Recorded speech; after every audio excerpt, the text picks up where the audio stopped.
Testing. Testing.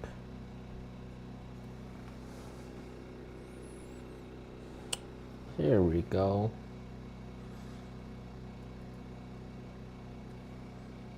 Here we go. Just gotta get a little live chat in here.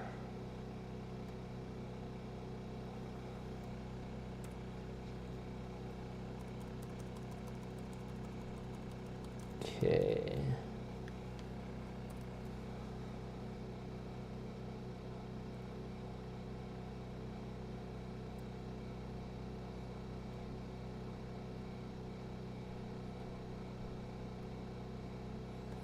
Okay, let's see if I pop up here.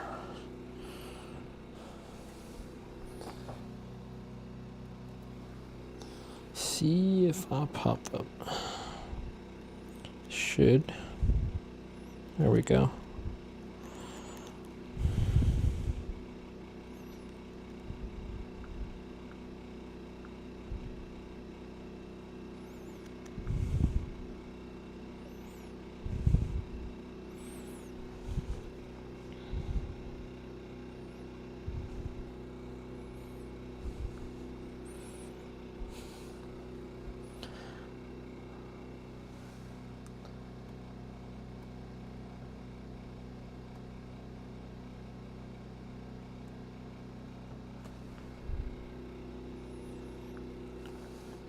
All right.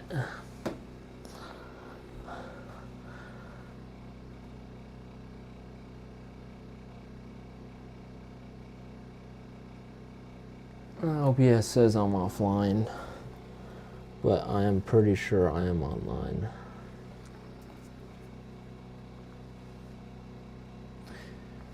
Looks like it. Testing, wave, 1, 2.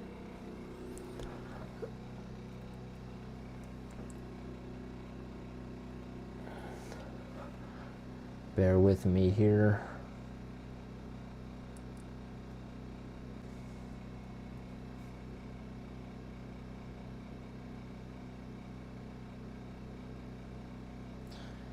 Okay, testing audio. I don't know if I cut out there or not.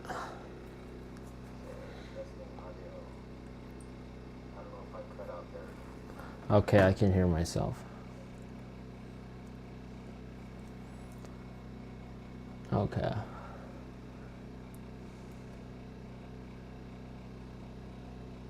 Okay, live chat's working too. All right. So there's a chance that my video will cut out, so hopefully I'll catch it in time, but every once in a while this thing freezes and I'll have to go into my laptop to re-enable it, so I don't know what causes that, and frankly I don't really care to figure that out now. So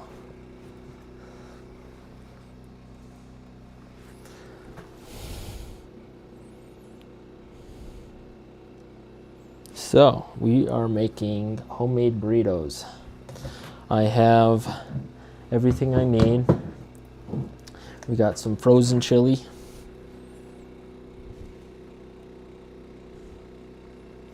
That I'm gonna thaw out here in the microwave at some point. Not right now, but we'll figure it out. So the first thing to make is the longest thing, the thing that takes the longest, which is the beans. So let's see, I don't know if it's useful to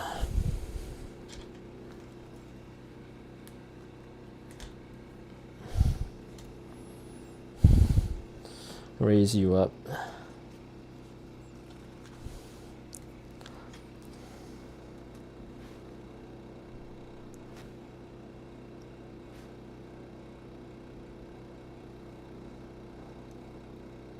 There we are.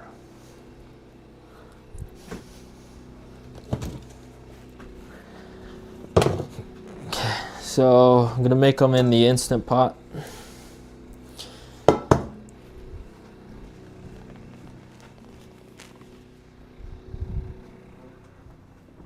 I'm gonna try to store in the other room here.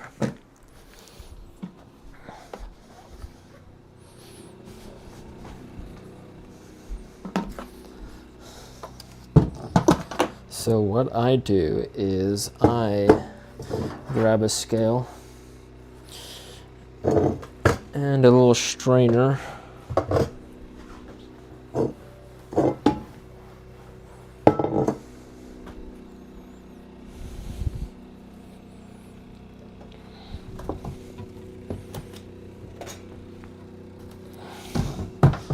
And actually measure my beans out.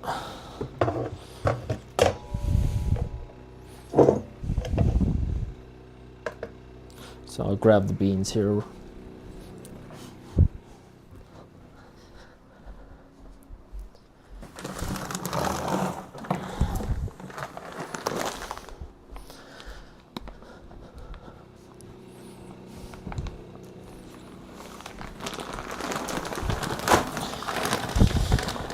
Just standard Kroger brand pinto beans, nothing fancy.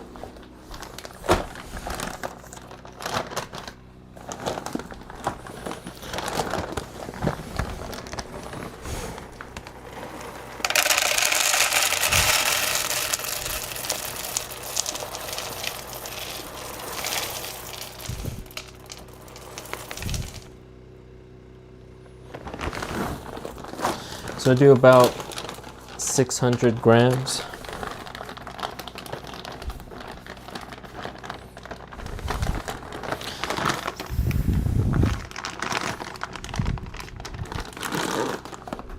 I measure it out because if I do it consistently, then I know how much spices to make every single time. I know how much water to put in there. And everything comes out consistently every time. Since I eat these burritos every non-fast day, I like them delicious and consistently delicious.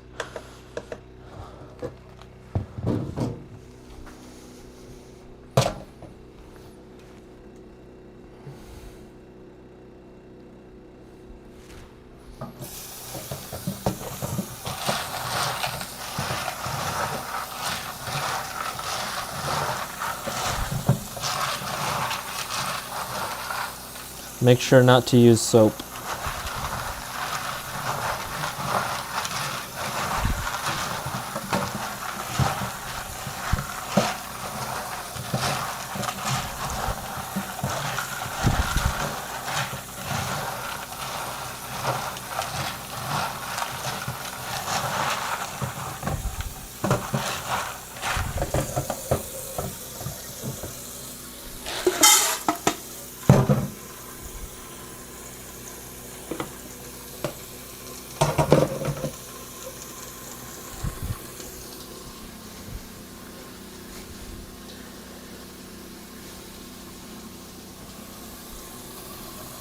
So for these, you don't want to put any salt in them at all. So I know that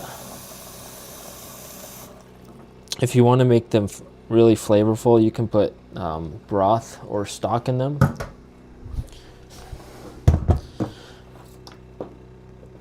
But you'd have to get stock or broth that is unsalted.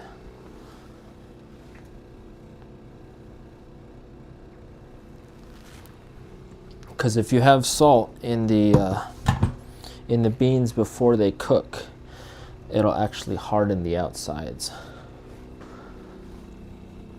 So if you have salt-free broth, or I mean, you can have a little bit, but the more salt you have in the water with while it's cooking with the beans, the more it's going to harden up. So it is possible to have some salt in there, but I just completely avoid it.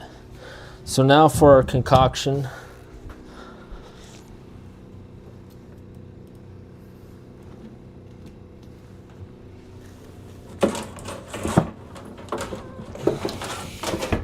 We're going to put a whole onion in there. We're going to cut it in half.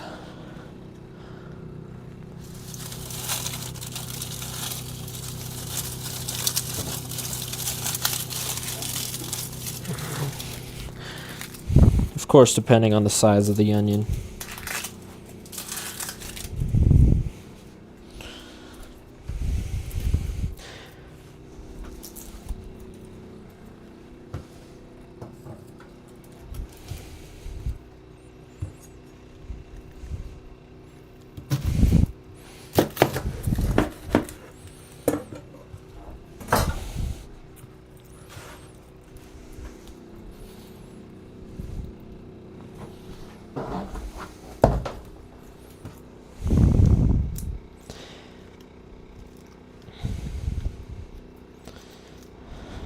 Now it doesn't actually matter how much onion you put in there.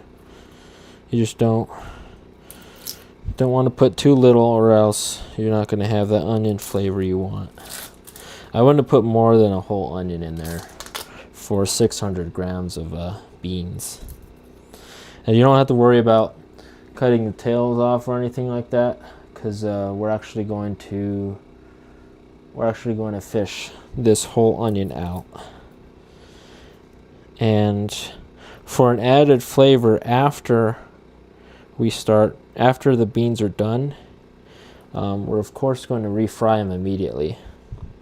Traditionally, when you refry beans, it's because they've been sitting in the fridge at least overnight, but I just like the flavor of refried beans, so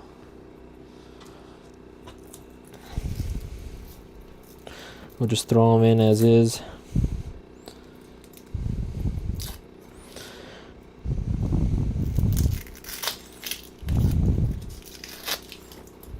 Now, for the longest time when I was a kid, I actually didn't like onions.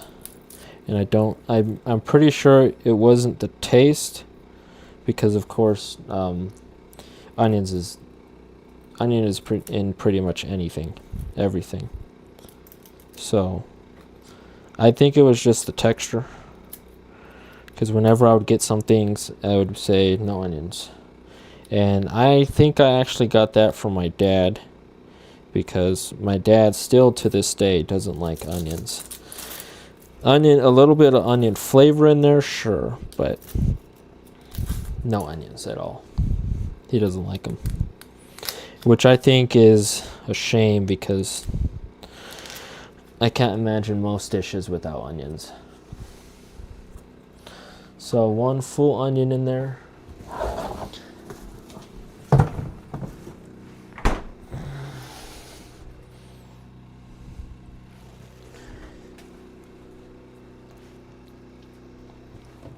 And then the other thing we'll put in there is garlic.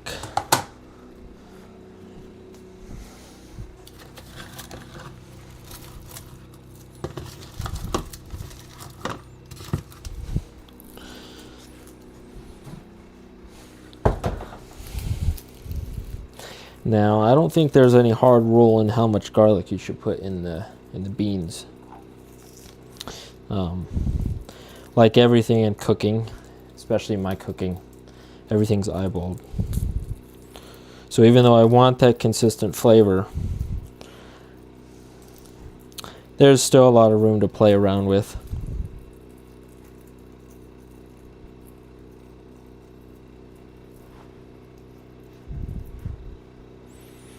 Now again, we're not going to cut off the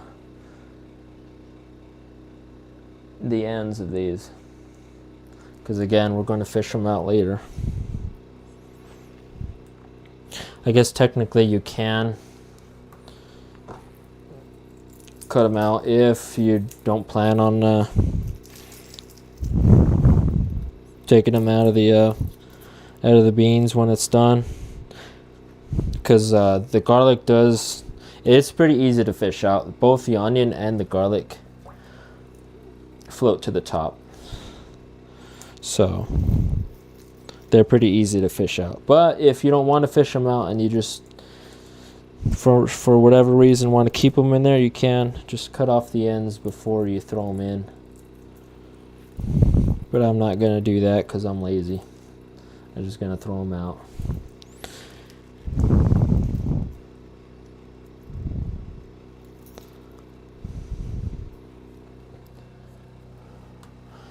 So we got a few cloves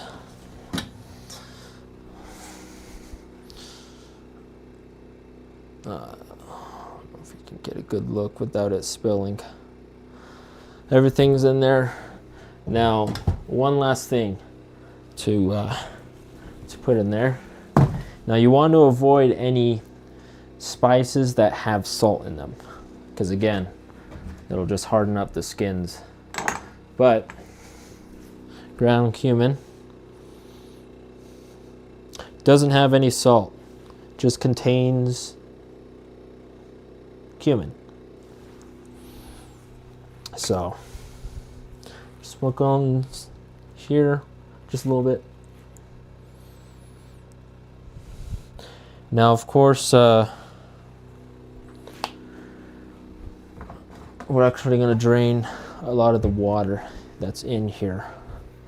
But that's the only thing I'm putting in here is 1 full onion cut in half.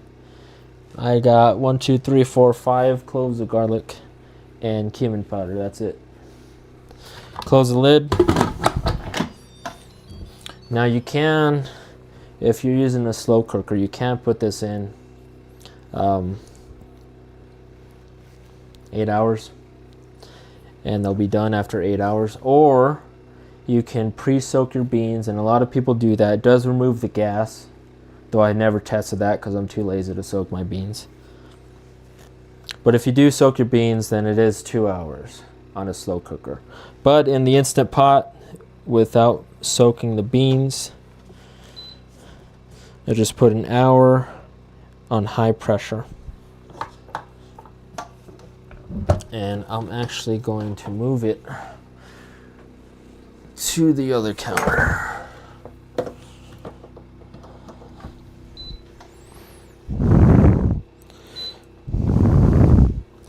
And that's it. You set it and forget it.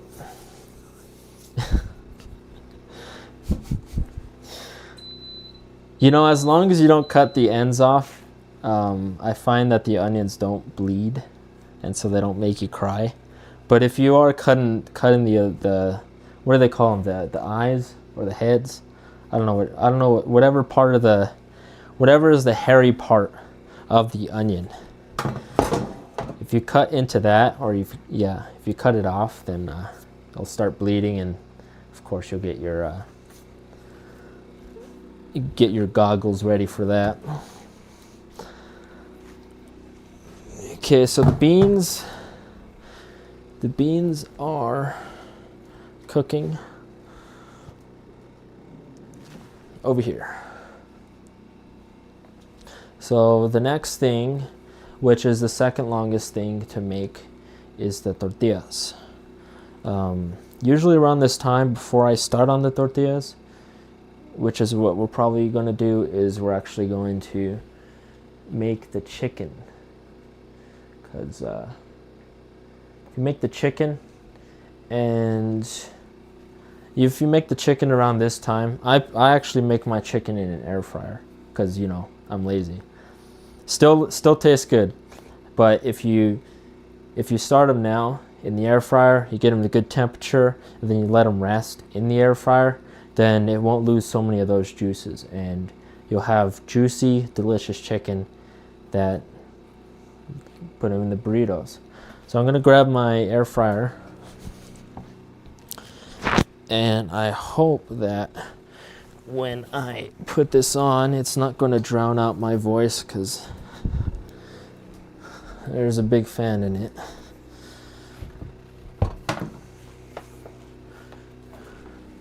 So I'm actually going to throw them in here, but for the time being, we'll find the chicken. Now usually I use chicken breast, but I have this. I don't know what it is. I just know it's chicken, and it's probably white meat.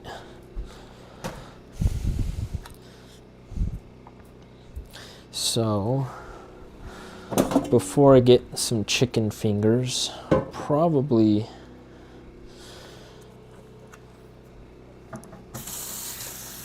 get the camera set up so you have at least something to look at.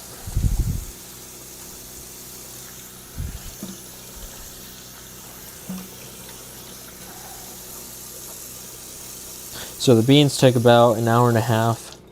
Even though I said an hour, it takes about 15 to 20 minutes to get up to pressure before it starts cooking. And then about 10 minutes after it's done cooking, we'll quick release the pressure.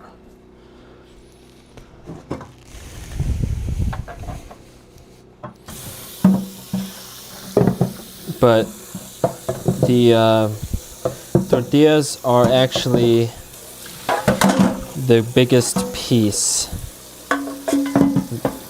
the piece with the most friction.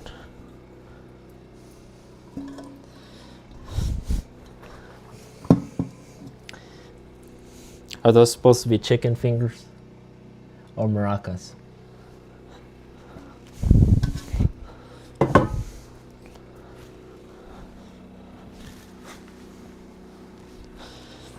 Okay, let's get the camera set up.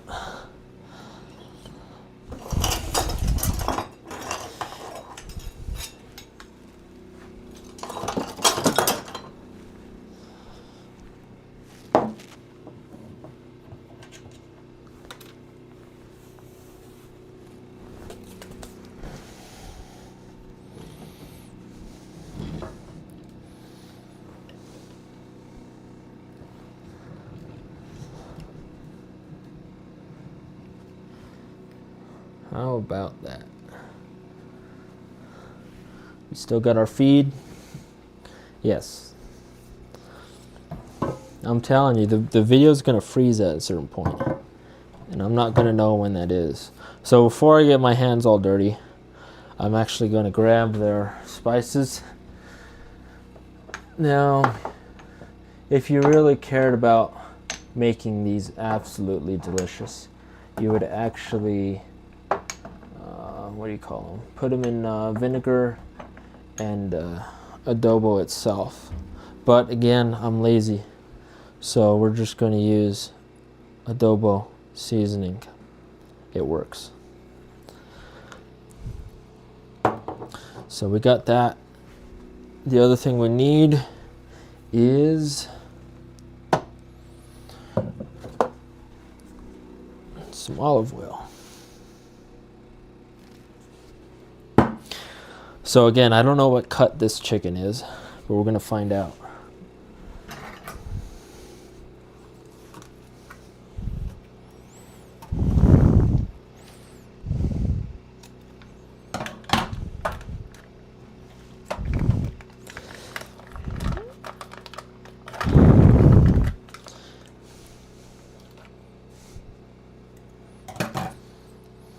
Oh, I see. They are maracas.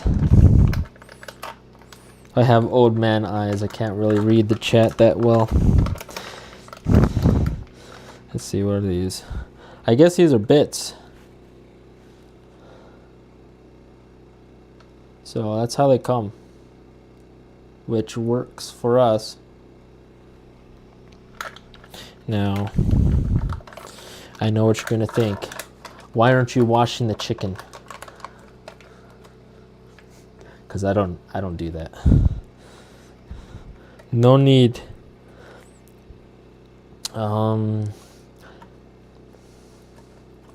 Let's see.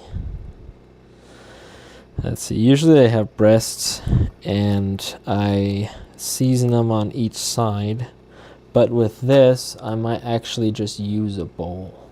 So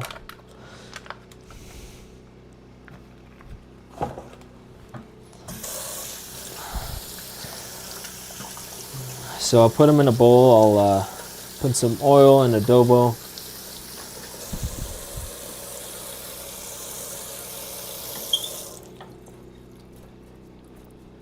And we'll be set.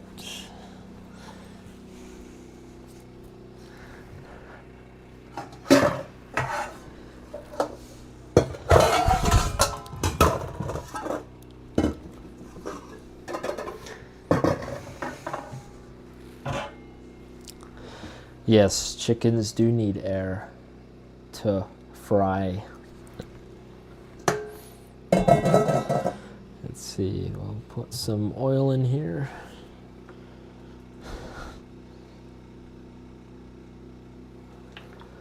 And we'll do the adobo afterward while there's some chicken in here.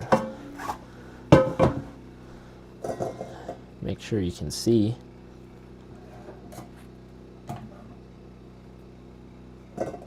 It's not a focus, but well.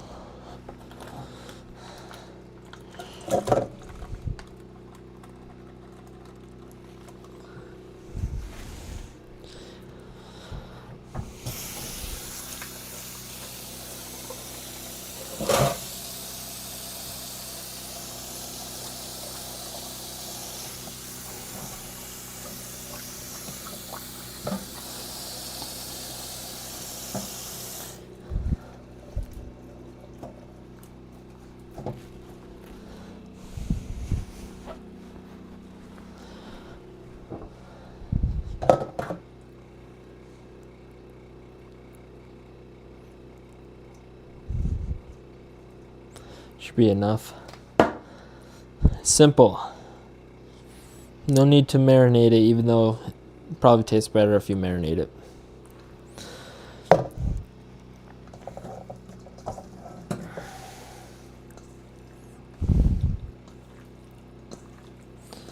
Oh yeah, that's a nice color.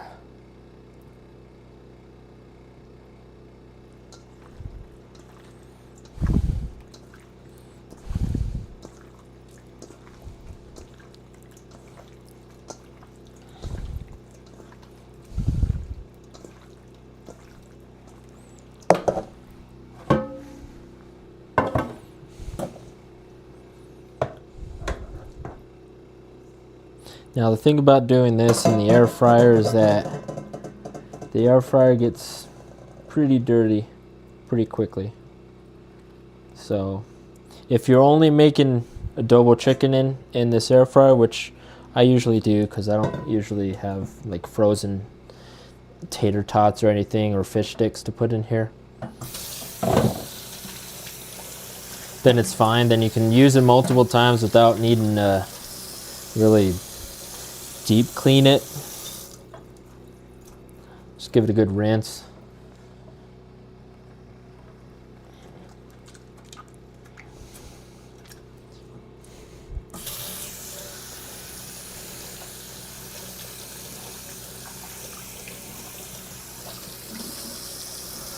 Now this chicken comes from Good Ranchers, and if you have Good Ranchers chicken breasts, they are the perfect size that I know exactly how long to put them and for what temperature. If you have Good Ranchers chickens, which are, I can actually show you the size of them. They're pretty small.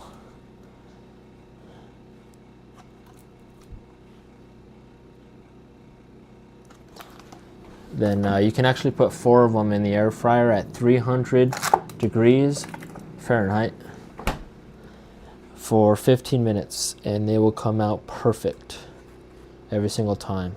Completely safe, but juicy and delicious. So this is ready to pop in the air fryer.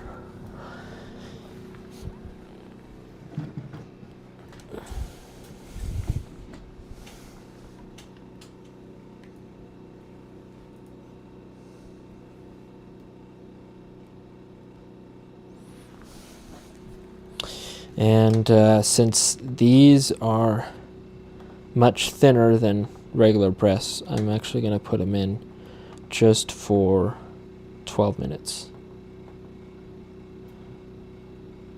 And then once it's done, I have to immediately take account for what temperature they sit at.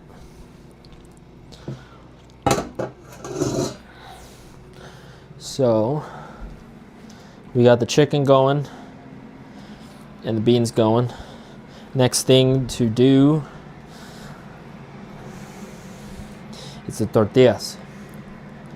So this is the messiest part of it, but you always want fresh, homemade from scratch tortillas. Really nice.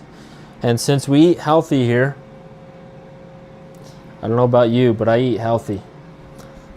We're gonna make whole wheat tortillas.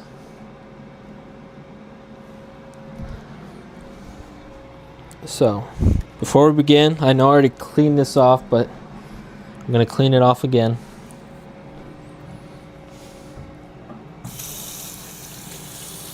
Let me grab a clean washcloth here.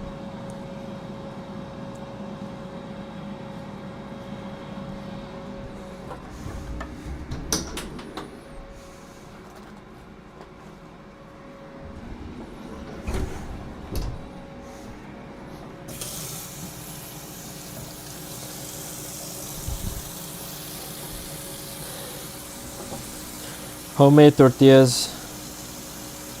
I hope you can still hear me.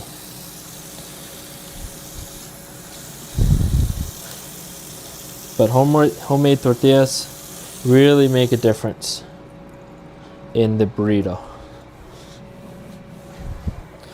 Now I've had many burritos in my life, many from Mexican restaurants, and you can always tell when they use homemade tortillas. And you can always tell when they make them with the cheapest of tortillas, and those taste like paper.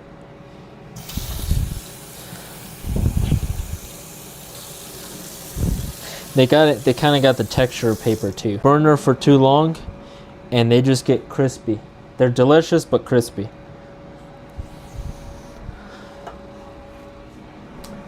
So, making tortillas is a craft. It's an art. When you first start doing them, they're gonna look like you're trying to draw the countries of the world.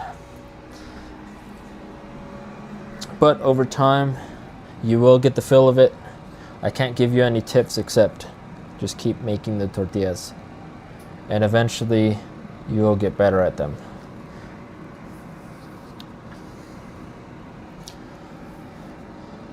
Okay, so I have a recipe that makes 12. And the size of the tortillas is about, I would say it's not a large, but it is a small burrito sized. And I prefer it that way because I found that everything fits perfectly in this lunchbox.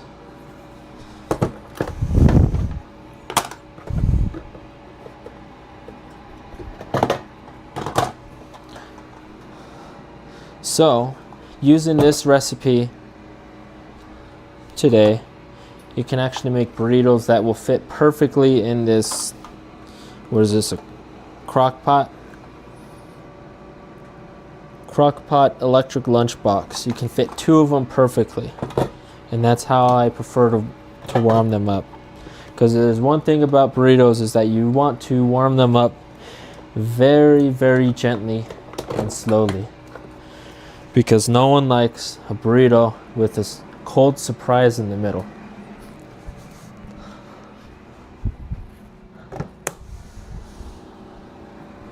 Want a warm filling. So this recipe will make 12 of those small burrito sized tortillas. So we'll get our handy mixing bowl.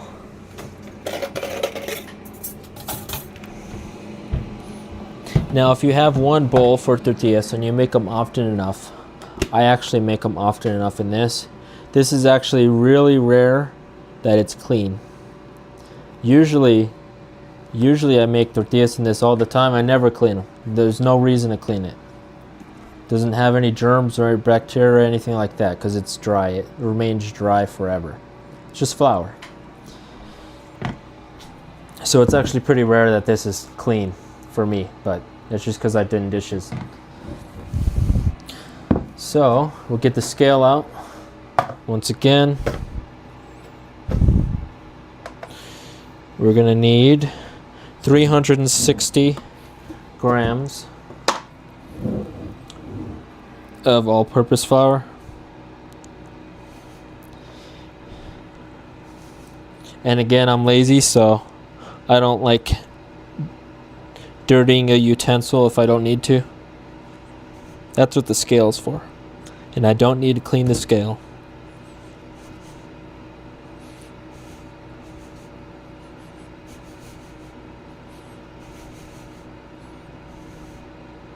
There we go. 360 grams of all-purpose flour.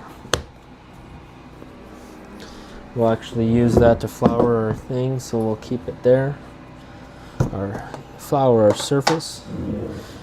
And then 360 grams of whole wheat flour.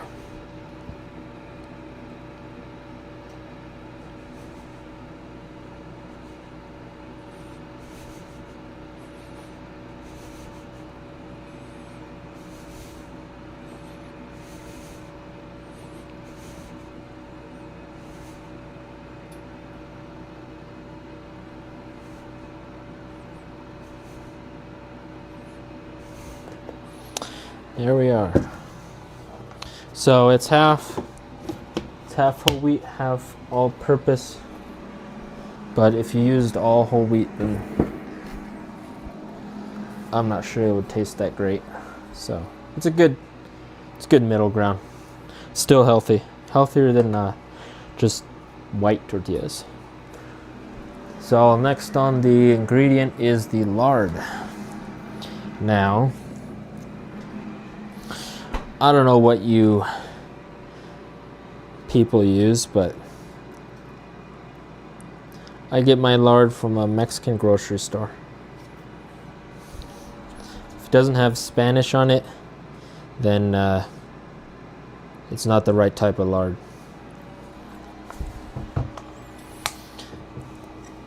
So to make my lard last longer, I actually put it in the fridge, which means I will have to warm it up.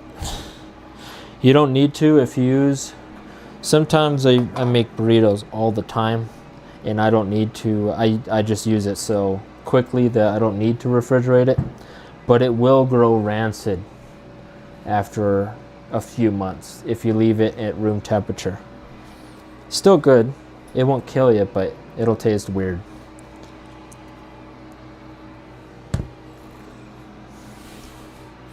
So I believe it's 45 grams of lard.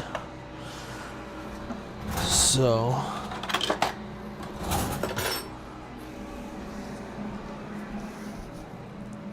let's grab a little microwavable bowl.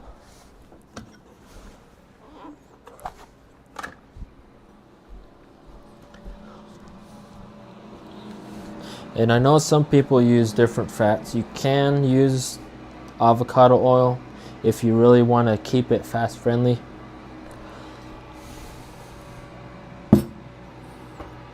Or you can use butter. I guess some people use butter. I don't know about that. It's lard. You get lard for the authentic taste of tortillas.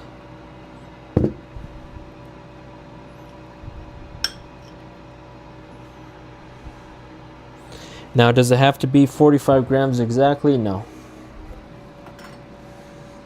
Just around there for my recipe.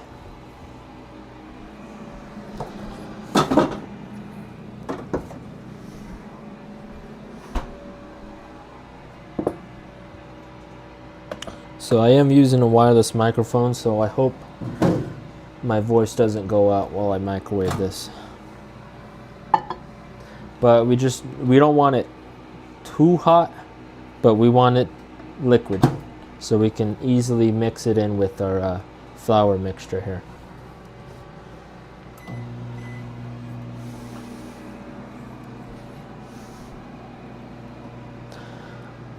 Looks like still feeding audio, so I think we're good. Now's a good time to start washing dishes while you have time to wait like this, because these burritos make a lot of dishes.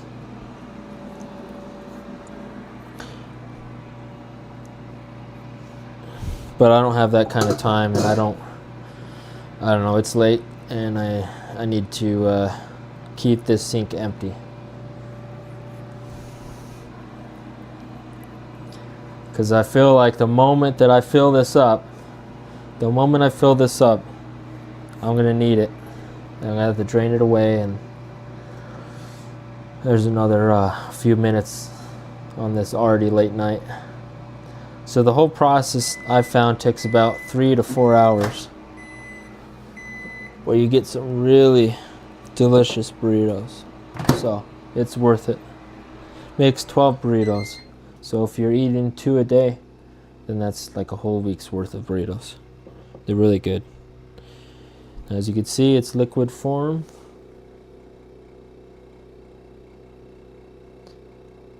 Got a couple chunks in there, but that's fine. We're going to add that to our flour. Oh yeah, that smells nice.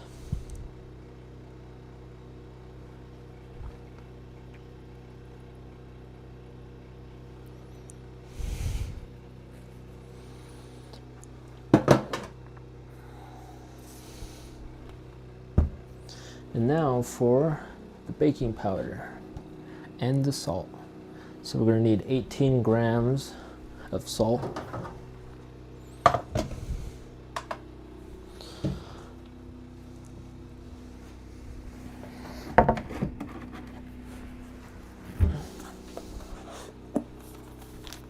Now you want to keep to this 18 grams, because I've never experimented with less or more, and I'm not going to.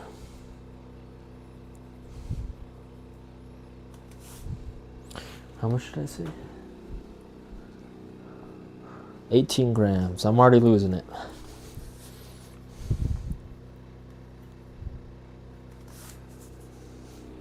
I'm just surprised the video is still working.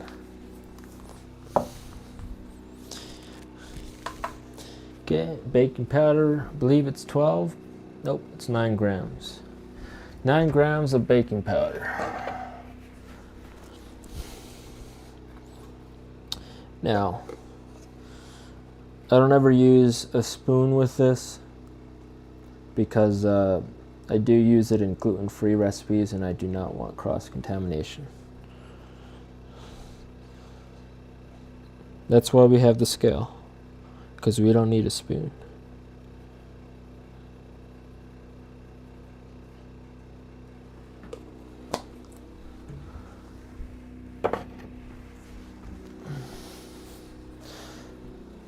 I believe that's it for that. Okay, before we mix this in, I'm actually going to ready the water. So I live in Colorado, in Denver, Mile High City. So that actually makes a difference in how much water you use for the tortillas. Now don't quote me on whether you should use less or more if you're at low altitude. Just ask someone else who knows the science behind that. But I forgot. I just know for me, in Denver, with our high altitude, it is 2 cups for this recipe. And I make sure it's hot from the tap. Not boiling, but hot.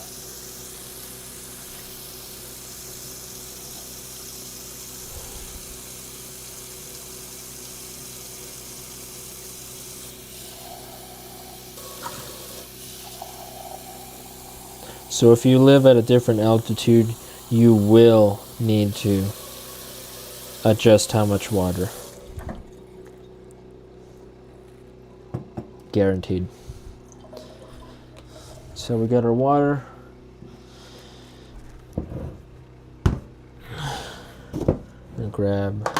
Make sure this is off because we're gonna use our flour. Grab some flour, throw some on the counter here, and then we're gonna mix it. I wonder if I should get a better angle here with the camera since I'm gonna be over here.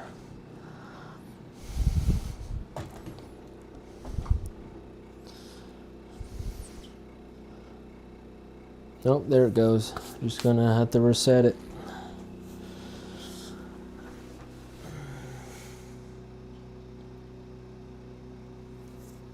There we go. Okay. Yeah, the cable that I have plugged into the camera is pretty flimsy, so it comes off pretty easily. So you can use a spoon, but then you wouldn't be making authentic tortillas. So we use our hands here, our authentic hands. The type of texture that we're looking for is a sand-like texture. So I don't know, you can't see, you probably can't see because it just looks like flour. But there are little lumps in this, and you can feel them, and that's where the fat meets the flour and the other powders. Now those clumps should be hand grinded down into about a sand texture. You want them very, very fine, but not too fine. You don't want them like the flour, but you don't want the big lumps.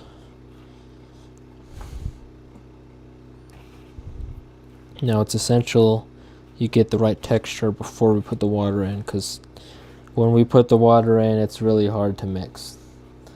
Once we add the water, that's when we're going to start kneading the dough.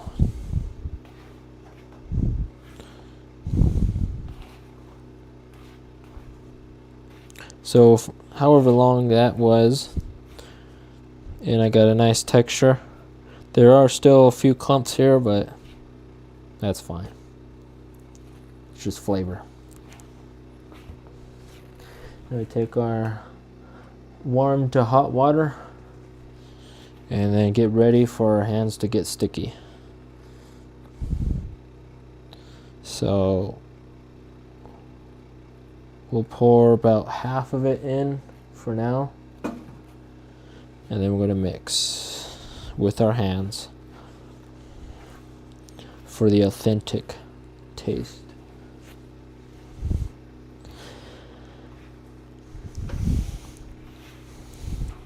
I didn't tempt the chicken. I should do that now before it cools down too much. I can already tell that's not done.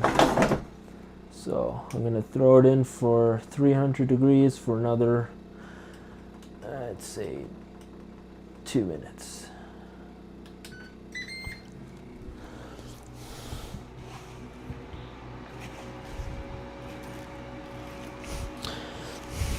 So especially if you have a small bowl like me,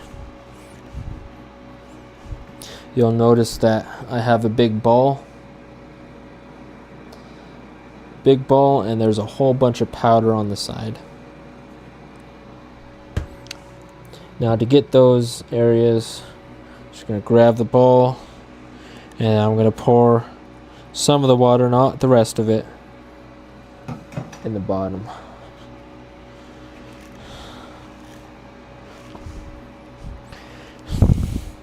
And then continue to mix.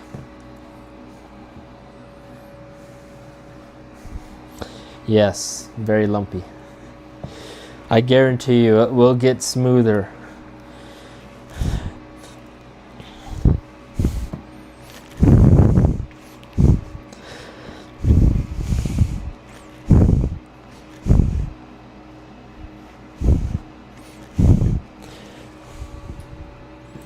Okay, then pour the rest of the water in there.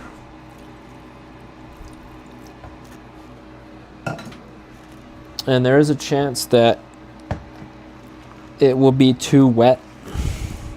And in that scenario, you just add more flour.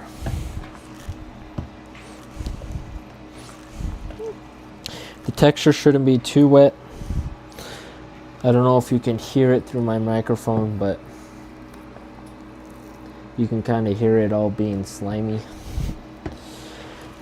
That's not really what we want. It shouldn't be wet. So I put too much water in there. Just a handful of flour. Mix it in.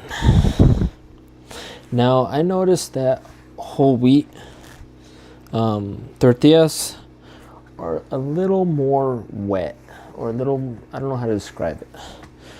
Because if you make flour tortillas, it gets a lot smoother pretty easily. But with whole wheat, it is going to be a little sticky, and that's fine. Not too sticky, because the real point that we want to be at is that we want the dough to be kneadable. If it's okay if it's a little sticky, but as long as we can knead it, that's fine. So I can already tell that this is taking the texture and the fill. It is a little sticky, but as you can see, there are spots where it looks tensed up, and that is good. Now once you can take it out like this with a relatively clean bowl, that's when we are ready to flour our hands and start kneading our dough.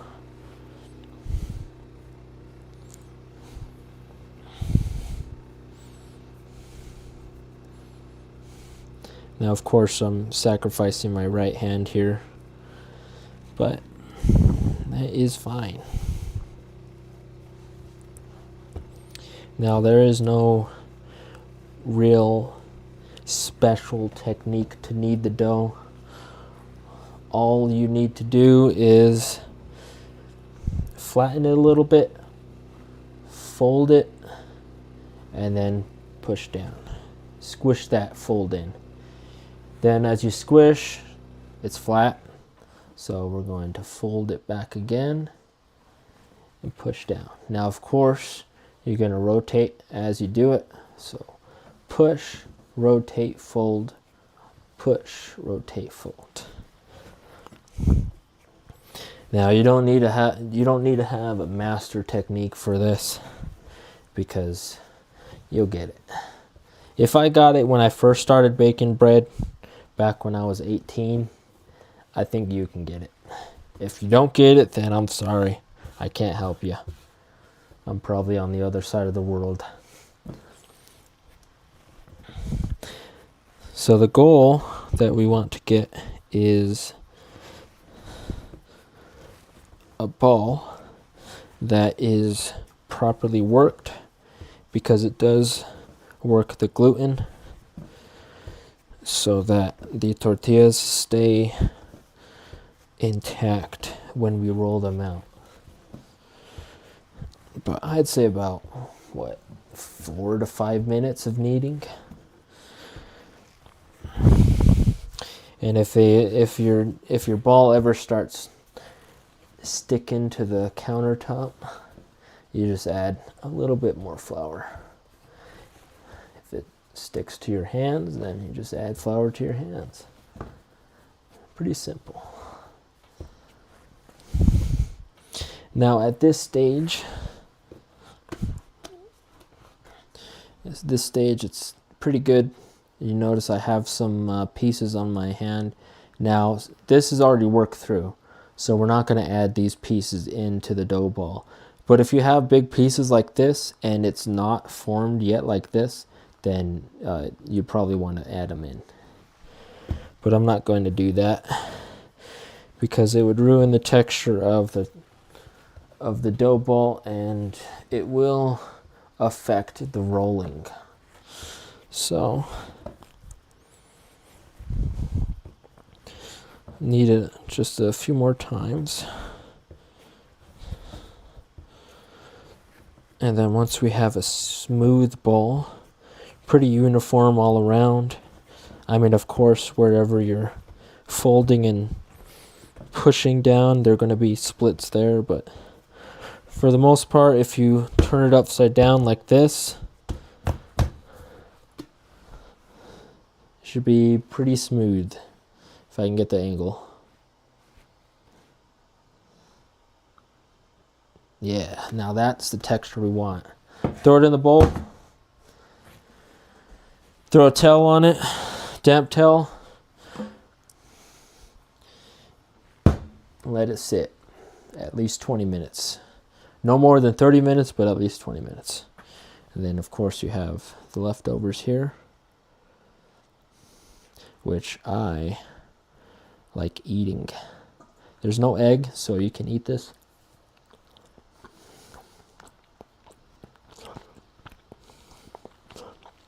Now, if you do eat this and it tastes weird,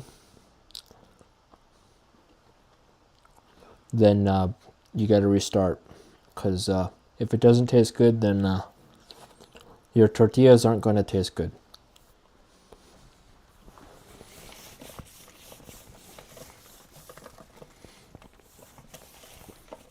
I'm not going to eat all of it though, because I just realized that you can probably hear it.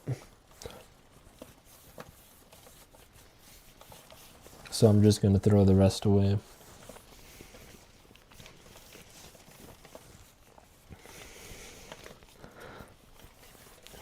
Now, if you just want to throw it away, you don't want to wet your hands.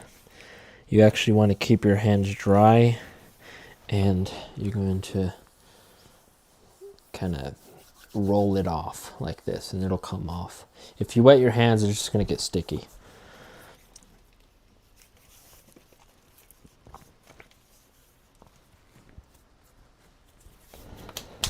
Time to check chicken.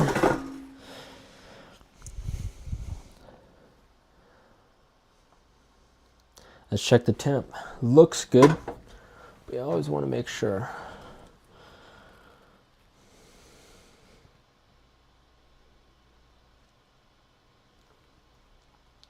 We are to temp.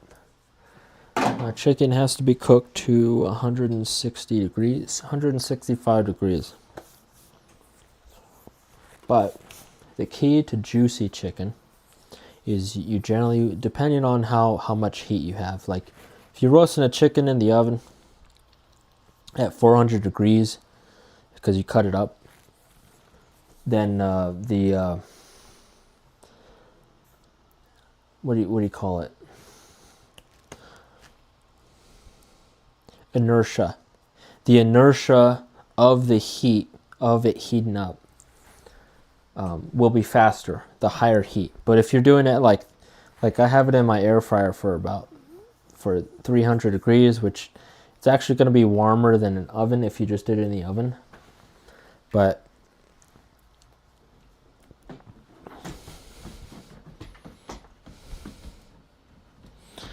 I generally, in the air fryer, aim for around 155. And if you do that, and you let it rest, the temperature, the internal temperature of the chicken will actually continue to increase to 165. And so it will be cooked, because 165, this is a little bit of science, but 165 is the temperature that it instantly kills harmful bacteria like salmonella. Technically, it is possible to kill bacteria at slightly lower temperatures just for a longer period of time, but I'm not doing that. So I heat it up to about 155 in the air fryer, because the temperature rises quickly after it starts resting. Then at some point, because I temped it, it does get to 165. And if at any point it gets to 165, even if it immediately dips below, then it doesn't matter. Because 165 is when it immediately kills the bacteria. So the chicken is good. I'm gonna leave it in this air fryer, and for the sake of counter space, I'm gonna throw this on the table.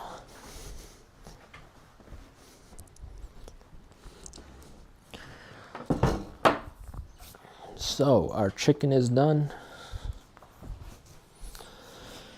Our beans are cooking. We got about 30 minutes left on the beans until they'll start beeping at us. Now, if you time things just right, then by the time you complete your tortillas, at least until the resting period, then the Instant Pot, see, it reads about 33 minutes. So the Instant Pot is a timer for me for the resting of the tortilla dough. So after this goes off, then that's when I know that my tortillas are ready to roll. Now this time, since there's nothing else to do, what we can do is we can do the beef. Now a lot of these ingredients you can start early, like I did the chicken early, and that includes the beef. And you just keep them warm, because we're going to be freezing these later on, and how things work, it's still going to keep temperature. It's going to be all right. We're not going to let them sit out for too long. So I use a cast iron for my beef. Already have it defrosted, because I also get my ground beef from Good Ranchers. Well, nowadays just the ground beef I get from Good Ranchers. The chicken is too expensive. It's just easier to get an organic whole chicken and cut it up. It's a lot cheaper. Plus you get, use every part of the bird.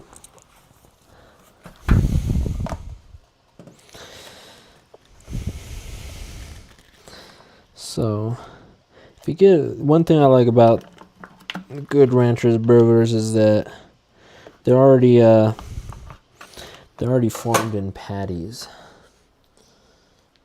So if you're ever grilling, the last thing you're thinking about when you're grilling is the need to waste time forming patties. But you can, and if you really want to make your burgers tasty, then you would opt to form them yourselves. And make sure you get a good seasoning that you integrate with the beef. But for this purpose, there's no need. We're actually going to season them as we cook. Now, technically, I should be sauteing an onion before I put the beef in, but I don't care. I'm lazy today, and it's already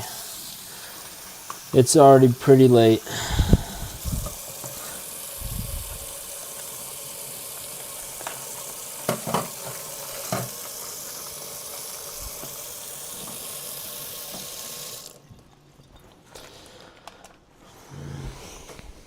And since it's still technically Wednesday, I can't taste any of this until midnight. So I'm guessing we're going to start serving around midnight anyway, so that works out just fine.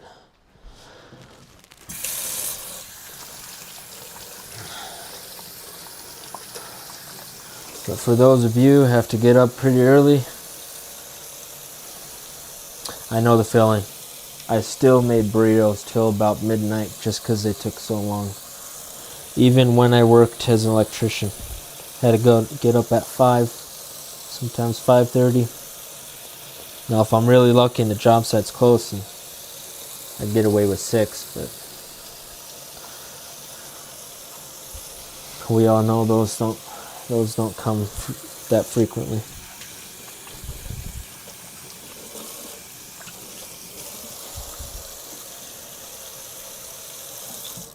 Now, fortunately, I'm blessed to not have to worry about that anymore. I got a hybrid job now, so I can wake up and be at work.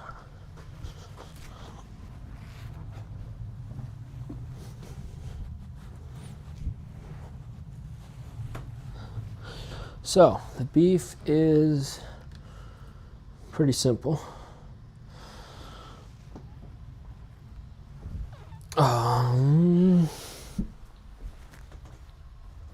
So eventually, we're actually going to use the broth from the beans.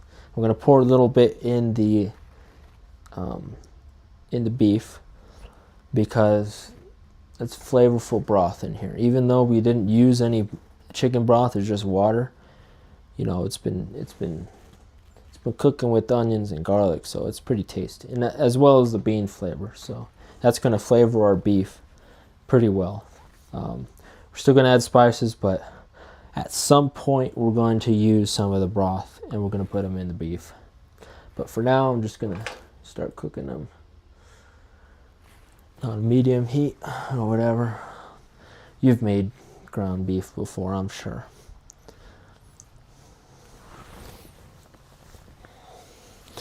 Now, the dreaded time. This is the time I like the least about making burritos. There's nothing else. Oh wait, actually no. We can delay it. I won't tell you what it is yet, but I gotta defrost these. So I can throw them in the. One thing I like about these, I know it's plastic and microplastics or whatever, but it has a little pop lid, so a little steam vent. So I can just throw them in as is with the lid on, with the steam vent popped. Don't have to worry about it exploding.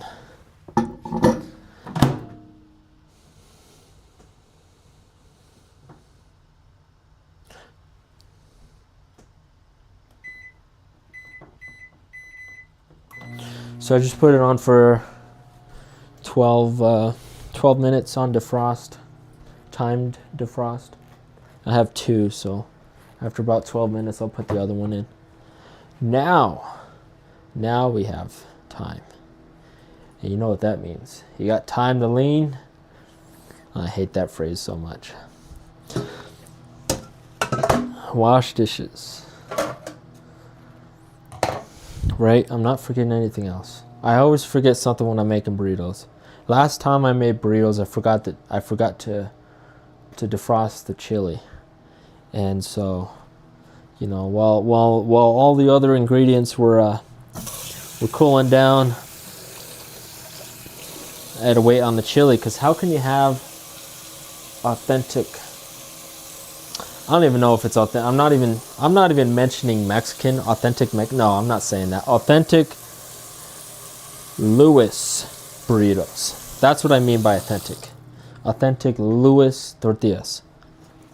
Whatever culture I grew up in. I don't know. I grew up around both Mexicans and white people, so.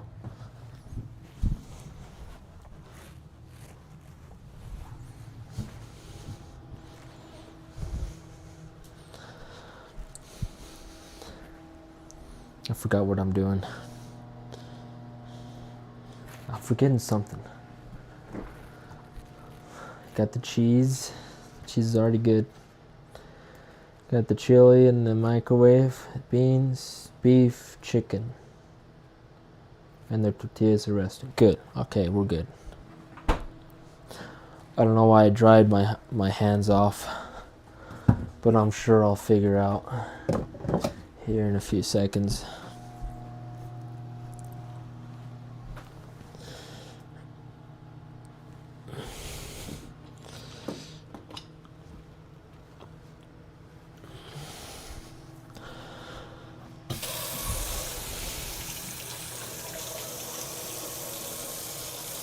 So, believe it or not, when I was a wee lad,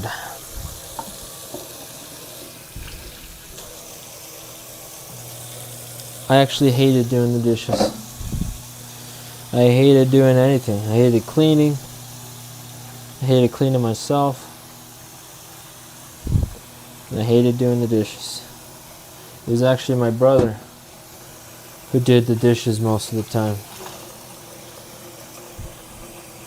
I didn't do the dishes at all. Not at all.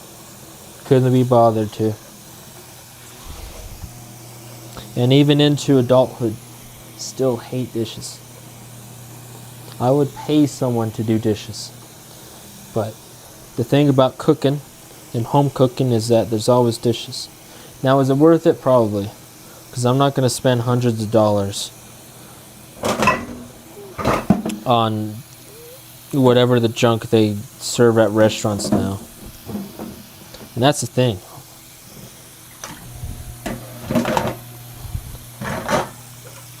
I saw this one video about how a lot of restaurants order. Turns out a lot of them are ordering from the same warehouse. So if you get mozzarella sticks from one restaurant, chances are you're going to get the exact same mozzarella sticks at another restaurant. And I don't know if I noticed that or if it's just my bias. I can't really tell now. But I've noticed that, I don't know. I always thought that as I gotten better at cooking, restaurant food isn't tasting that great, but it could be a little bit of both. Maybe it's, I don't know, when you make good food at home, then, because restaurants, they cut a lot of corners. Some restaurants, I mean, maybe not the high-end restaurants, but when you cut a lot of corners and you use, like, not that great ingredients, like, I was talking about the Mexican restaurant.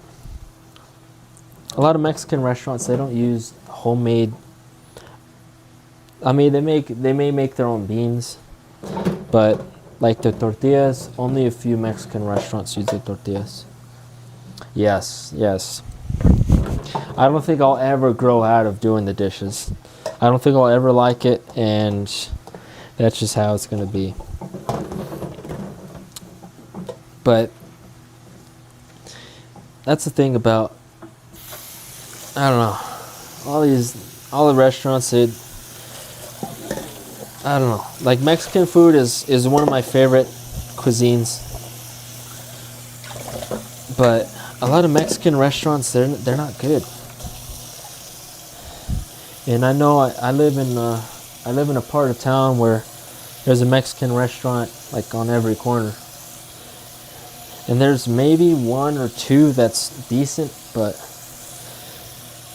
none of them, I could tell, really homemade their tortillas, at least. That's kind of the gauge I have at Mexican restaurants. If they make their own homemade tortillas, then chances are, if they're putting that much work in their tortillas, then they're probably pretty good at everything else. String cheese? You mean like homemade string cheese? I've never had homemade string cheese, if that's what you're talking about.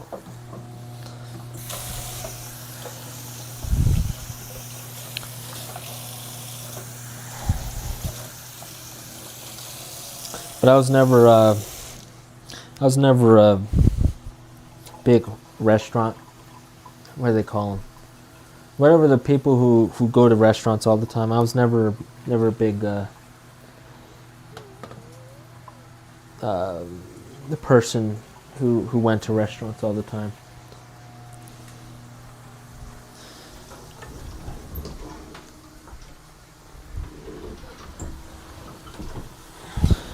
So I don't really remember a lot of good food. But that's the thing about homemade food, is that it always tastes better. Always tastes better. And it's better for you. No seed oils. Lard's good for you. I don't care what Big Crisco says. Seed oils? Nah. Take it from a seed oil company that lard is bad. No. Lard, tallow, butter. extra virgin olive oil, avocado oil, coconut oil. Those are all good. Perfect.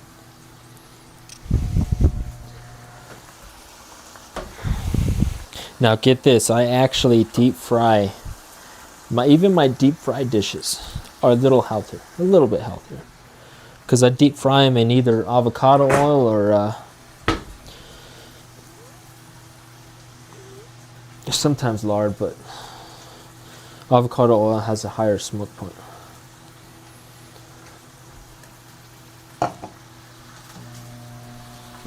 I can already feel I'm starting to lose it. I have a theory that the reason why the burritos take so long is because at about hour 2, I just start getting really tired.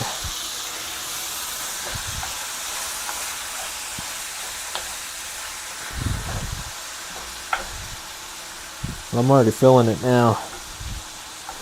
Even though the last week I went to bed at midnight or 1.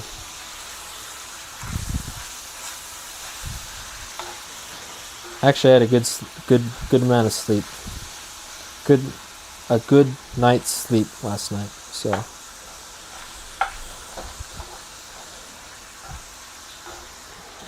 I felt well rested earlier today. So the beef.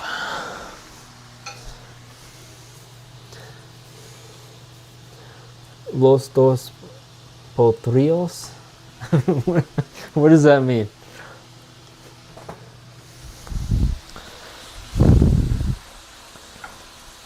So for the beef,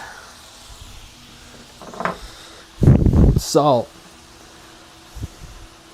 I use salt that has iodine in it because I don't want the little lump. I don't want a permanent second chin. How much salt? I don't know. To taste. Everybody's taste is different. Do some chili powder. Generic high-end brand. So I guess it's Kroger's high-end brand. I don't know. As long as it tastes good, it's okay. It's probably better for you if you get the higher-end brands, but I don't know. Now, because we didn't put any onions in there, I'm still gonna put in onion powder. How much? Not too much. Less is more when it comes to seasoning your beef. You don't want the flavors to overpower it. You want to, in terms of having it in your burritos.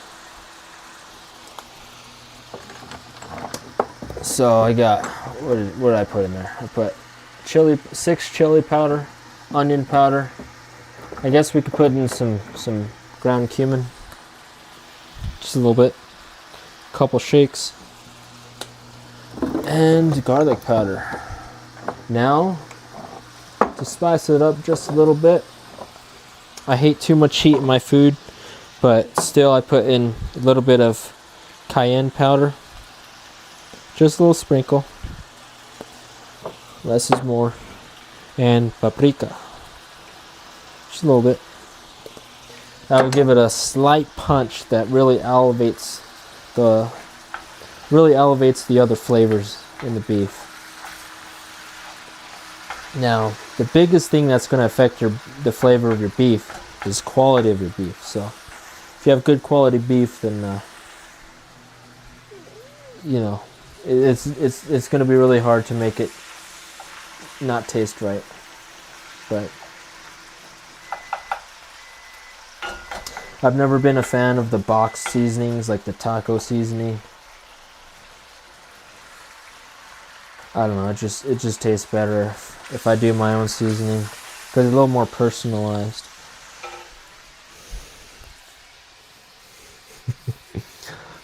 I'm starting to get beef with you at this point, telling me to chill or chili. That ain't nice.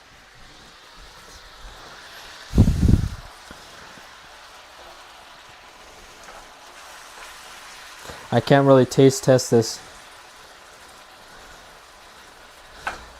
but I've made this so many times that I don't really need to. Now a lot of the flavor comes from the chili, so again, it's really where you spend the most, where you focus on. When it comes to beef, you really want to focus on the quality of the beef. When it comes to other parts of the tortilla, it's, you know, homemade tortillas really makes a difference. The chili, if you make homemade chili, I make mine Colorado style. If you make it really good, then that's really where the flavor comes from.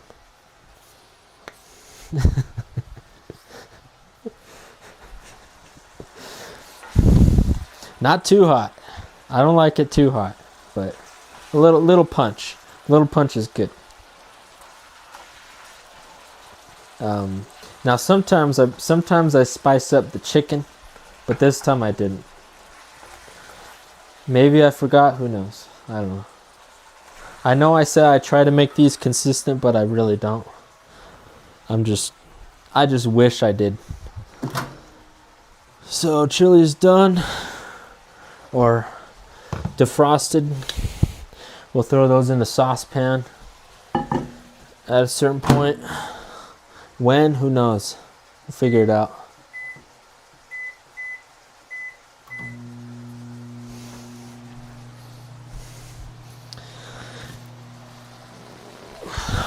You're gonna have to bear with me, because I'm gonna start forgetting what I'm doing.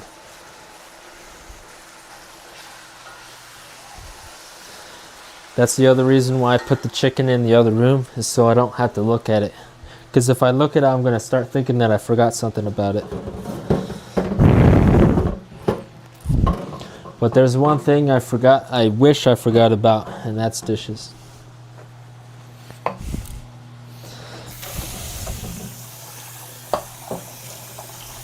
Now I guess eventually I have to listen back, but I actually don't know how much the water and the sizzling of the beef, how it affects the audio quality. Because I just bought these this, what do you call it, a lavalier microphone today. Haven't really tested it out except a little bit of earlier. So apparently it has some sort of noise canceling, like ambient noise canceling. So I did notice that a little bit in my initial test, but hopefully it's doing something.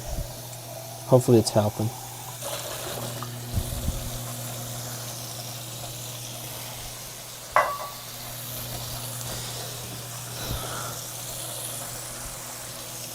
With the beef's don't want to overdo the beef.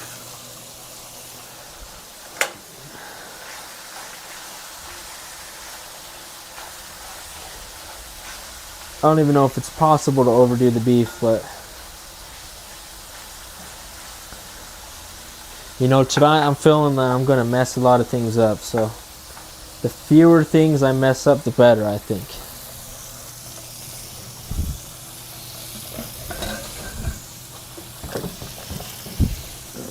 Oh, I'm already getting hungry though. What did I have today? I had homemade Uncrustables. I had some ramen and a slice of apple pie. Apparently sweets are fast friendly. I heard that somewhere. I don't know if it's true. I never really asked anyone about it, so.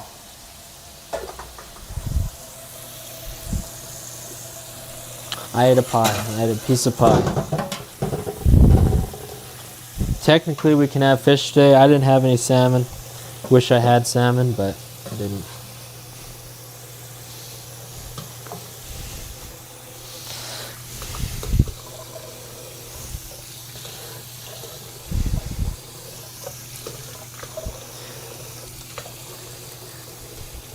What you rumbling about? Is Is it about the sweets or about the tummy? The tumbly rumbling?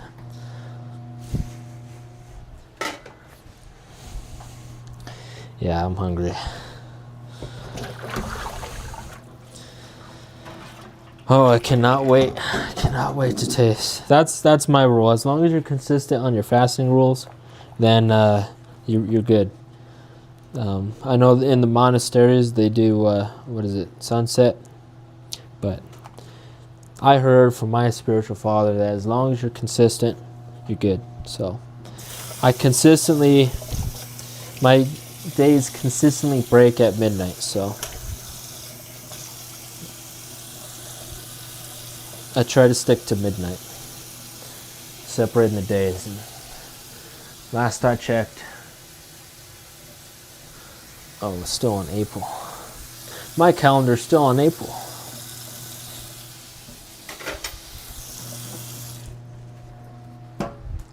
What is it? I gotta check my calendar. I hope tomorrow's not a fast day. I don't know why it would be, but oh, that would suck. Nope, fast free day. We're good. Good taste test these. It's probably gonna be at like 1 at this point. Oh, this takes so long.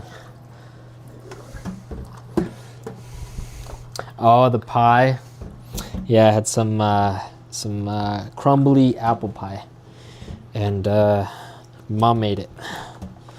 She brought it over for family game night on Sunday, and left a whole half of the pie for me.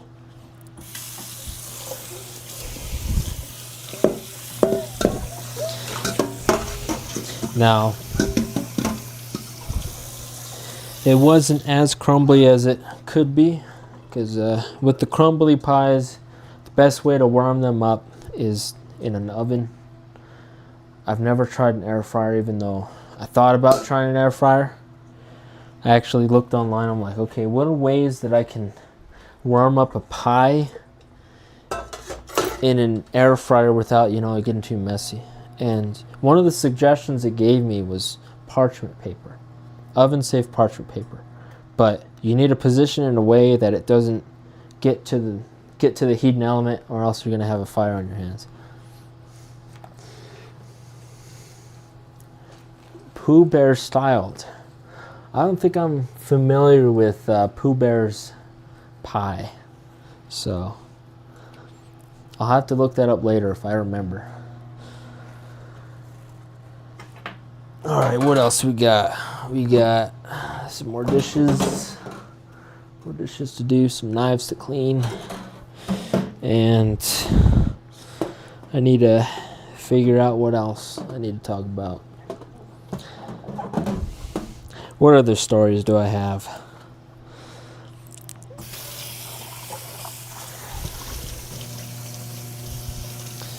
Let's see. Well, what am I looking forward to?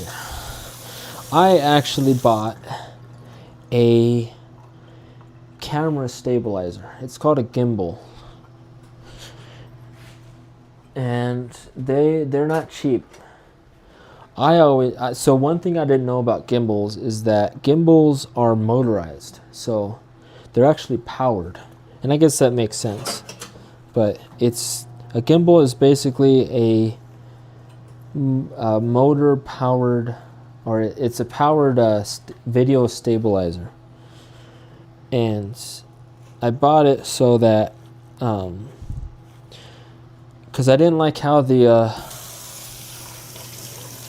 when I did the baptismal video using the DJI Action Pro camera, I didn't like how it turned out, and I think it would be better if I used this camera, because even though I'm streaming at 720p, even at 720p, I think it's pretty good. But so I bought the gimbal, which was, what was it? I got it open box, so I didn't pay. It's not brand new. I I don't know. It was less than 200. And then I bought, what else did I buy? I bought something else. Oh yeah, a microphone. So I bought this camera, the one that I'm streaming on, in 2020. And it took, what, 6 years for me to finally buy a microphone for it. Now this microphone is made by Rode, which is the same microphone that I use for my computer streaming, my pod mic. And this one actually sits on the camera, so there's this little attachment on the top of the camera that it slides into. And so I got a microphone that, you know, it points forward. It has a little what do they call it, cattail on it for the wind.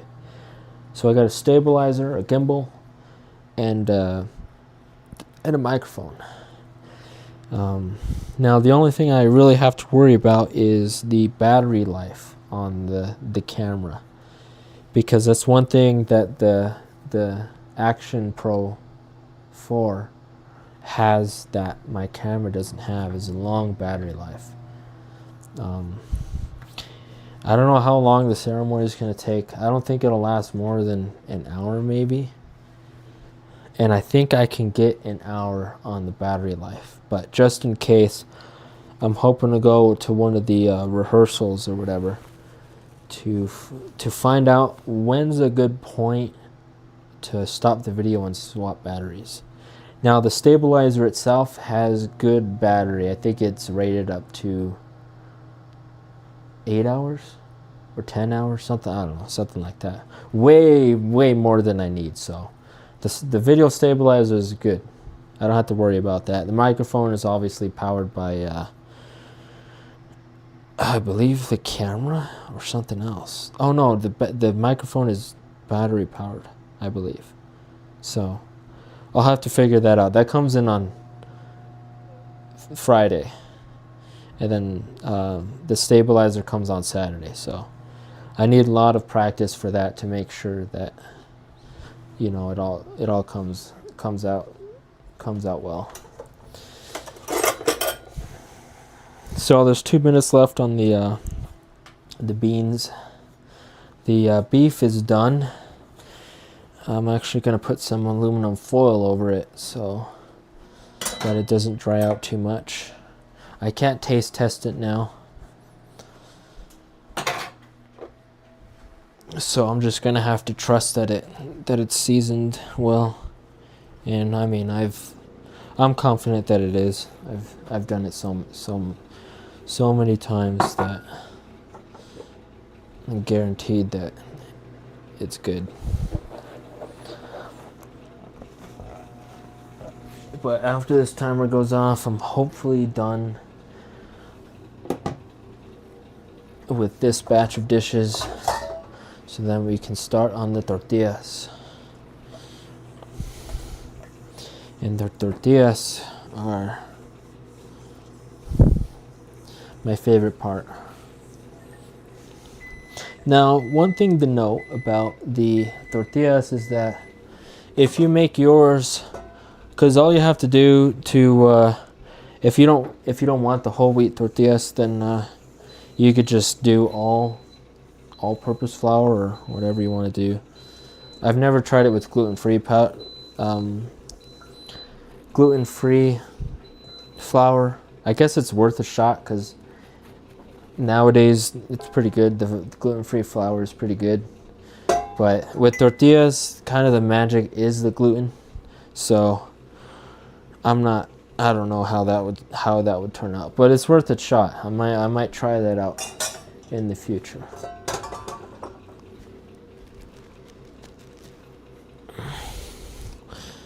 I forgot what I was talking about again. Oh yeah, I was going over what I was gonna do. So the beans are done. I'm actually gonna let them, I'm not going to release the pressure yet. I'm actually going to wait about 30 minutes. But But I guess theoretically, if you want the beans now, you can release the pressure. I'm not sure if 30 minutes really makes a difference, or if it does, what sort of difference it makes. I just never tested it out, so I can't tell you.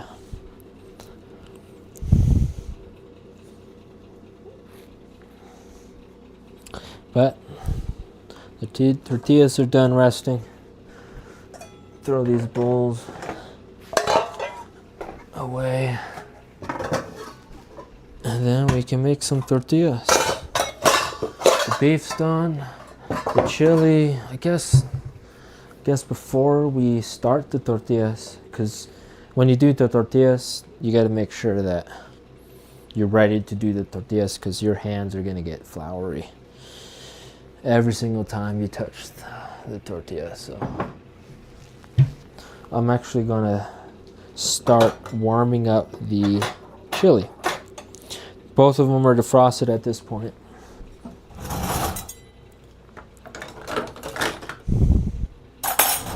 So it's just a matter of throwing it in a saucepan and warming it up.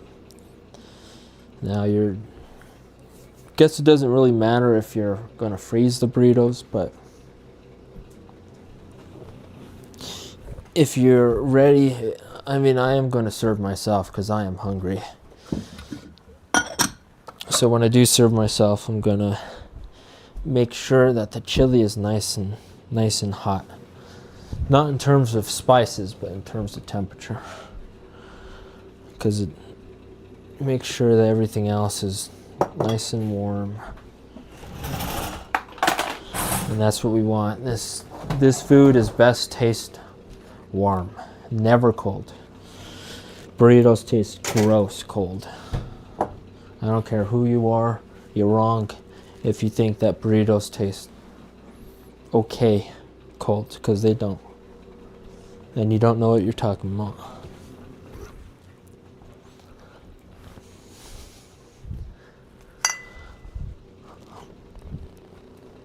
All right.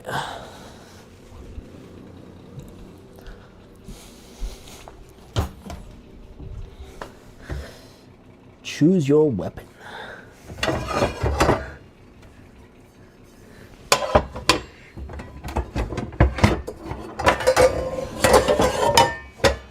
That's probably big enough.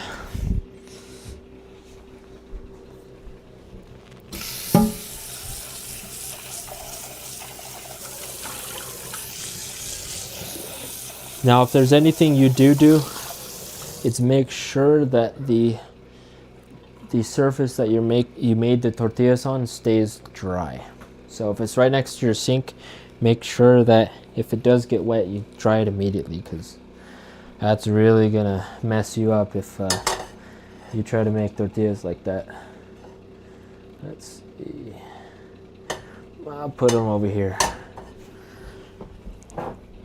Oh, I am hungry. I am ready to eat. And this is one of my favorite foods too, so I cannot wait to have it. Oh yeah, that's plenty big pan.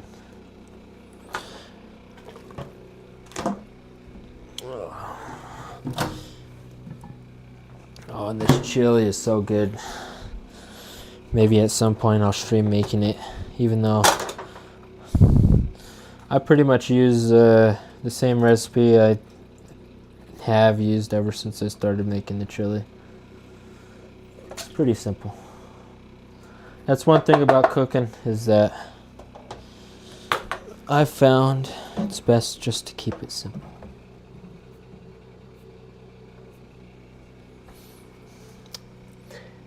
The whisk is yours.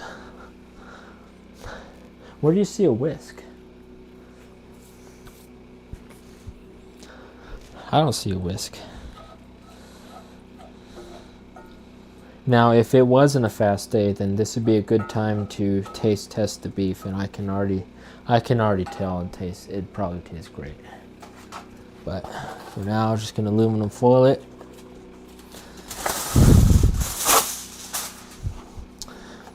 Are you making a reference? The whisk is mine. Is that a reference, or did you see a whisk?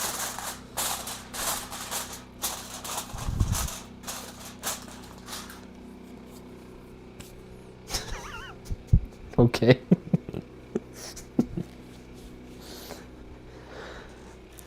All right. Throw this on some heat.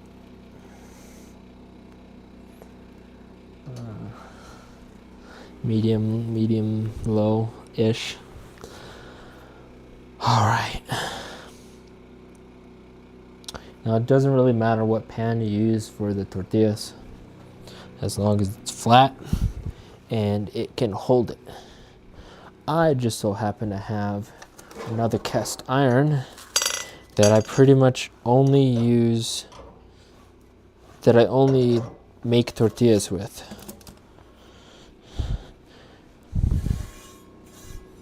So, as you can see, it still has flour on it. And no, you're not going to shame me into washing this because it just has tortilla on it. I've only made tortillas on this. So, it's good. I'm never going to wash that. Unless I make something else with it, I'm never going to wash that. It's just flour. Oh, you choose the whisk. That's a good choice. That's a good choice. If you're using that whisk to make pancakes or any other cakes, then yeah, I agree. It's a good weapon. All right, so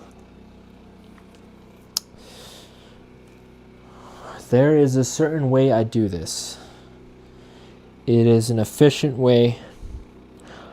I have an Android device, so if you have an iPhone, you're gonna have to find out some other method, but I set a timer, I believe 45 seconds.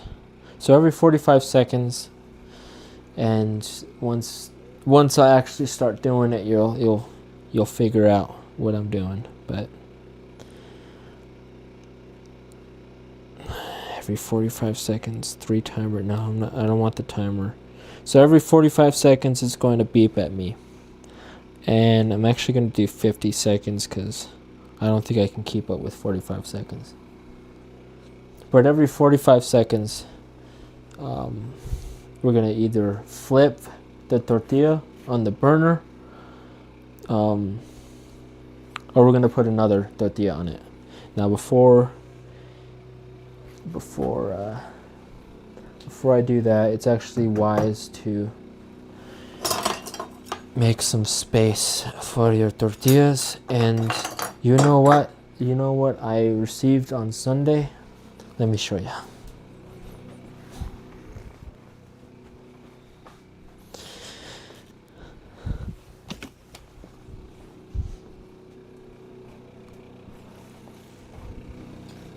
I received this.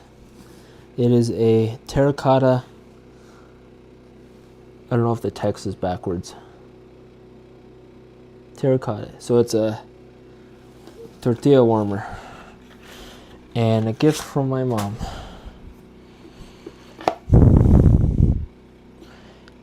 I think I want to try it out.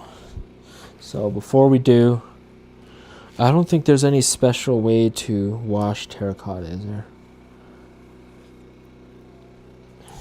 I'm gonna wait for your opinion. Is there any special instructions on washing this? Or is it just on here that I'm not reading? Because I don't want to ruin it immediately. Let's see.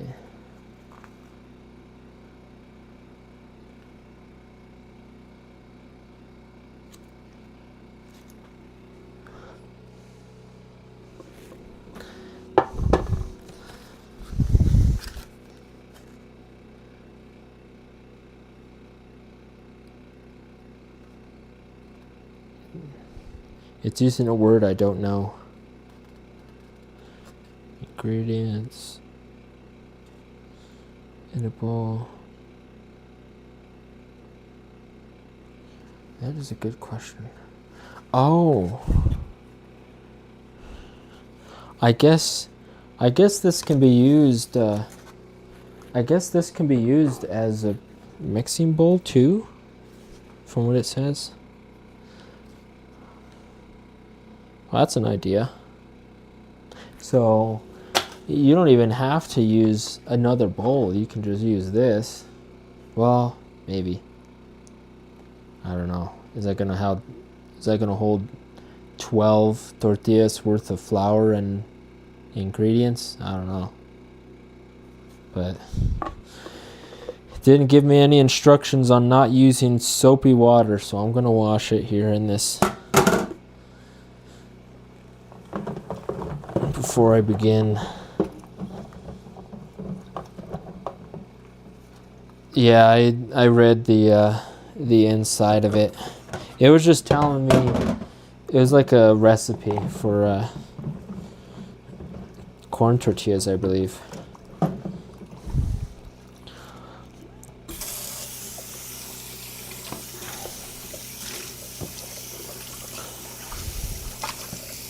I don't know, I just never had terracotta anything.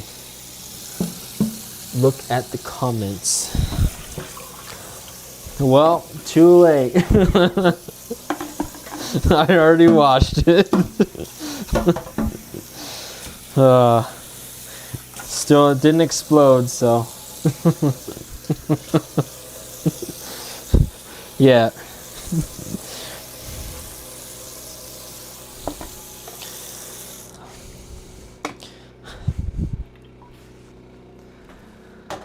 Oh, I am tired and hungry and lost.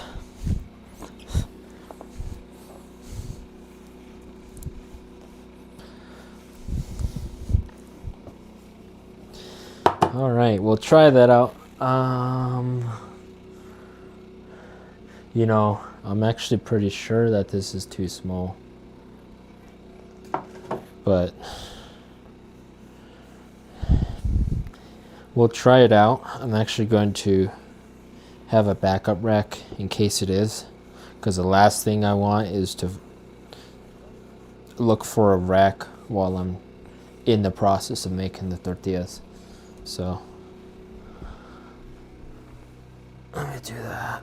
Find a place for this.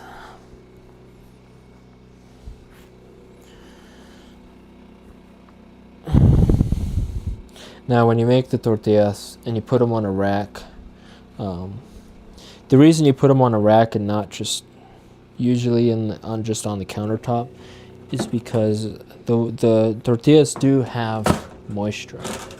And so if you notice, if you use a drying rack, oh, looks like my camera did it again.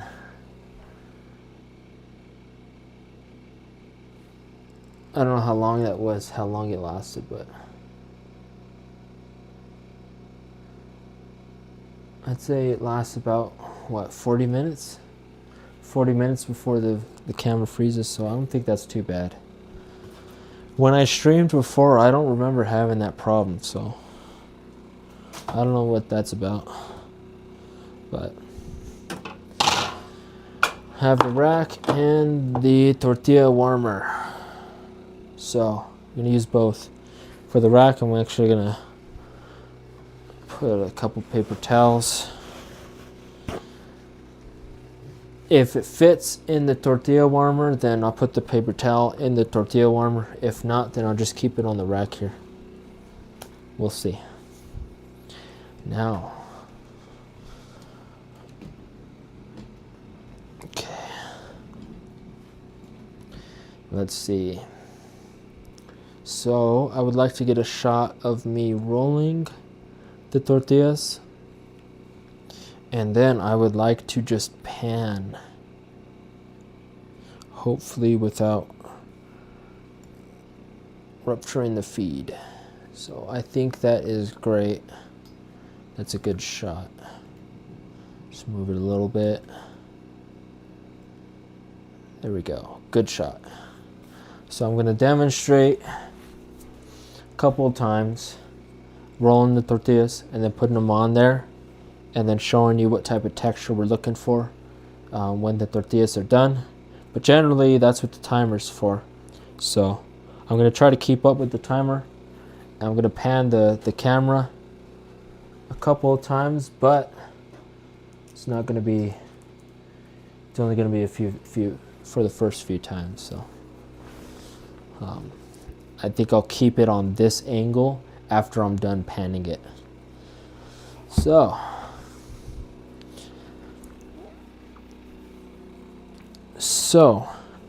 this is like clockwork.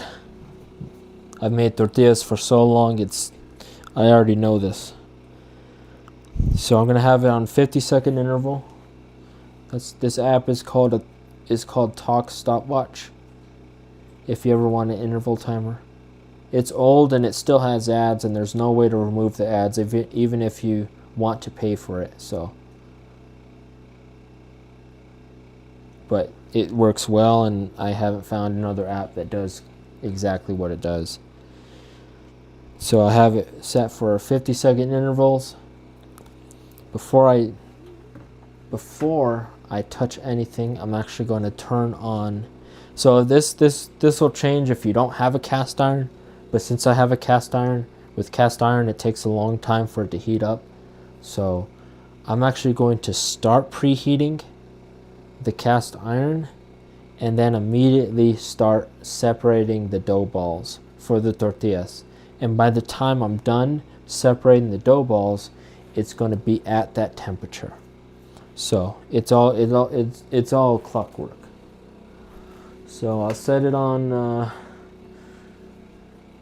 1 notch below medium heat if you have an electric burner. If you have a gas, I don't know. I don't know what to tell you. Immediately going to, oh, my counter is wet.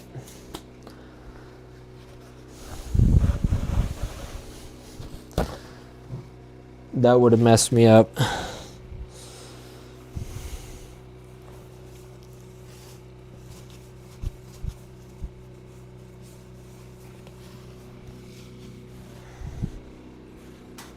Okay. So we'll flour our surface.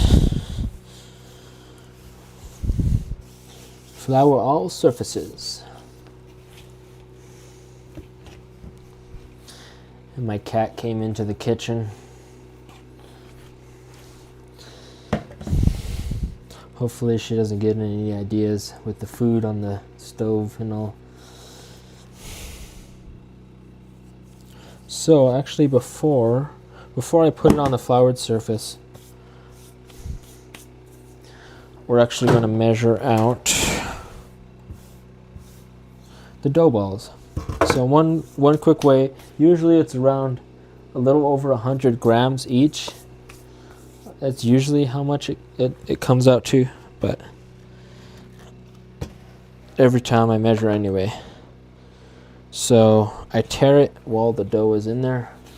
I just take it out, find out what the total weight is. So the total weight is 1,233. So divided by 12, it'll come to around 104, a little less than 104 grams each dough ball. And now it's important to be consistent with this, because the bigger the dough ball, the bigger your tortilla is going to be, because we always need to have a consistent thickness for the tortillas, or else they won't come out right. So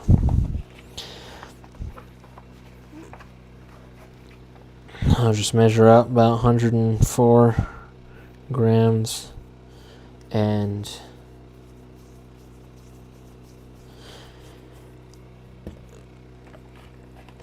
we're good. I'm not going to tear it each time, because we have the potential problem of a moving some, because I could tear it every time I take a dough ball out and then just measure 104 out, but if you make a lot of tortillas, then your total might start moving, And then your last tortilla is either going to be too big or too small. And there's really no way to fix that. So what I'm doing now is I'm just adding 104 to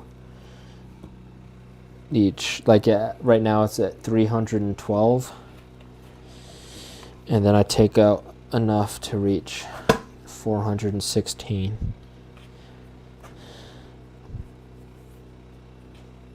And it works out because it's pretty easy to do the math, because you just add a 1 to the hundreds place, and then you just multiply 4 by whatever that hundreds place is. So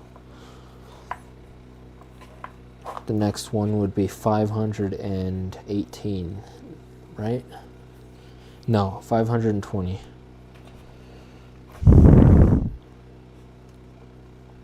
But I'm not going to bore you with the math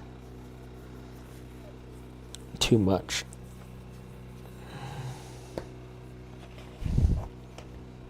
But that was one thing I appreciated when I was a kid. Is my grandma would make homemade tortillas every day. Every day. Imagine that. Having fresh homemade tortillas every day. Oh, I missed that.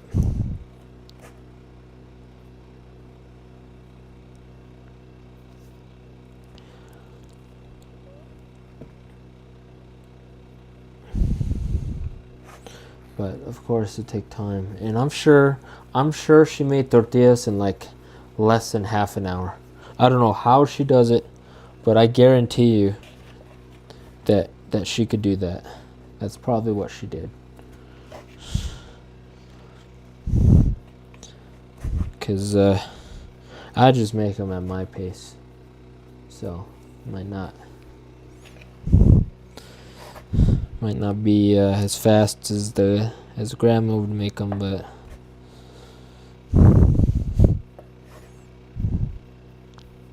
looks like we're staying up anyway. What time is it now? How long have we been streaming for? Almost 2 hours. All right. Not too bad. My initial projection is 4 hours.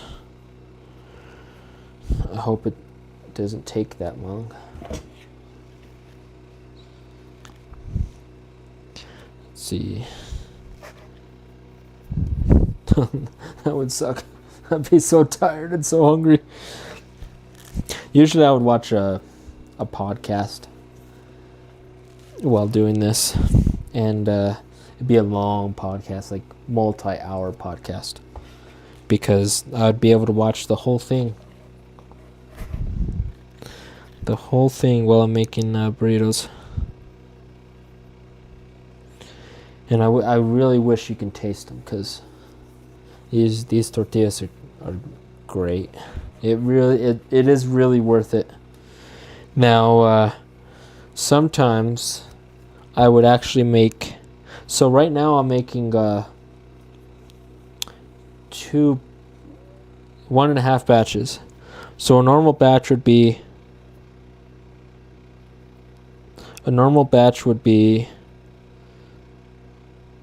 sorry, making sure that I get the weight right. A normal batch would be 8 tortillas, so 8 burritos. That's what a normal batch would be. Of course, if you just make 8 burritos then, and you work every day, 5 days a week, you're only going to have burritos for 4 of those 5 days. Now, that's not even including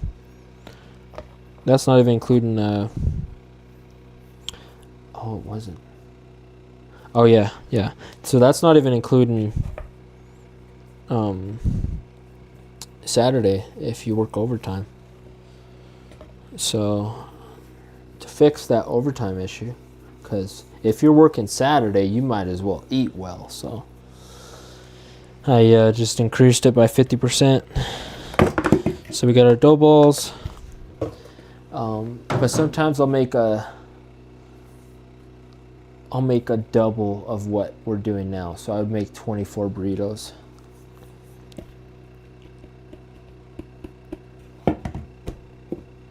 Oh, actually,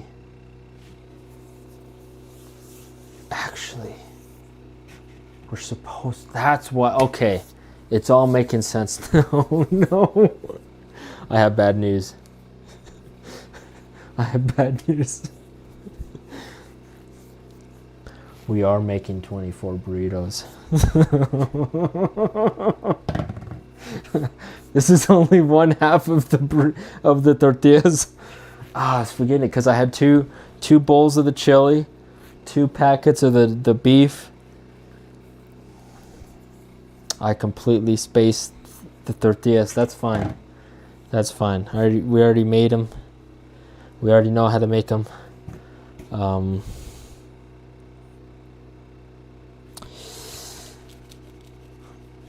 What should I do? Should I quickly make another batch before these dry out?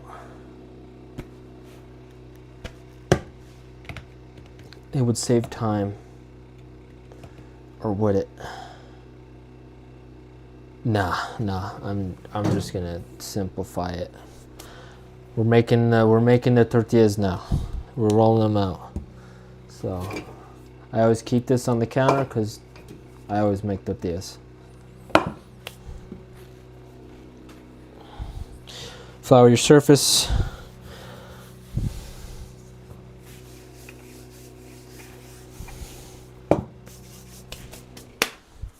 Okay, floured hands, make sure the pan is ready. The pan is not hot enough. Things are already going wrong. And the chili is boiling. Let's fix that. Just need to stir it a bit. Okay, pan needs to heat up so we have a little more time before we can start making the tortillas. But usually it's perfect. Decrease the temperature on the chili so it doesn't get too hot. I can't babysit it too much.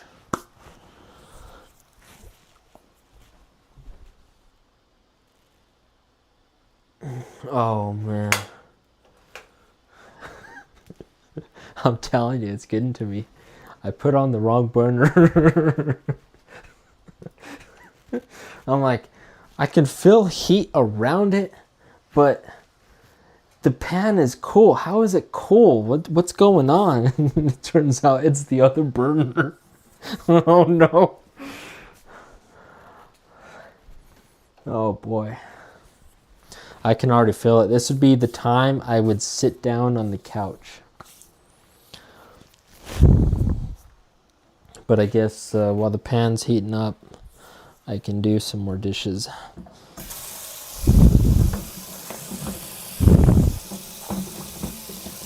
I already know I'm gonna start running out of stories as I get tired, so please forgive the dead air. I can only talk about so much.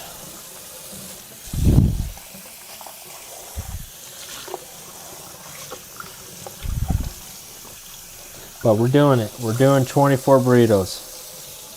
We're gonna do it.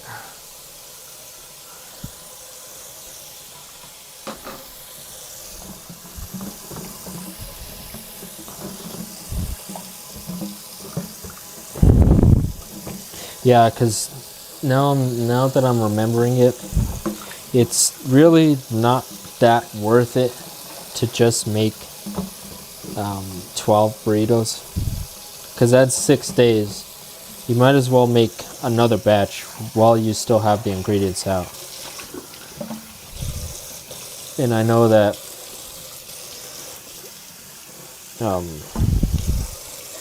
600 grams of beans, of dried beans, is like the perfect amount for 24 burritos.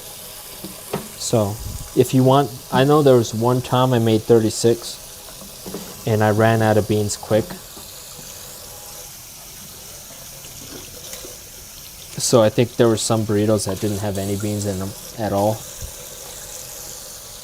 And if you don't like beans, then that may be your style, but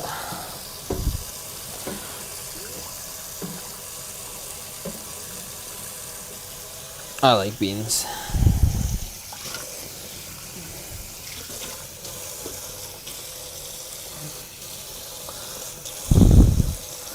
Yes, 2 dozen. I always like the dozen and the multiples of 12, because they divide evenly, because 12 is divisible by 1, 2, 3, 4, 6, and itself. That's a lot. Yes. But I guess it wasn't that big of a deal that beans were gassy when I was working in the trades, because I mean, you're not really around a lot of people except the drywallers, and I mean, the drywallers kind of deserve it, so there's that. But when you work in an office, I mean, you know, it starts to matter. So I'm actually doing them a favor by not going into the office tomorrow, so there's that.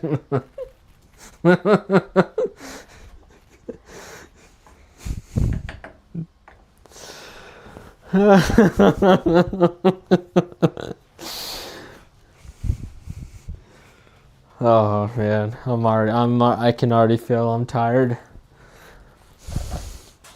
It's the crackhead hour. What time is it? I didn't even check. Oh, it's 11:15. Oh boy, we might be done at 1. Oh, I hope not. I was hoping to shoot around midnight, but oh, I forgot. If I knew earlier that I was doing 24, I would have cut down on I would have started with the tortillas and then do the beans, but oh well. Oh well. Yeah. Yep, I'm already feeling it. It's gonna get worse from here. I'm surprised if I'd even notice, because I can see my microphone levels and I can see there's still video right now, but there's no promises that there's going to be a working video or working microphone around 1 o'clock or 12 or whatever. I can't guarantee that. All I know is that I can't sit down, otherwise I'm going to want to stay down, and that's not going to help anyone.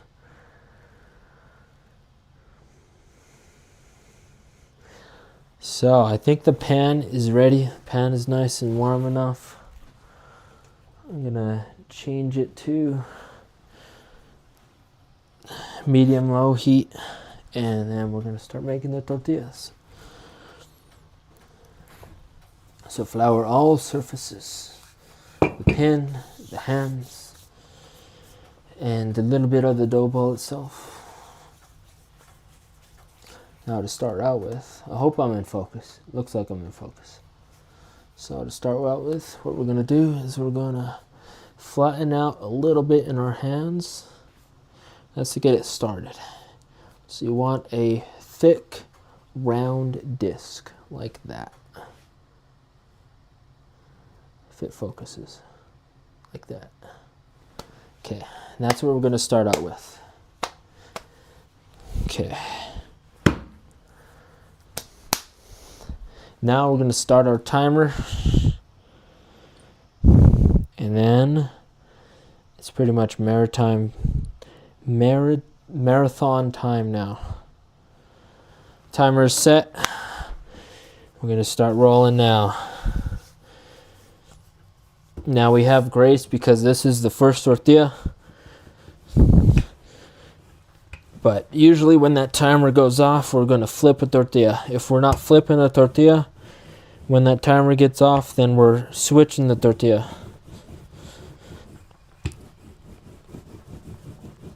Now again, when you first start rolling tortillas, they're not going to be that round.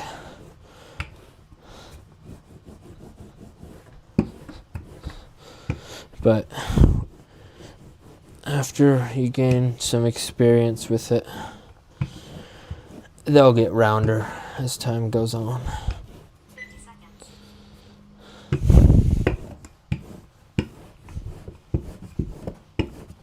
So it takes about a minute and 40 seconds to roll out an entire tortilla if you're experienced. And the type of thickness you want is, my countertop is dark. So as long as your tortilla is slightly see-through, then it is good. So I can already see my tortilla is slightly darker just because it's a little see-through. So we'll wait for the timer. And then we'll throw it on. And then you watch the tortilla. So right now I am rolling out another dough ball. And that tortilla on the pan is going to cook. And you gotta be quick. Gotta be quick. That's kind of how I got fast, is that if you want to match, if you want to be really efficient, because tortillas can take a long time if you're new at them, and I don't have a long time to spend on these, so I would like as much as possible to match the speed of the pan. So when the timer goes off, you see it's bubbling. Hopefully you can see it. Yep. Just slightly bubbling, and then you flip it. So I can already tell that that's too hot, because we shouldn't be seeing brown. Shouldn't be brown. The brown spots I'm talking about.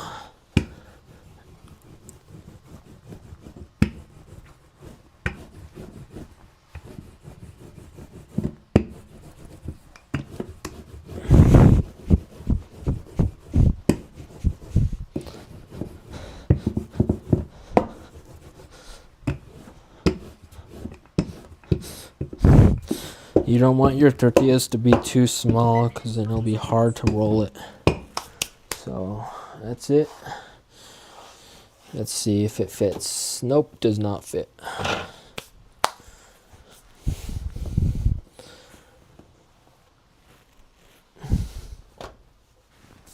There it is. On to the next one.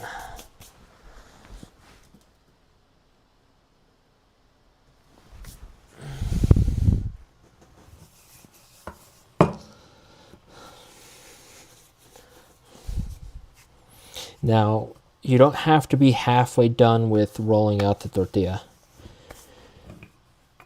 That's not usually how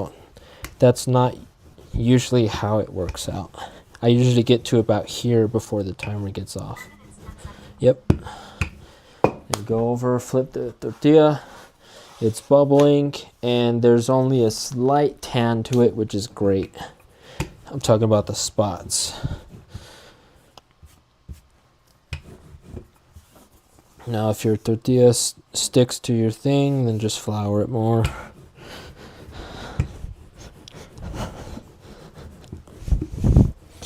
And then what we got?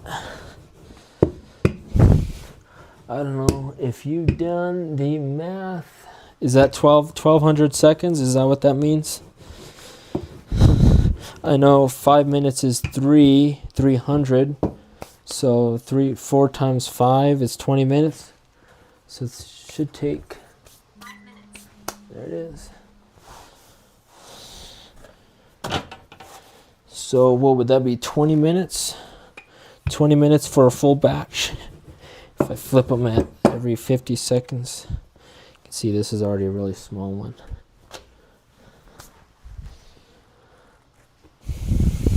There is, like, if you want to skip a cycle, that's fine. I do that sometimes too if I'm really behind.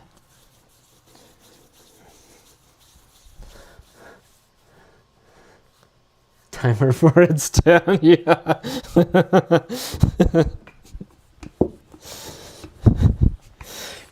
It's got a tan just the right shade.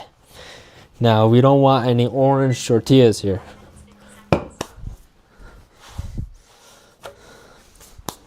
But we do want a glamorous tan.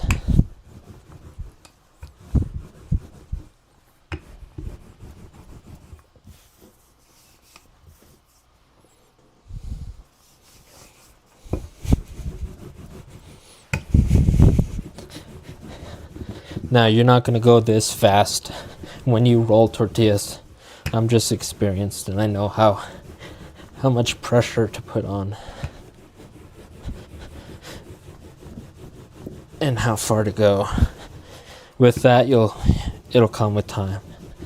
See how round it is? Pretty round. That comes with experience.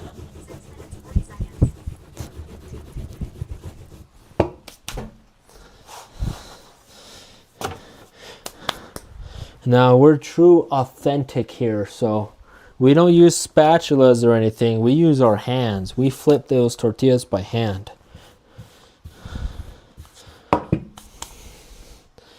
We're not afraid of burning ourselves here. We're authentic.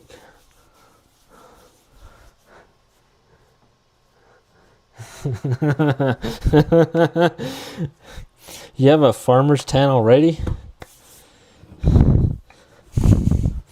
I wish I had a farmer's tan. I am so light right now.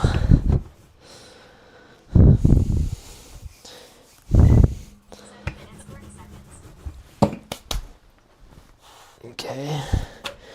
Probably a little more bubbling, so I'm just going to increase the heat. It wasn't bubbling as much as I'd like, but you don't need to be perfect. As long as you see bubbles, you're fine.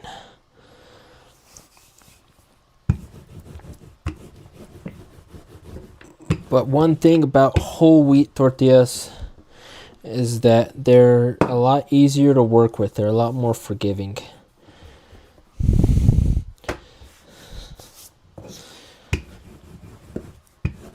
So you can be a little more rough with them and they won't throw such a fuss.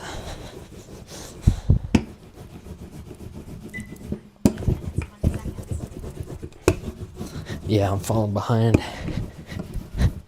It's because I'm yapping.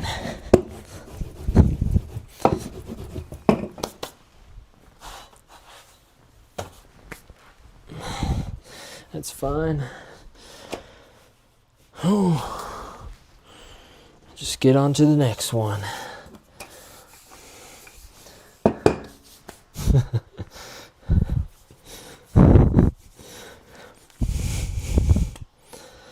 Oh man, you know what I'm thinking right now?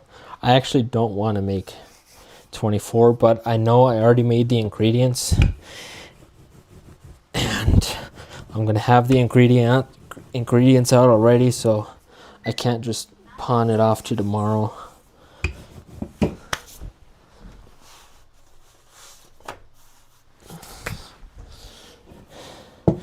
So it's gonna be a late one tonight.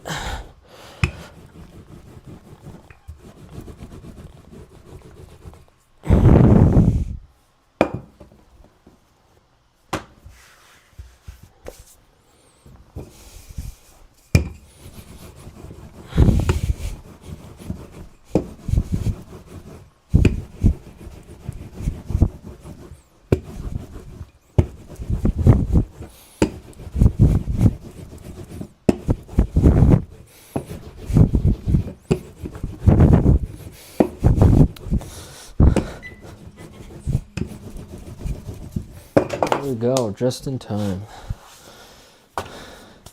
Now this is actually the part where I start breaking a sweat. Just because it's kind of a workout. You're going so fast, rolling.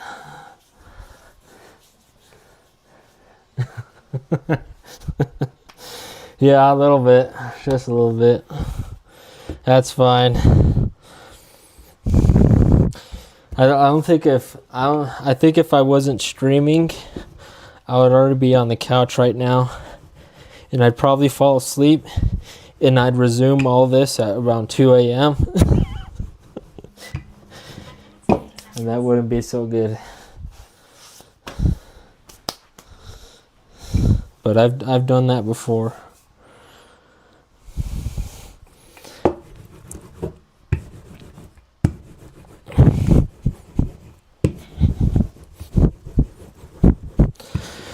Yeah, this one's not that round.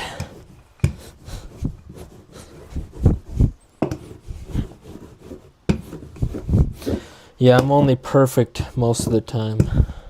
I'm not perfect all the time.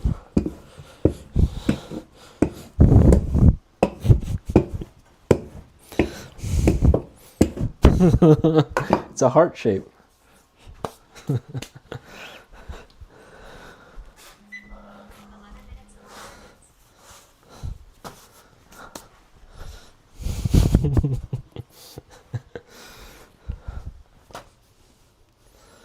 All right. How much we got left? We got, was that 5? Yeah. See, if you have a timer on, because when I first started making tortillas, I made them, it took me like 30 minutes to make them. And that was 8 tortillas. And now I'm making 12 in 20 minutes. So, yeah.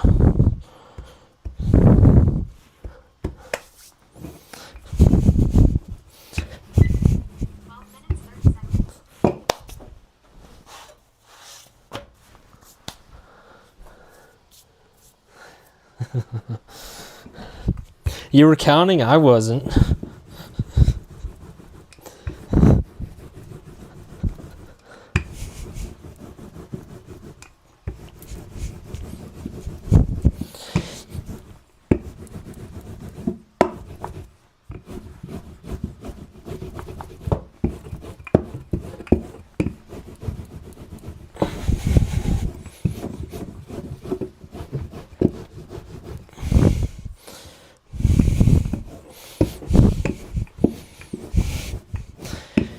For the thumbnail of this live stream, I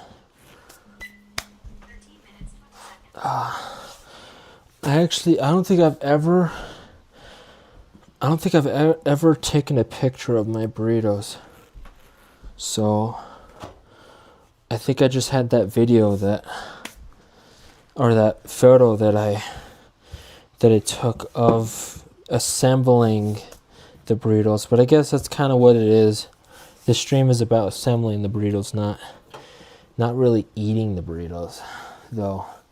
I wouldn't mind a stream just eating burritos.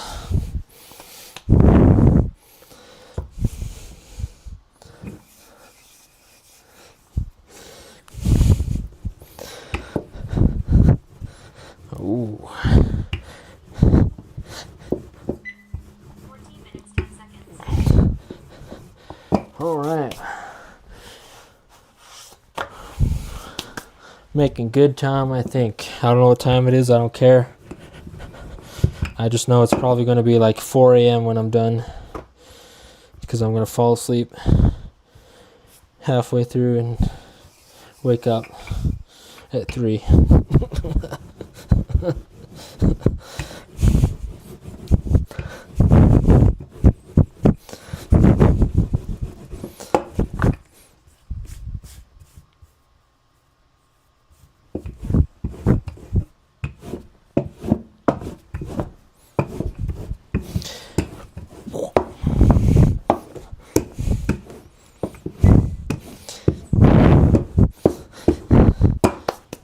15 minutes. Wow, we're making good time. Now, tortillas take a while to make, but oh, they're so worth it. They are so worth it. I've never had a store-bought tortilla, even the ones that you bake yourself, that tastes as good as a homemade from scratch tortilla. Oh, I see you sent something. I can't read it now.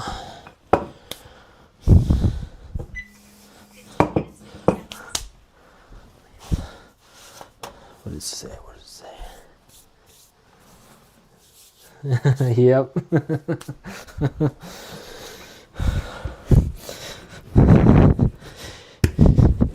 Yeah.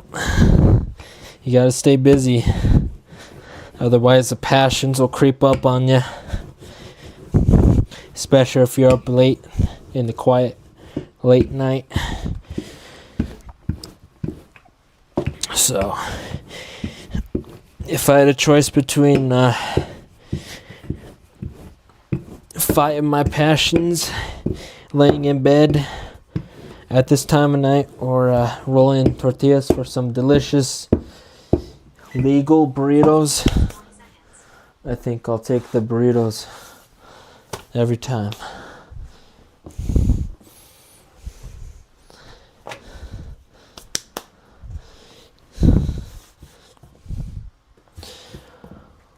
Whew.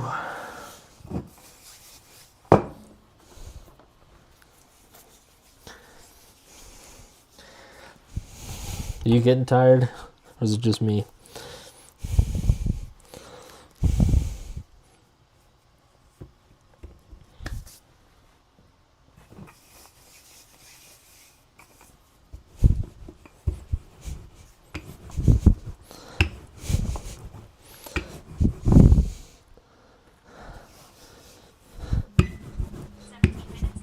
Oops.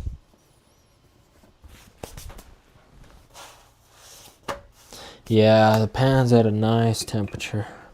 Get that perfect tan.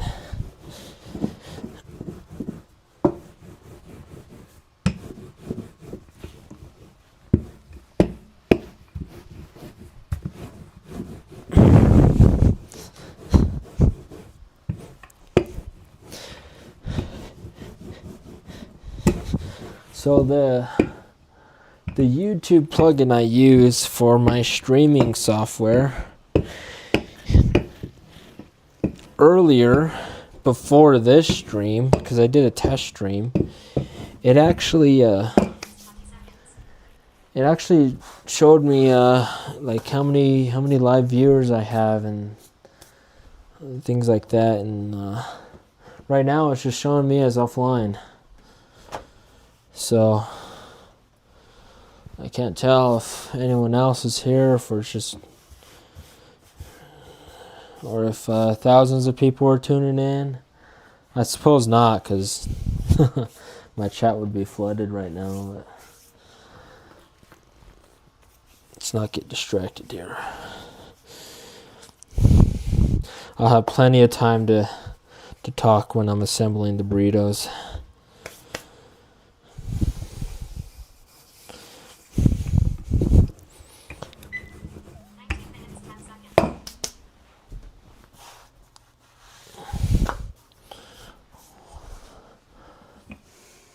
Oh, that's fine.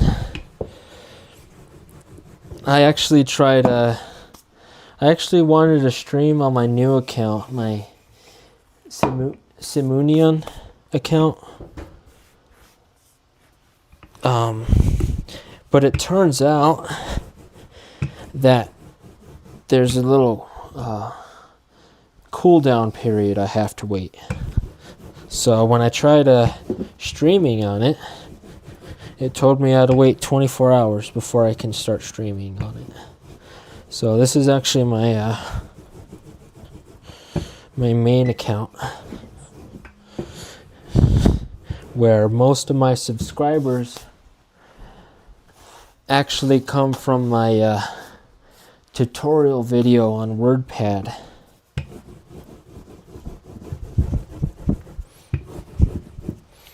So they come from Brazil and oh, what am I doing? They come from Brazil and India and Philippines, and that's where most of my subscribers are from.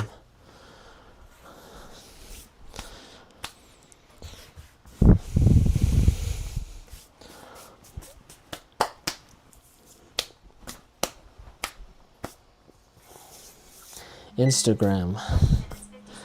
Well, I only have, what, 2 followers on Instagram? I guess I could live stream to Instagram. I've never done it. Don't you have to be in portrait mode anyway? I guess I would have to do it from my phone.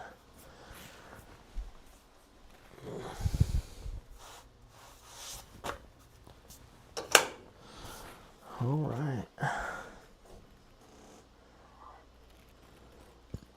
So the chili is nice and warm.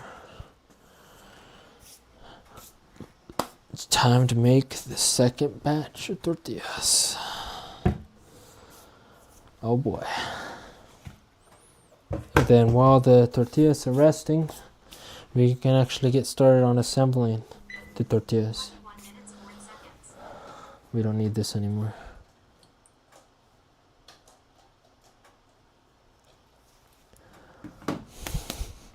All right. Let's see, 360 grams of all-purpose flour. Usually I'd be talking about other things, but I don't want to mess up here, and I'm tired enough that I can only get a time. And my cat's pacing around. I guess it's time to feed him.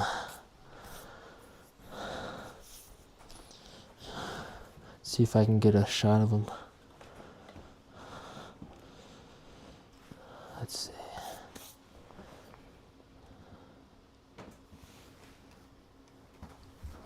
See if we can see the bowl. There it is. Let's feed the cat.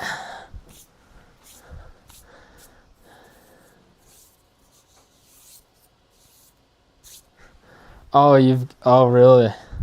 Wow. That's funny. Do you, if you go live on Instagram, does it keep your VODs, your video on demand?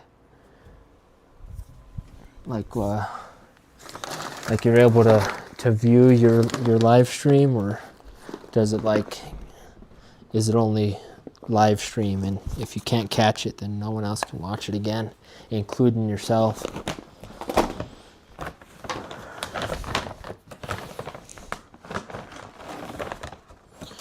Here we go, Tyga.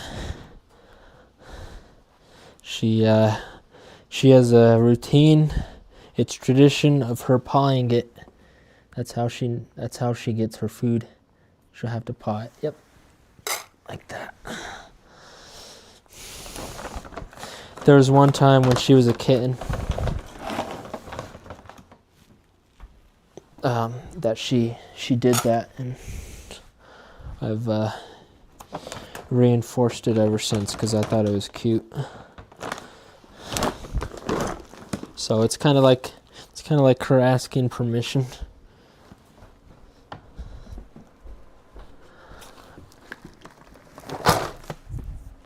All right. Cats are fed. This one's currently feeding.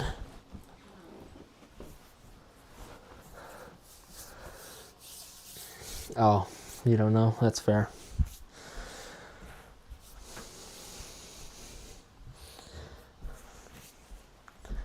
Oh no. Well, that tortilla is overdone. I always forget the last tortilla, but that's okay. It's just a little overdone. Still tastes great. I can't eat it now, of course, because it's not midnight yet. But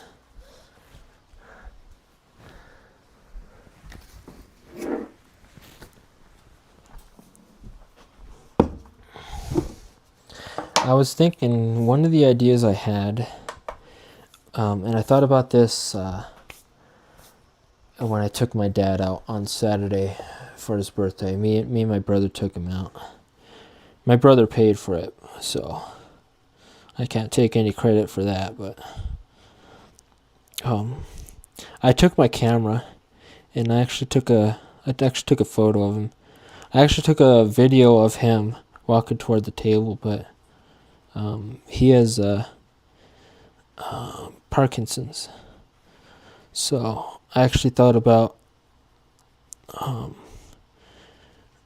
I wanted to get him on video, and I wanted to take photos of him while well, he's, you know, he's the dad I know now. I just never had too much of an opportunity to. But one idea I had was actually to crispy, nice and crispy. One idea I had was actually to do an interview. To interview my dad. Like if you ever watch like documentaries where they ask them questions and they're sitting down in a couch or a recliner and they're talking, and you know, like those type of interviews. I always wanted to do that. Well, I had the idea to do that on Saturday and the last few days, and so I'm like, maybe I can sit down with him and interview him. Because the other thing I want to do is I want to get a good picture of what his childhood was like, because he's a pretty reserved man, so he doesn't talk a lot about his history, and for good reason. I mean, there's a lot of stuff that he's not really proud of, but at least for now, I would love to just sit him down and interview him and ask him all these questions and get it on video, so that, you know, when he gets older and, you know, things get worse, you know, have that video of him. What was it, 18 grams of salt? Oh, yeah. And while I'm at it, I also thought, if I'm going to do that with my dad, I might as well do that with my mom. Because I wish I was old enough at the time, or competent enough, to do that with my grandparents.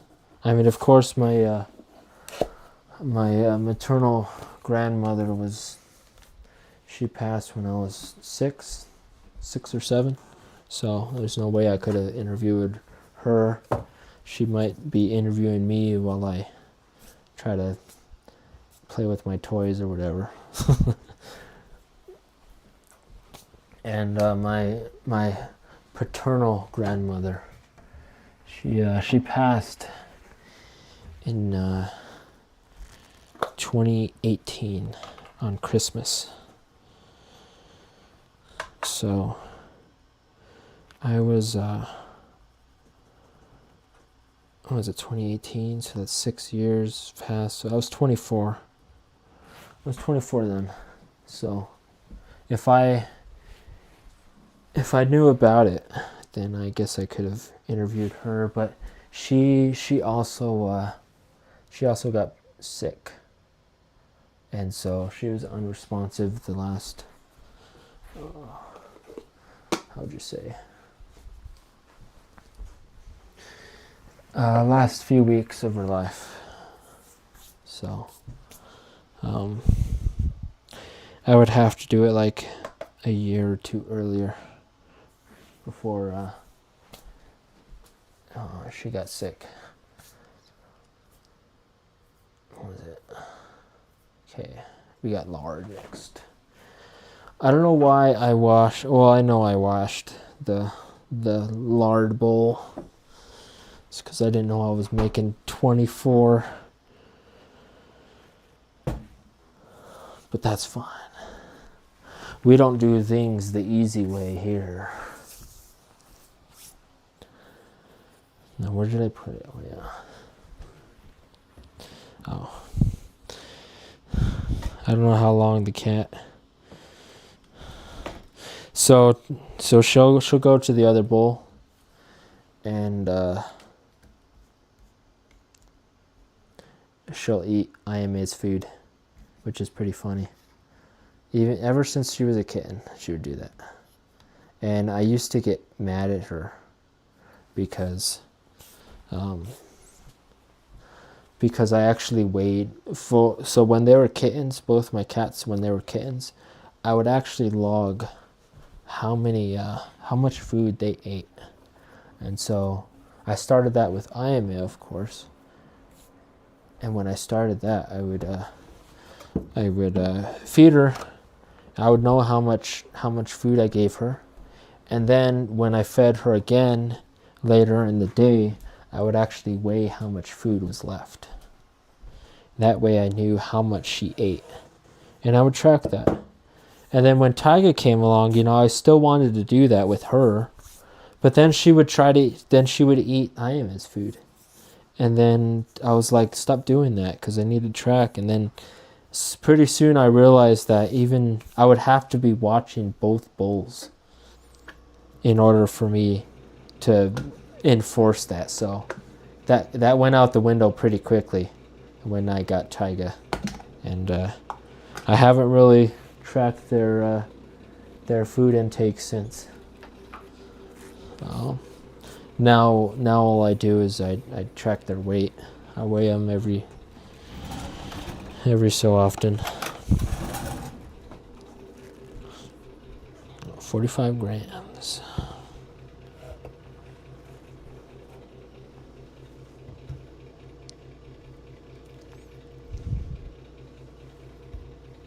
Oh.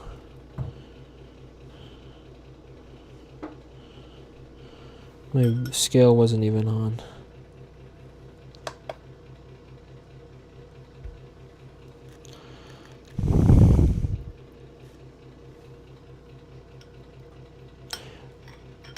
Yeah, boy. 45 exactly. We're on a roll.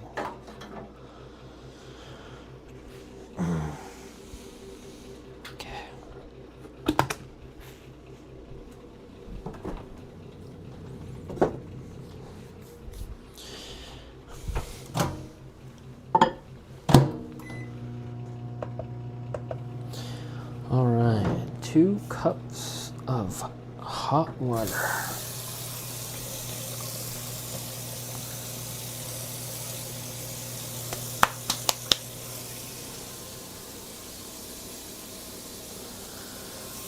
Oh, I should probably show you the tortillas.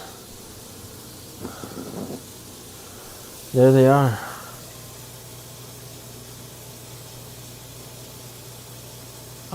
Don't those look delicious? Yum, yum.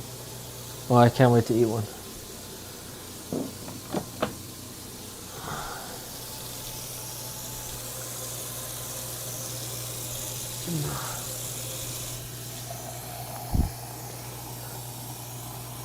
Oh, I wish you could taste them.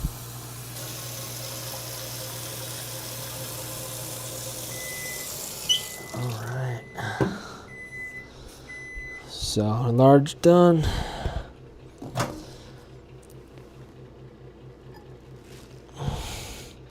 Glass is pretty hot.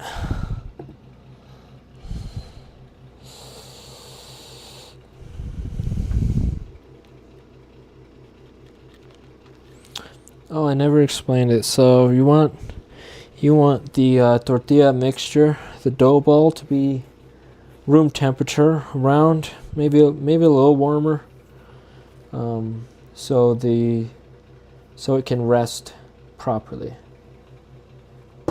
So if you ever wondered why I'm using hot water and microwaving the lard. Okay. Make sure I don't skip any steps. When I bought this microphone, of course I didn't know if it worked with computers or not, but I'm glad it does.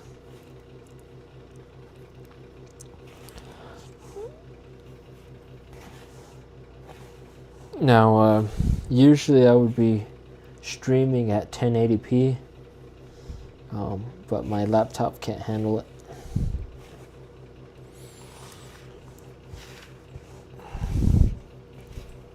I wonder if my phone would be able to handle 1080p, which is pretty funny. If it does, that would be pretty funny. My phone would be able to do it, but not my laptop. And it's not a cheap laptop either.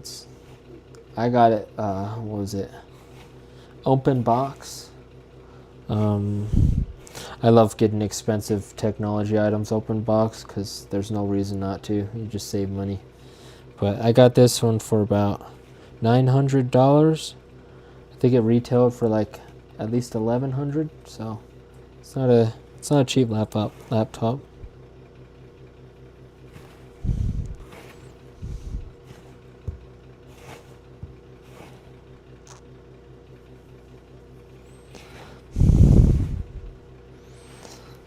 It's a pretty chill day at work today. Pretty chill work day. There's one meeting I was dreading, but it turned out that the meeting started, right, and I was expecting, this long work session. I like working, I like people assigning me tasks and me working on them by myself. I don't like them watching what I'm doing. So that's what happened yesterday, and I was actually worried that was going to happen again today, but nope. It was like, hey, you actually don't have anything for you today. So, that meeting lasted like 2 minutes. So it was a pretty chill day. The rest of the day was just, standard small fry work. It was good. So I don't know if you could see it. I don't know if it'll make out that well, but that's the sand texture that we want.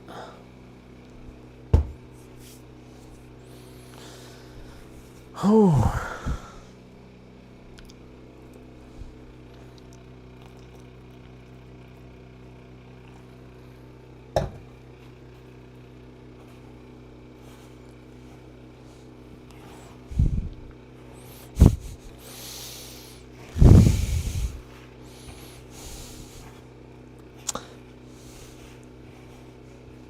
So I guess you're streaming directly from the YouTube app on your phone. I guess that's what you're doing. Because I actually don't use the YouTube app. I actually watch YouTube. If I watch YouTube on my phone, I actually use Firefox.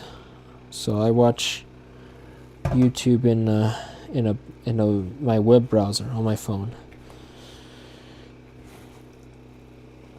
Oh, I see. And that way I don't have to watch ads. But I guess barring the ads, because I guess you can always get YouTube Premium or YouTube Red or whatever it's called. I guess you can just do that. I'm pretty sure the experience on a phone is better on the app. Oh, you do have Premium. That's pretty cool. So you don't get. I heard that even if you have Premium, on some videos it still shows you ads. I don't know if that's true, but I think I heard that. But for the most part, you don't get ads, right? If you have Premium.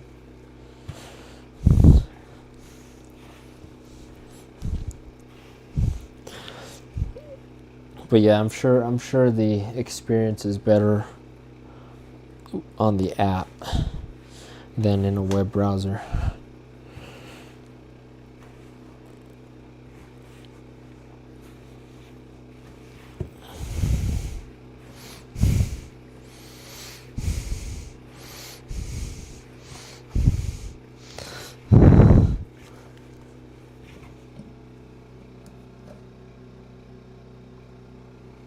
Oh, I see.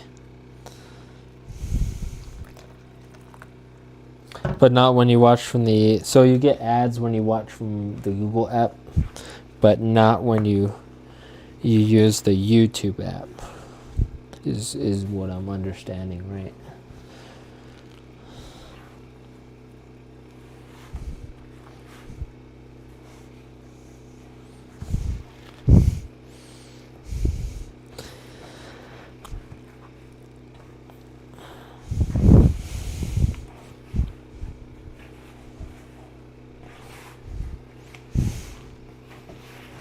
Whoops. We got a... Oh, cool. Oh, we got a goner. We got a goner on the ground.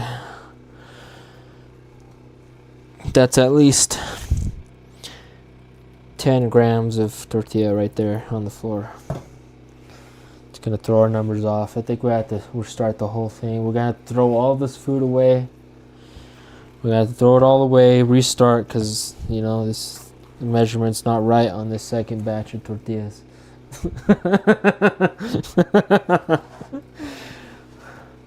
Oh, sorry. I think I maxed out my mic there.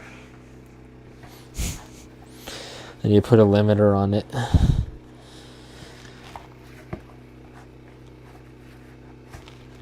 But that would cost more time. Time which I don't have.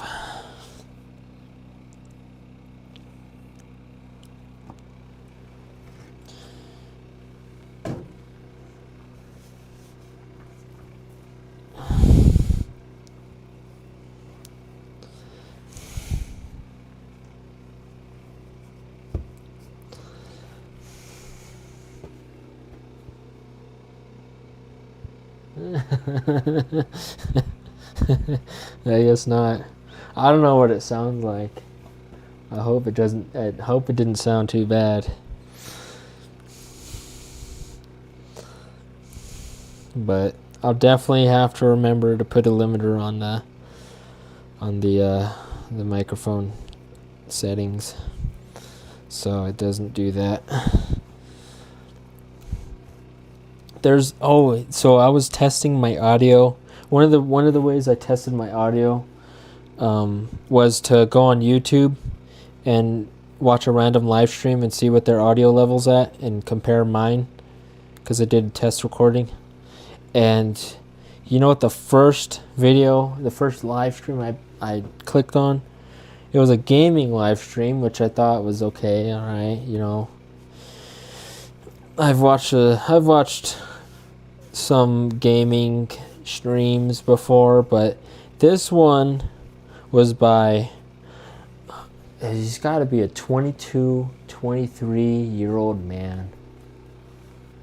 And he was screaming into the microphone. And I don't know, I may be biased, but I don't think a man's voice should go that high. Call me old-fashioned, but that was not right. And it did a number on my ears. It took me 30 seconds to recover from that. I was a little traumatized, not gonna lie. But that was so annoying.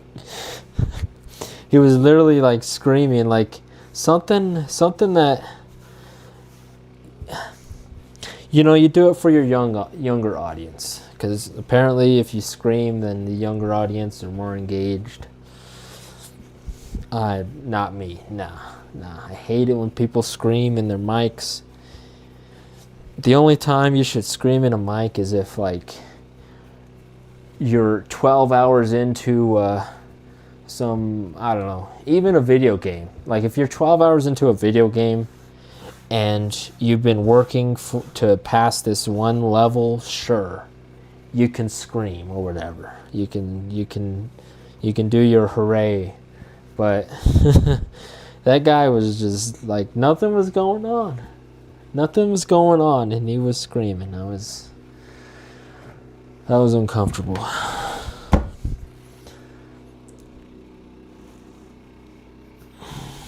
Nice.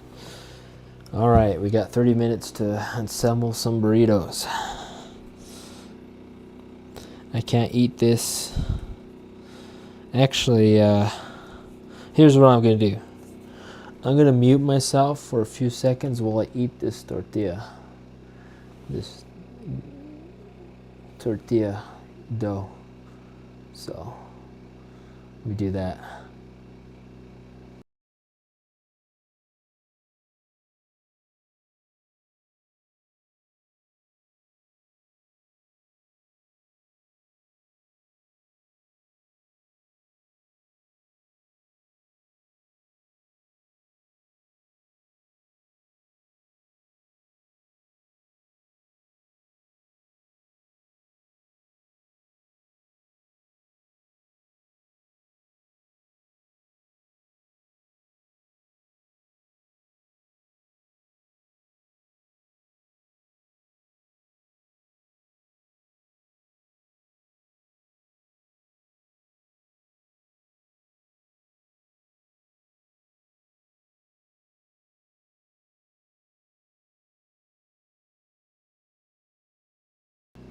And we're back. Hopefully you didn't hear any of that, cause I was savoring it.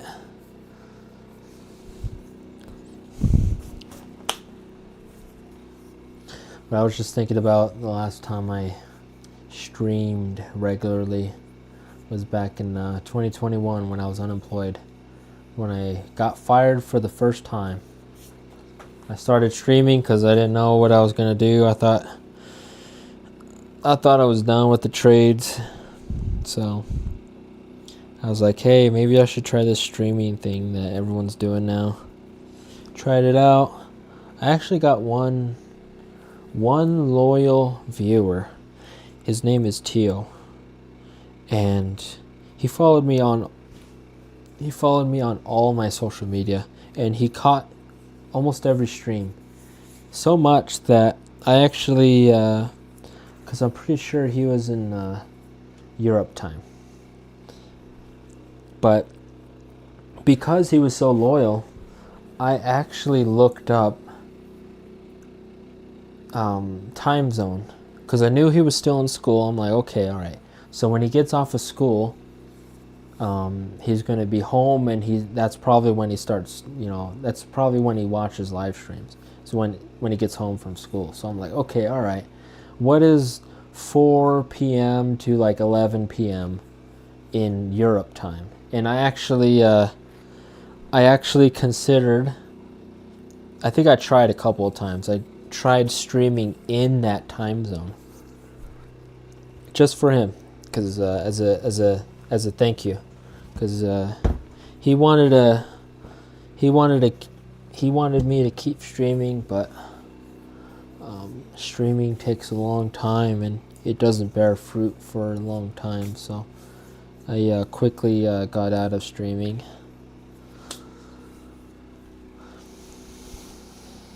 But I always wanted to stream. It's kind of along the lines of making videos in general.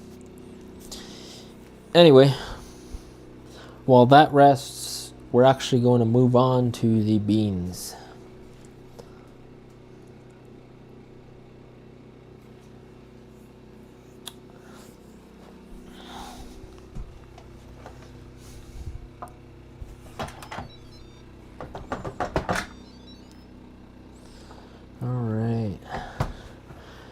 I'll try to move you over here a little more, but I'm afraid the camera's going to cut out again, so I'll try my best to show you what I'm doing.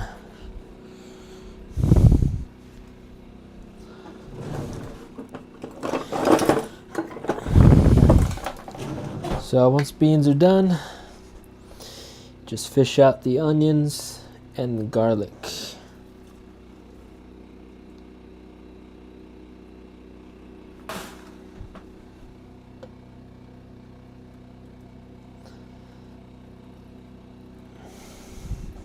That is flavor there. And now, of course, these, like I said before, they float to the top, so they're pretty easy to get out.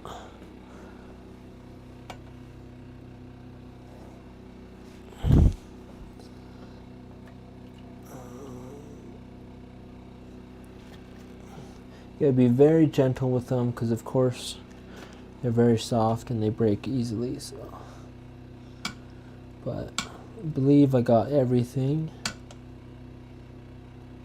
Nope, there's one more garlic left.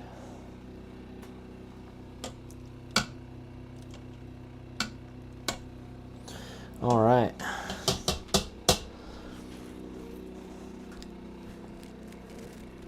So we're done with this.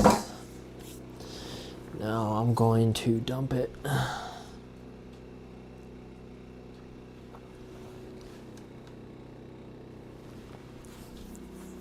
Grab some mittens.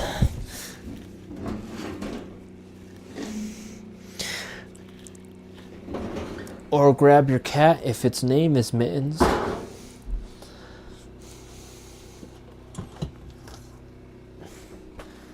Because it's a hot pan. And then for me, if you're following along with the whole Instant Pot thing, then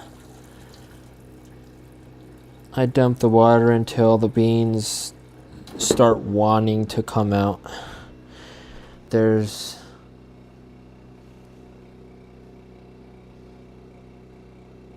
quite a bit of water left. That's fine. That's what we want. I like creamy refried beans. So that's what I'm doing.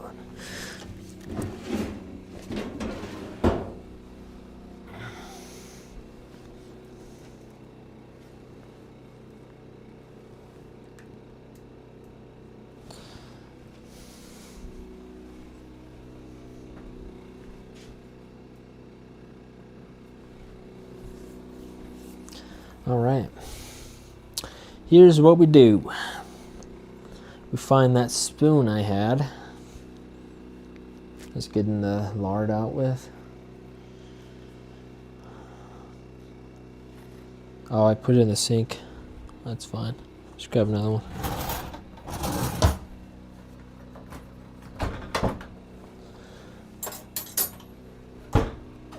Okay, with your spoon, get some lard. Now you don't need to warm up the lard, of course, because the beans are already hot enough to melt the lard. So this is where the magic happens.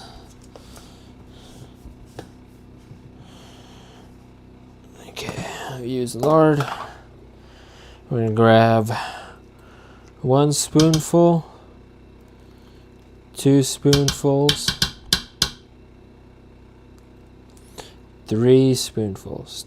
So 3 tablespoons, maybe more. I don't know, doesn't matter.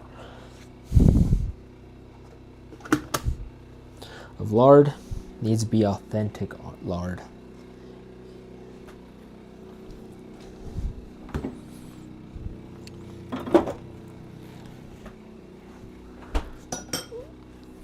Okay, so we got the lard.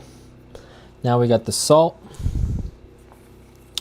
Now I actually wrote down how much I usually put.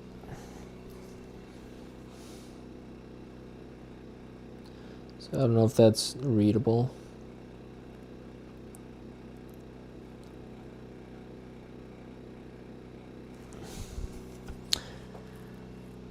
What? I wonder what I read in your mind about.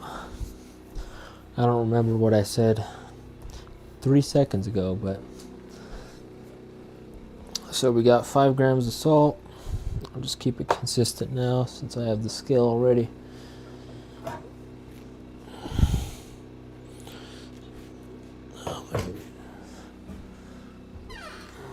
Just grab some salt, put in some 5 grams. Oh, how am I going to do this?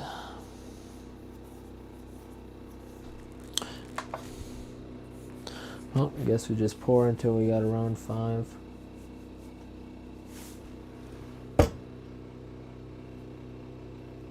Oops.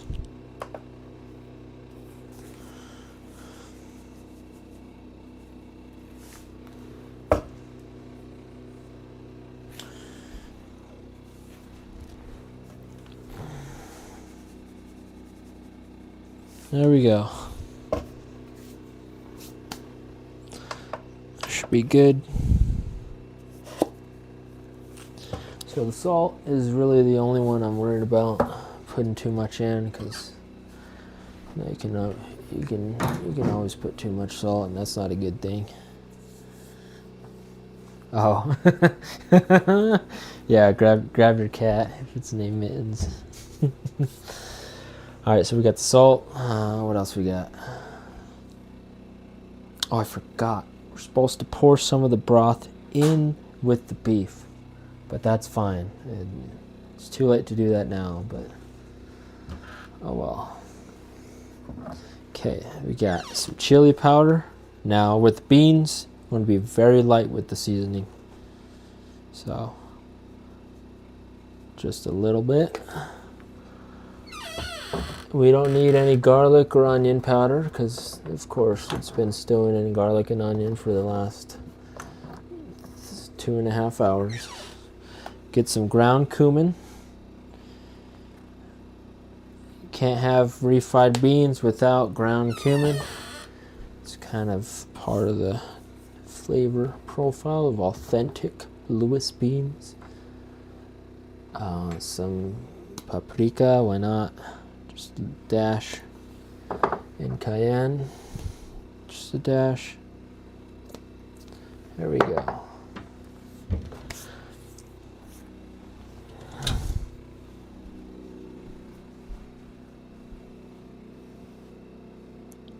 Oh yeah.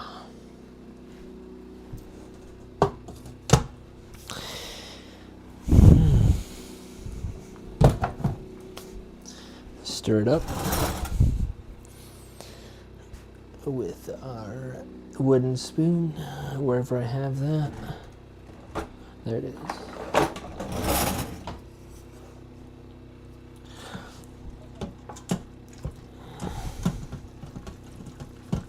Okay, I'm gonna stir until the lard is pretty much melted through.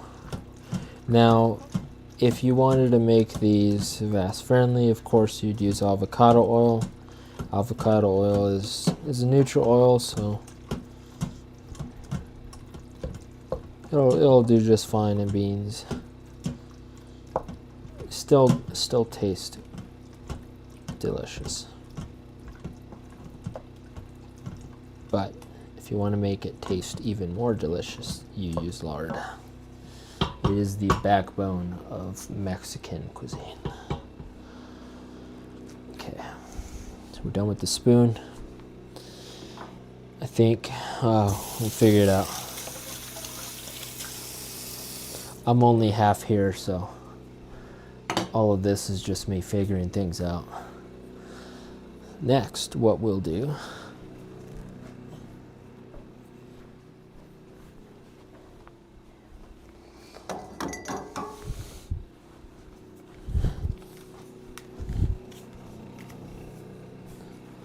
is this guy. This is just a handle. Nothing on it yet, but I'll show you what goes on it.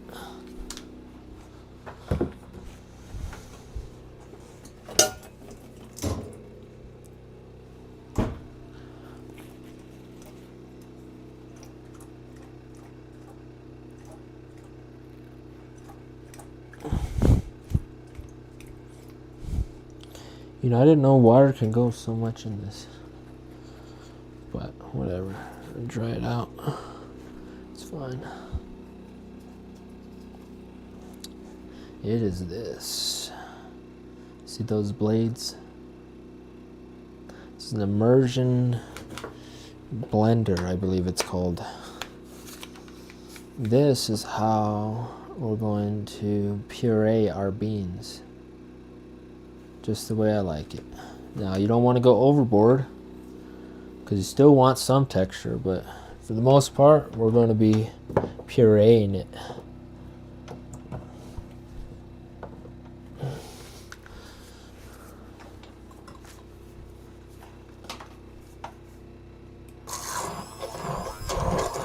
Oh yeah, turn up the heat. Put it on saute.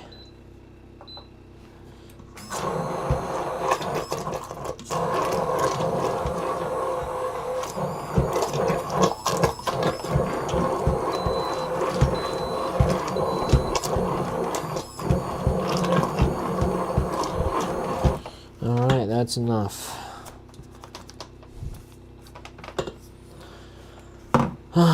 And whenever you're using motorized things, always unplug it right after you use it. You don't want anything, you don't want any blood in your refried beans. I think there's enough iron in it.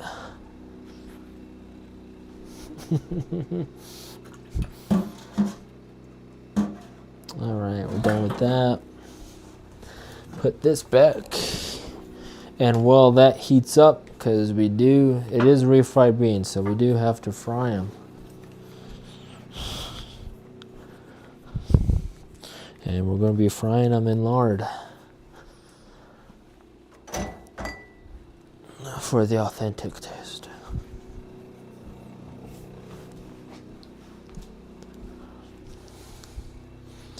Need our spoon. So it is past midnight, so I can taste test this.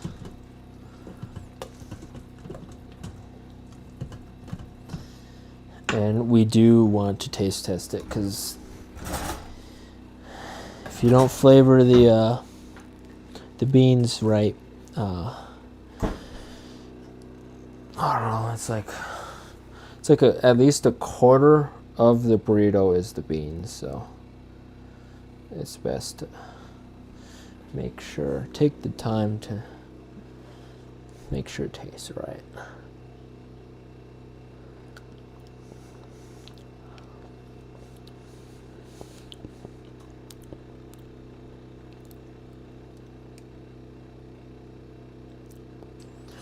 Needs a little more salt.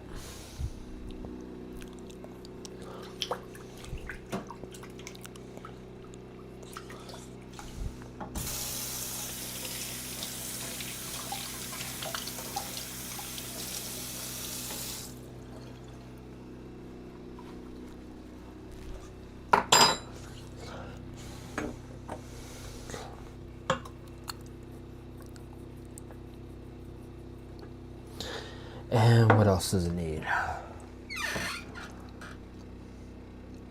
We'll just try. We'll just try salt.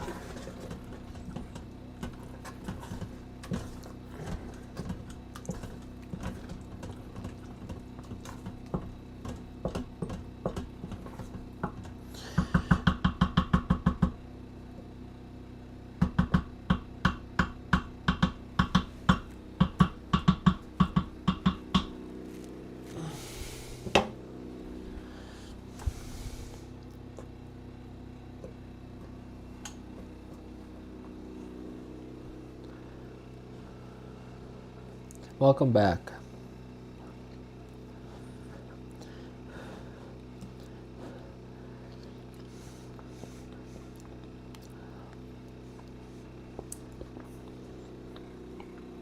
Now, my rule about refried beans is that they should be delicious without cheese.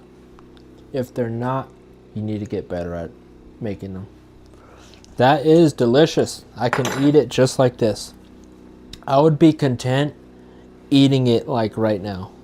So, if all your ingredients are that delicious, then the burrito is just going to turn out great. So, this is turning out great, and I can also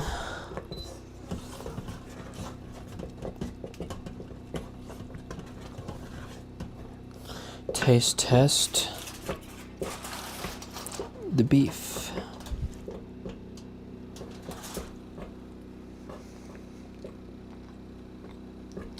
That is delicious. That is delicious. Oh, this is gonna turn out so good. So good. Oh. I guess I could taste test the chili too. Why not?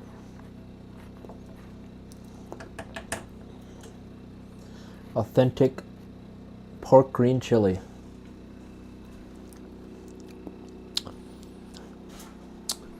Delicious.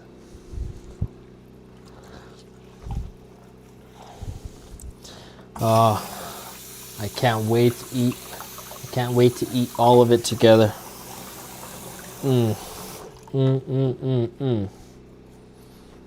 Ah, you're missing out.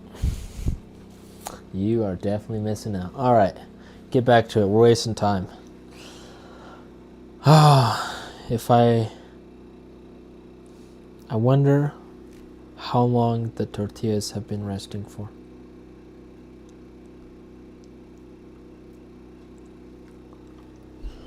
I should have put a timer on. It was before midnight, right? I think I remember that. Yes, I can have meat now. All right. It's probably more beneficial if I just do the tortillas. I think at least 20 minutes have passed, so I think we're good. Yeah, we're probably good. Yeah, me and you, sister. I don't know. I don't know what's going on. I lost track of everything about an hour and a half ago. All right, beans are done. Last is the tortillas because the chili is warmed up. Chili is nice and hot. I'm actually going to put the beef on very, very low just to get them warmed up. So when we put all the ingredients together, it's all warm and workable. We got the chicken. Usually after the tortillas are done, that's when I cut up the chicken. But these pieces of chicken are already in pieces, so I don't need to do that. So that saves time. So it really is just the tortillas before we can start assembling them. And assembling them, I think, takes like 45 minutes. So what is that? That's like 2 minutes each burrito. I think, yeah. Oh. So again, I'm gonna take the grand total weight up. What do we got? Okay, we got 1,210. So that means that, you know, that dough ball that fell on the ground was actually quite a bit. It was at least 20 grams. So these tortillas, I'm just gonna make 100 grams each. And the last tortilla is going to be like 110 grams, but that's fine. Nobody moved. I dropped my brain.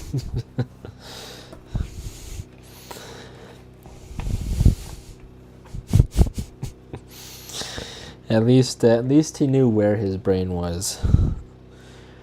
Because I'm pretty sure my brain is still up here. It's just not working.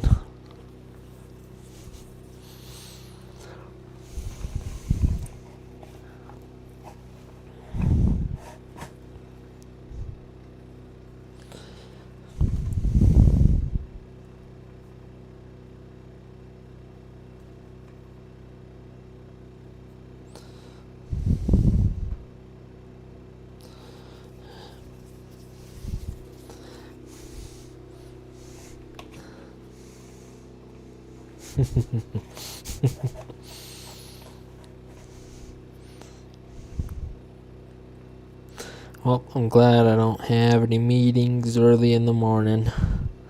I have one meeting at like 2 p.m. tomorrow. So, I am good. I am good. Don't tell my boss, but I'm probably going to sleep in a little bit.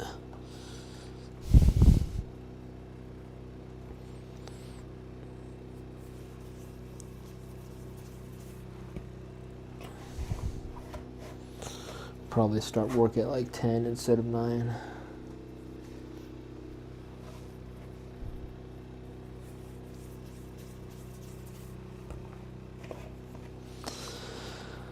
Alright, so it's only, that's what it came out to, right? 20 minutes. 20 minutes for the whole cooking of the tortillas. So we got 20 minutes. What time is it now? That's about 12:30, so 12:50, and then it takes about 45 minutes. So, we'll get done around 1:30, and I can finally eat.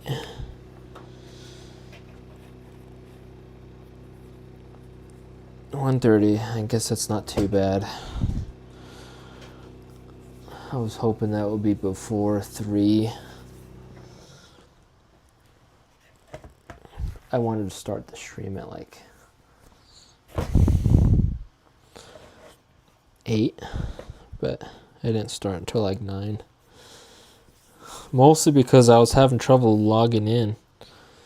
I tried YouTube first, and then I got that error that I can't stream until 24 hours pass. And then I tried logging into my Twitch, but then the Twitch doesn't work. for some reason, even though I primarily streamed on Twitch before. And then I tried logging into YouTube again, and then that time it worked, so. Here we go.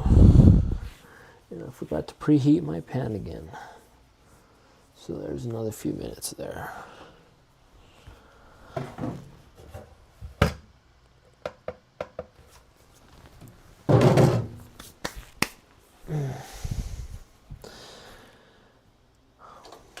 This time I'll preheat the right burner. As for now, we don't really have dishes.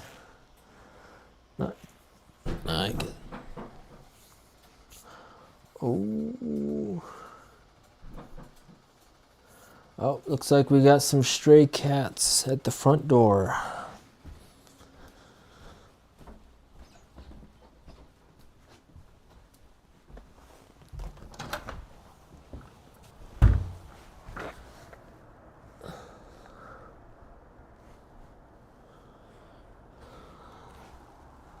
Well, they ran away, whoever it was.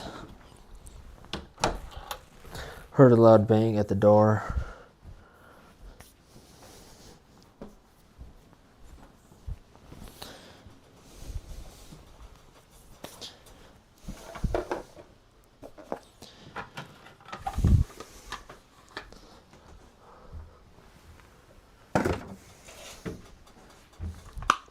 Yeah, it would be nice to interview my family.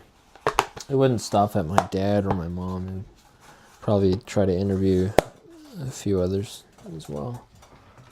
Get their story, get their childhood. Things like that, just to have it. Oh, 9-ish, yeah. Yeah. I'm glad the stream wasn't streaming at the time, because I was pretty frustrated. I was like, not really that about the stream, but mostly because I need to get this stream going so I can start making the food. Because usually I start around, usually I make burritos on Thursdays. It's usually a Thursday. Now, of course, there's dance practice that now I don't do them on Thursdays if there's dance practice, but traditionally it was Thursday.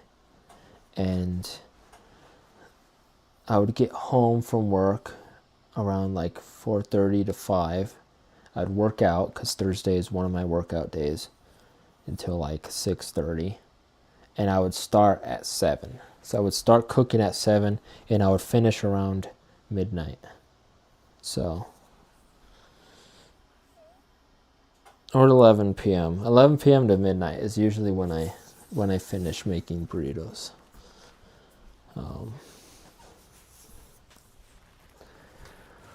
Oh, this food looks good. I kind of want to make a burrito right now and just eat it, but can't waste any time. Can't waste any time.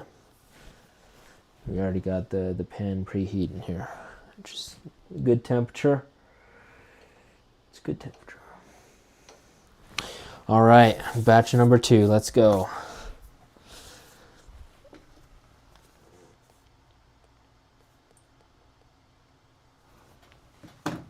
All right. Make sure the countertop's not wet.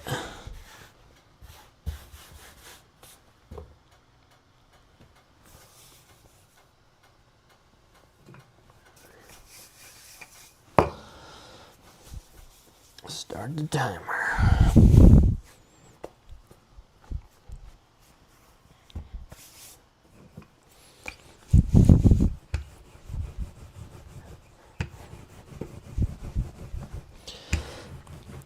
You know, technically, it is my opinion that that white tortillas taste better.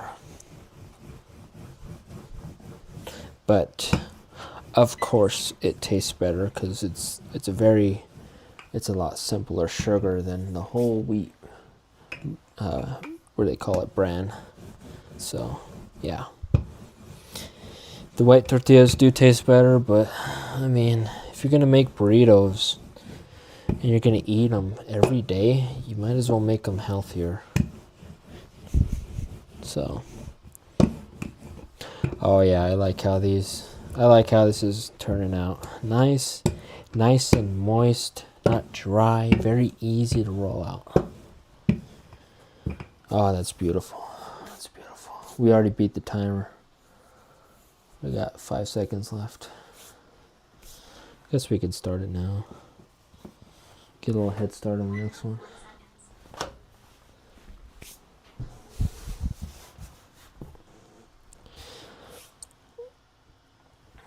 Nope, there's 1 out of 12 down.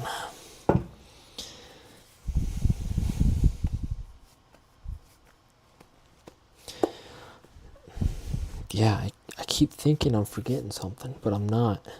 The beans are done. Okay, I start with the beans, then I put the chicken and beef. Chicken is done, beef is done. Then I put the chili. Yep, chili's done. Then I put the cheese, and then I wrap it. Yeah, everything's done. Now, it's not homemade cheese, so I mean, I guess my burritos can be better. 2 minutes, 30 seconds. But then again, if I really tried, I can make these even better if I, again, tried to. But they're delicious. They are delicious.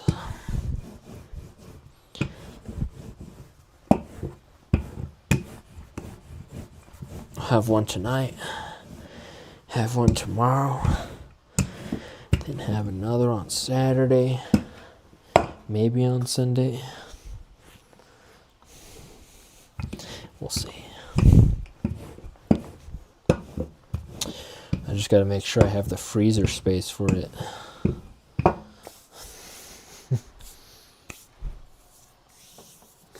minutes, 20 seconds. Oh, nice. You're in your bedroom. Rice or egg? No, if I had larger tortillas, then I would. But I can only fit so much in them. So I have to, what do they call it? Triage? Or, no, not triage. I have to be selective what I put in it. But traditionally, if I don't want to make a burrito, I can put more in it. And that's when I would put rice. Nice, delicious rice. And egg, I've never tried an egg in one of these burritos. Vegetables are for rabbits. I'm sorry. What type of vegetables are you putting in burritos? Come on. That's actually a genuine question. I don't know what type of vegetables you would put in a burrito. Corn? Maybe corn. Okay. Corn, yeah, for sure. What else? What else would there be? Brussels sprouts? Asparagus. Peas. Carrots? Maybe. Cabbage. Lettuce. Never tried it. Maybe. What would you put? Now, if I don't know if I should say this in front of you. Probably not, huh? I guess we'll skip a cycle. Now, if you feed a rabbit vegetables and then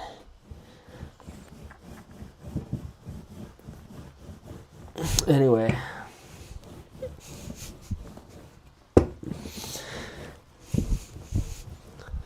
these tortillas are looking great.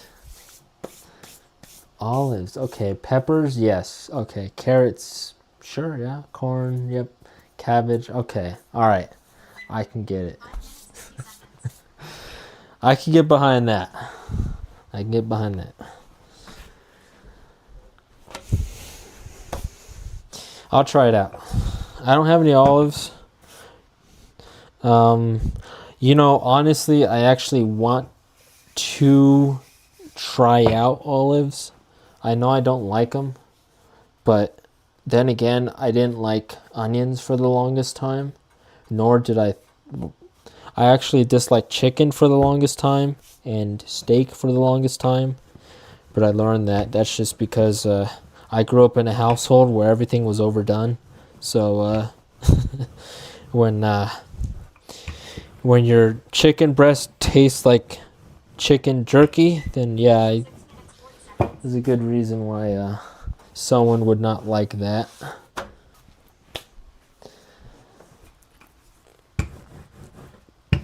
Where was I going with that?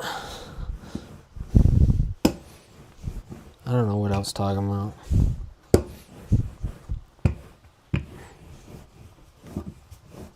Oh yeah, olives.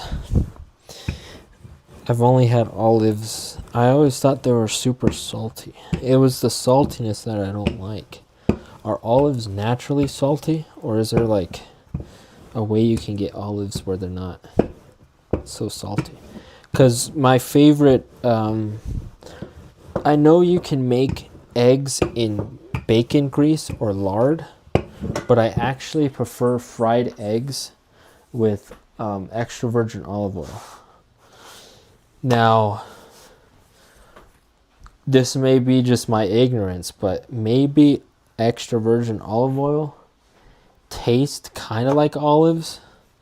And if that's so, then there is some potential for me liking olives at some point in the future. I just know that olives aren't a lot of things in Greek cuisine, so black olives. Okay. I may try black olives. Just get a jar. Just get a jar of black olives. Do you have any recommendations of black olives, or should I get like 8 minutes, 20 seconds. go to a certain store like that one what is that, Pete's Fruits and Vegetables? Or do you think just going to the grocery store and grabbing some olives? Because I might try that. Just like wrap them in tortilla with some other ingredients and just trying them out like that.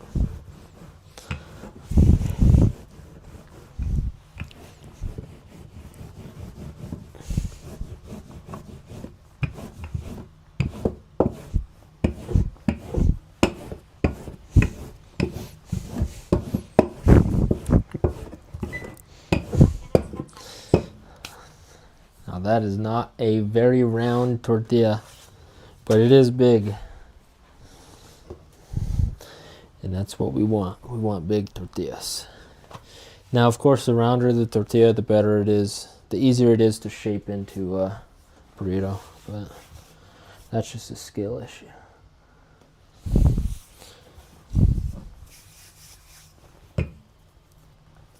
I can't wait to sit down. I've been on this hard kitchen floor for the past 3.5 hours. Starting to get Thanksgiving vibes.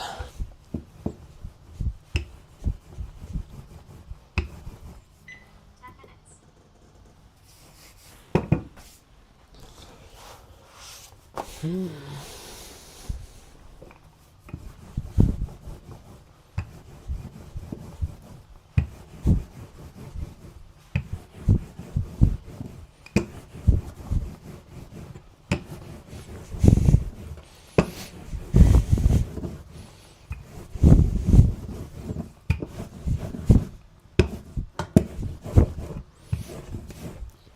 Ah, yes, it's a nice thickness right there. Oh yeah, that's shaping up nicely. Running out of counter space on this side.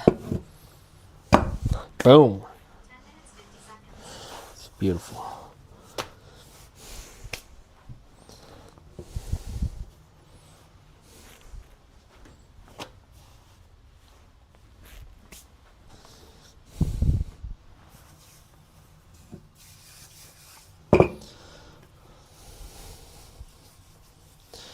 6 more.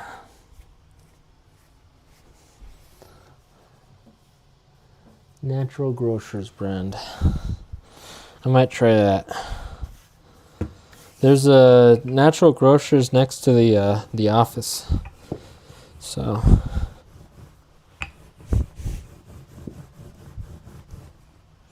hope I didn't just dox my my workplace.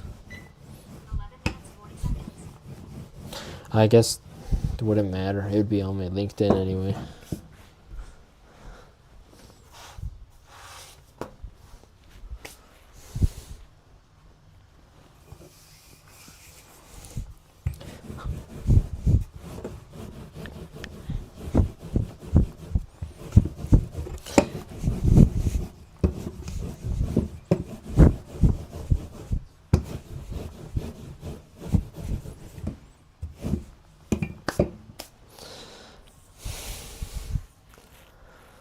You're getting quite the stack of tortillas here.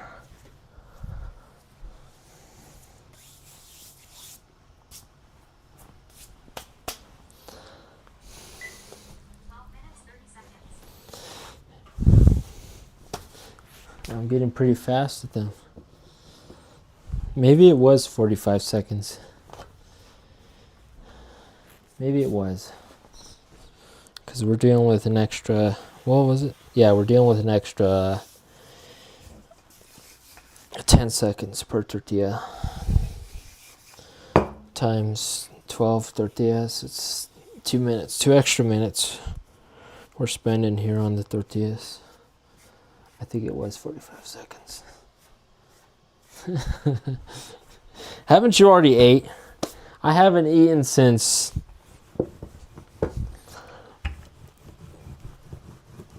What was it? 13 minutes, 50 seconds. I haven't eaten since like noon. So it's been over 12 hours for me. How long for you, huh? Yes, you have eaten, see?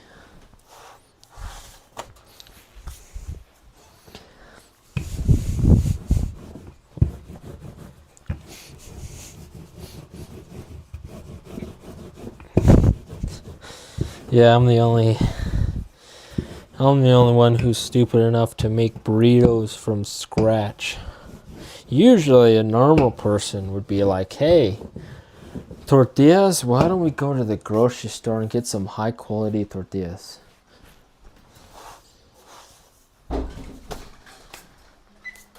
Oh.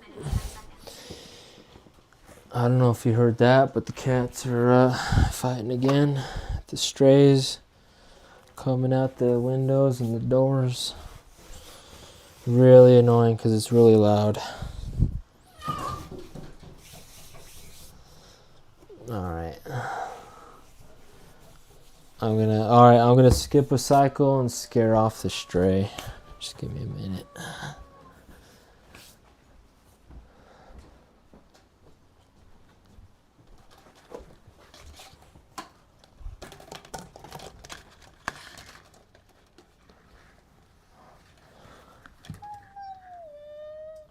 Where is it? What are you meowing at? I gotta flip the tortilla. I don't see a cat.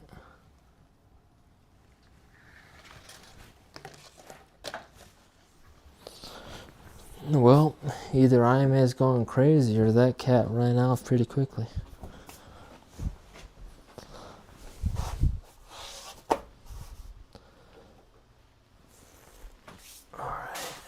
Looks like we're skipping 2 cycles. Yeah. I don't know if you heard the meow, but...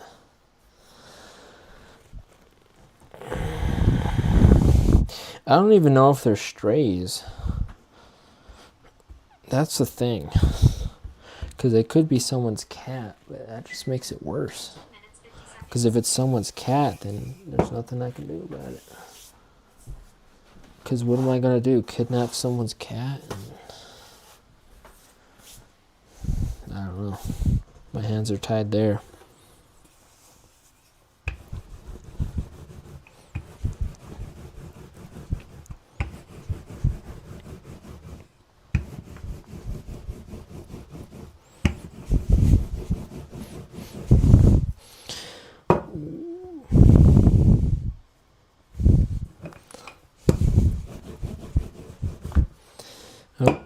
I'm getting a little happy here.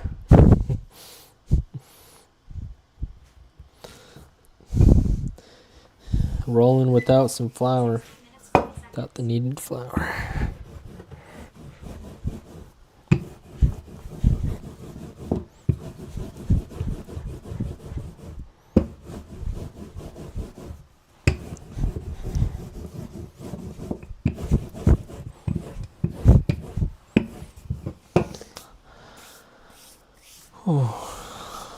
Just wait for the timer now. Oh, I am pooped. We haven't even started assembling them. We got 24 burritos to make. 24 burritos.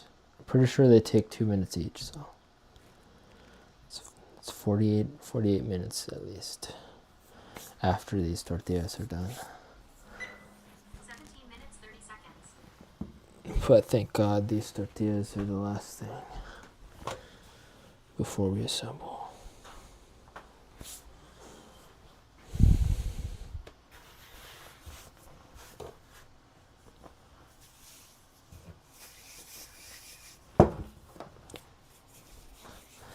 You know, I actually considered making tortillas for one of the potlucks, but I'm like, tortillas go so fast, and it takes,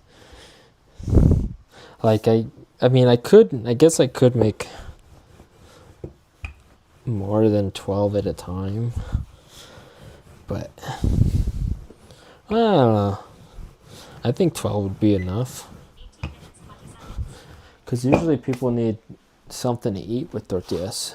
They don't just eat tortillas. So, like if they had, I don't know, some beans or some hummus or something else, maybe they would get the tortillas and, you know, they wouldn't run out so quickly. But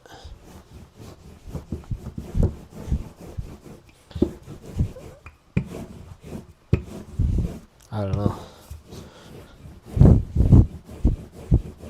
I think tortillas take the same amount of time as strawberry and banana bread. So, 19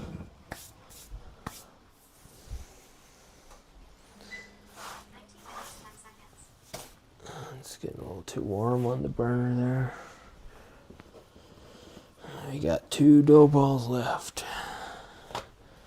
Then I can reset up the camera and sit down at the table. And hopefully not fall asleep. I don't know, it's going to be pretty hard to fall asleep when there's delicious food and you haven't eaten in over 12 hours.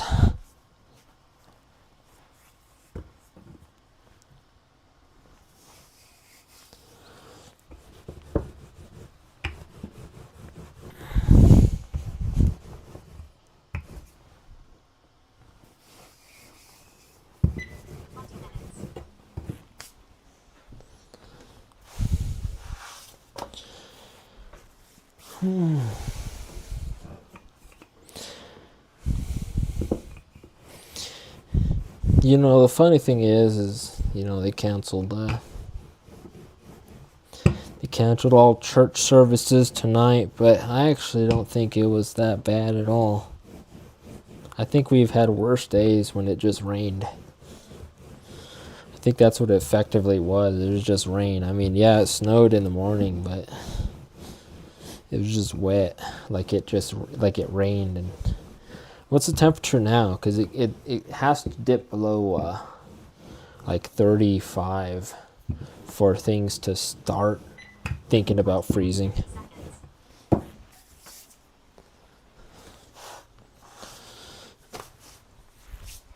Because I feel like if it's like 40 degrees at like 9, then nah, there's no ice on the road.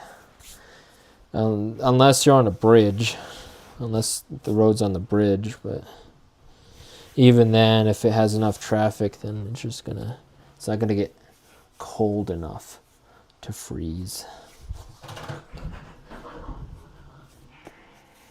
Oh, cats are fighting with each other.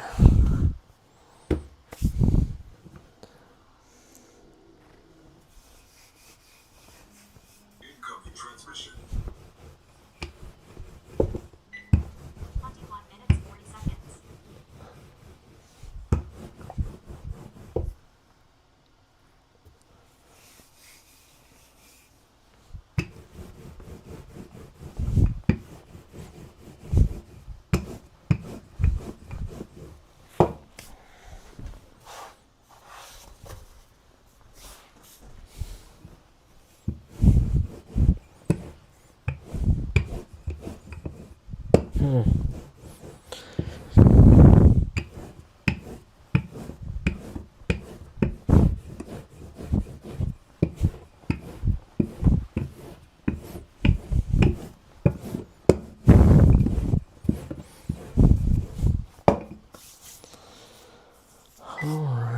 minutes, 30 seconds. This is the last tortilla, and this time I'm not gonna forget about it on the burner. I promise I won't. If I do, I never promised. You didn't hear anything.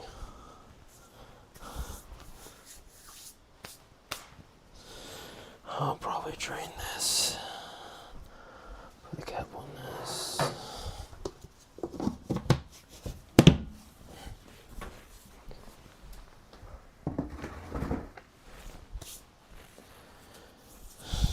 Wash my hands.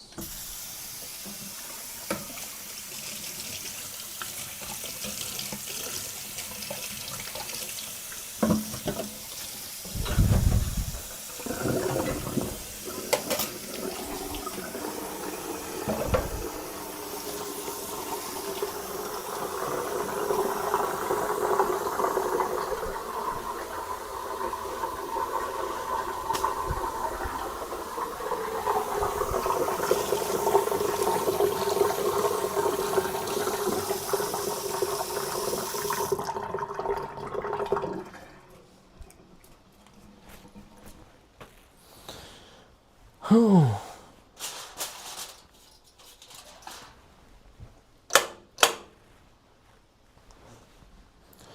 All right.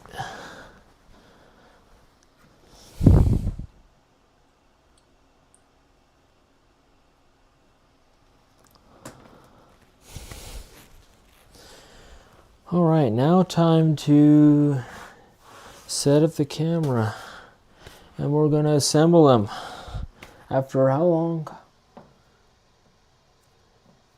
Almost 4 hours, and we're finally getting to assemble the burritos. So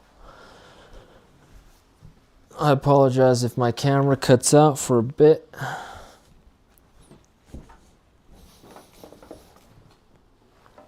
While I move it.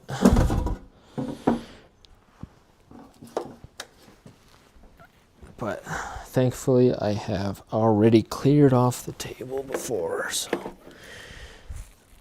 I just gotta switch things around a bit. 5 minutes.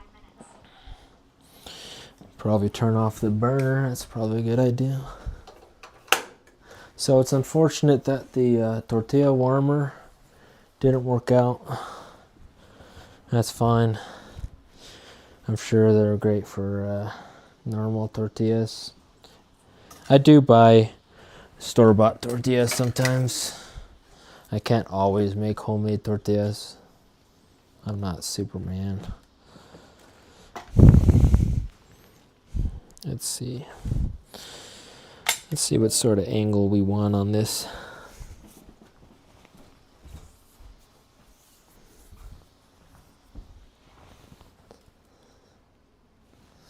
I think 25 minutes, 50 seconds.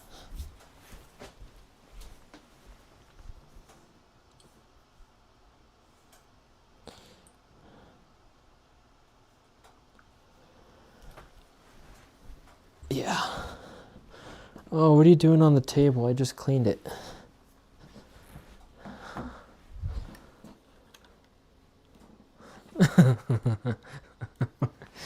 Ah, this animal.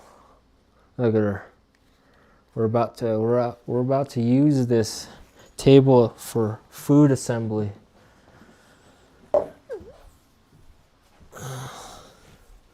Now I gotta wash it again or clean it off again.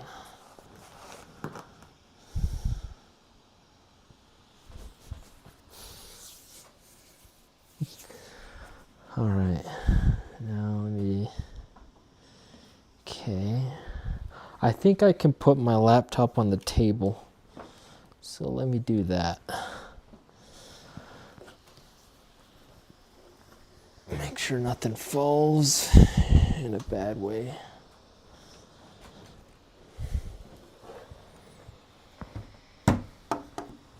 Okay.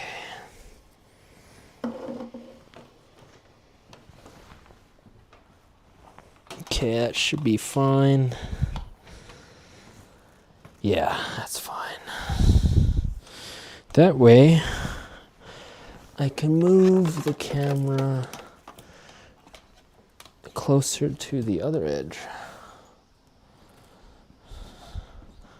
Like this. The camera cut out? Nope. The camera's still good. Okay.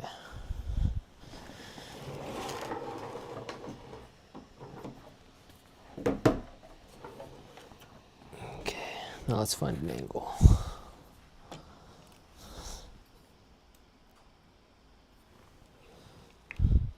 Okay, I'm gonna be sitting in that chair.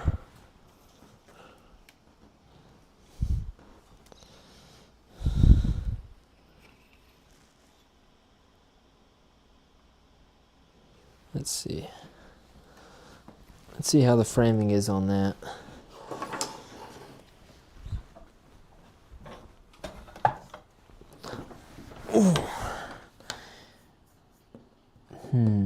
Can't really see my face, but that's fine. I got a face for radio anyway.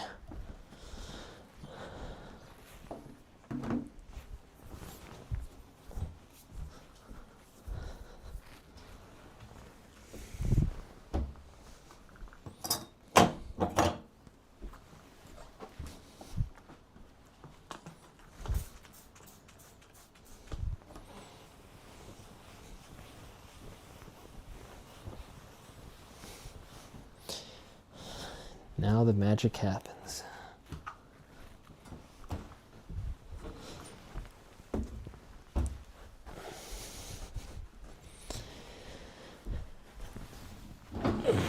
Towels and pot holders. That's what we need.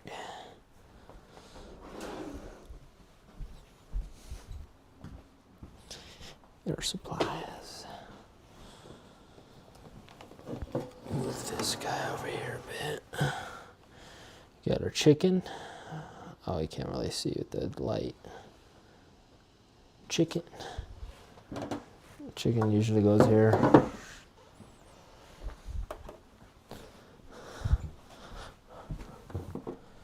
Oh yeah, look at this stack. Look at this stack. Oh.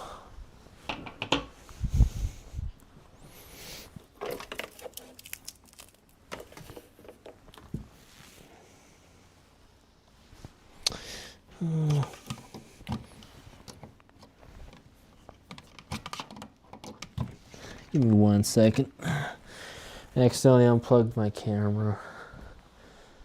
Let's try that again.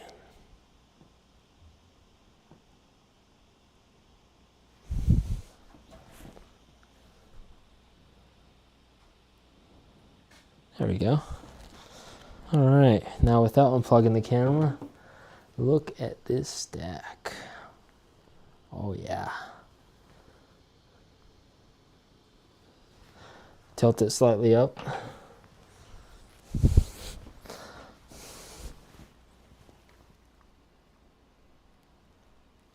Maybe like that.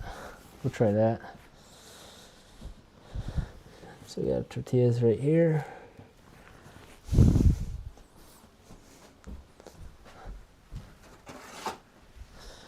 Our aluminum foil. So I do have to forewarn that my aluminum foil wrapping skills are not authentic. They're pretty basic, so.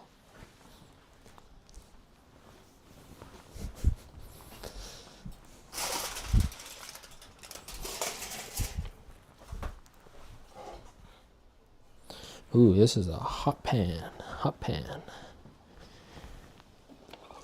Okay, up next is beef. Oh no, it's the beans. The beans.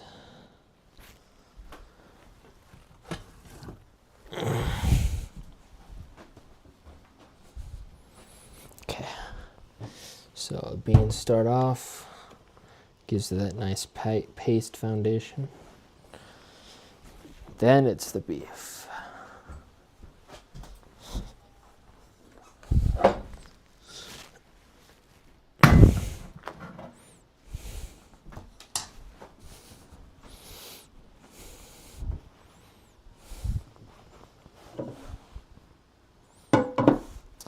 Oh, I don't know if you can see it, but it's a little dried out on the top, but it is delicious. Yep, we got the chicken right here. So it goes aluminum foil, tortilla, beans, beef, chicken, then chili. So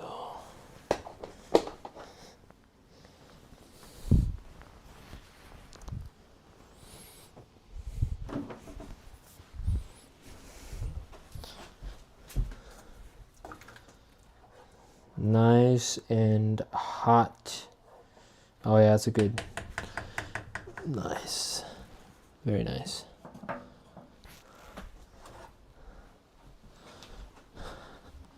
There it is. It's a cauldron of chili.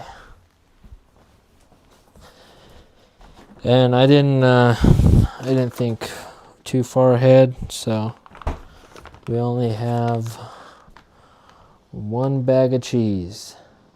But you know what? This chili will definitely more than make up for it. So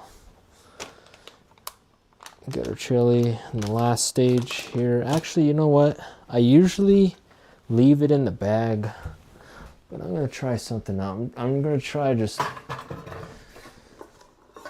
putting it in a bowl. I think it'd be easier to handle if it's just in a bowl. So we'll do that.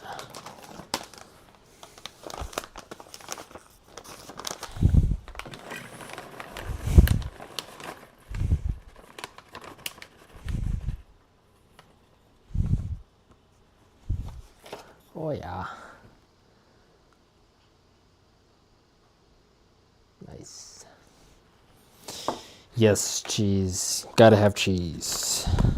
Now, cheese doesn't replace flavor. Cheese enhances flavor.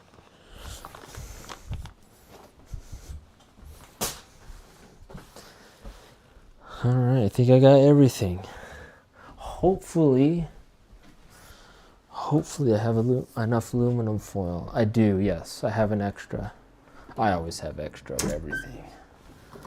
I'll just grab it. I don't want to have to get up again, so.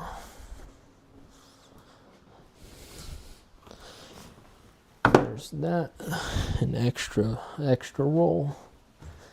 And one last thing. We need a rack for the finished burritos. We'll put that right here. All right, we're not gonna light this candle, but we have plenty of things to smell right now while we're not eating.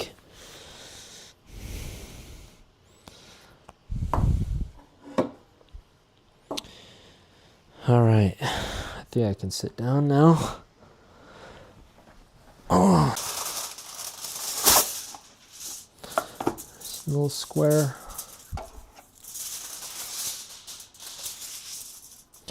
Grab a tortilla. Oh, I forgot the serving utensils. We need 1, 2, 3, maybe.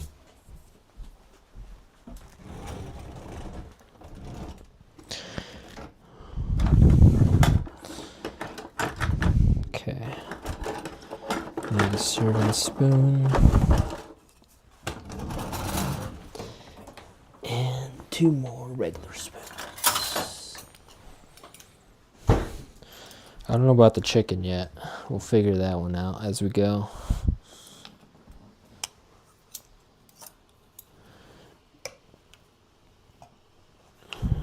Since this is non-stick, I gotta use a plastic spoon. Why did I grab another one? I don't All right. Okay. So we grab a reasonable scoop of beans. Beans only make about maybe a third, but we always run low on beef first, so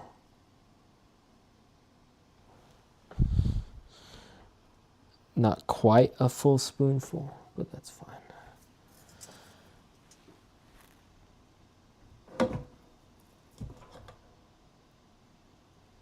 I think this is just finger. It's fine. Chicken. Yeah, I need a... I don't think I do. And then our chili. Just a little bit. If you put too much, it'll start seeping out. Just that. Usually our sheet's hot enough to begin melting our cheese. But again, we only have cheese. We only have one bowl of cheese, so we gotta make do. So once we got, hopefully you can see this all right. Oh, let me bring that. That laptop doesn't need that be that far away.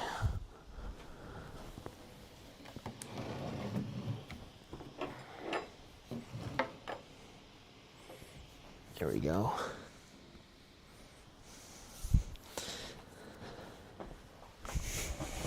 All right, so make a burrito. We're actually just gonna, so as you can see, I put it on the first third. We don't put it in half, we put it on the first third. That's because we're gonna roll it. So before we roll it though, we're gonna squeeze it just a little bit like that, so the filling pushes out this way a little bit. And then once we do that, then we're going to tuck the sides in. This is going to be the inside of the ends. And then we're going to fold. We're going to fold, and then we're going to grab the filling with the end of the tortilla. Once we have that, we're going to tuck it in as we roll. Continue rolling. And there it is. We got our first finished burrito. And this is as delicious as I have been saying this whole time. I just can't eat it until I thaw it out and warm it up again. So as you can see, my foil skills are very basic. But that's fine. I don't care. One down, 23 to go.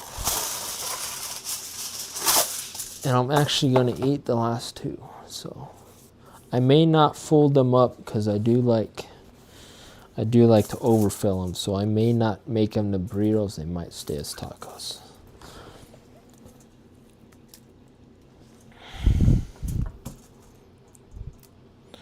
So, did you know that the beans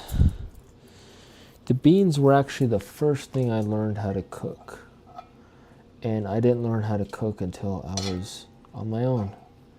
And I was actually living with a roommate, my best friend of how many years since high school. He was introduced by my other best friend. And it's interesting that I fell out of contact with my first best friend, but I remained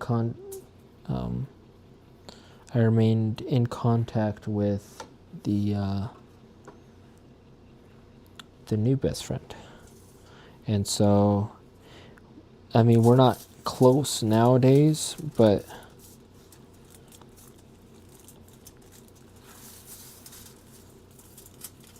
if I were to count up to today, he would be my friend for so it was since 2010. So that would be 16 years.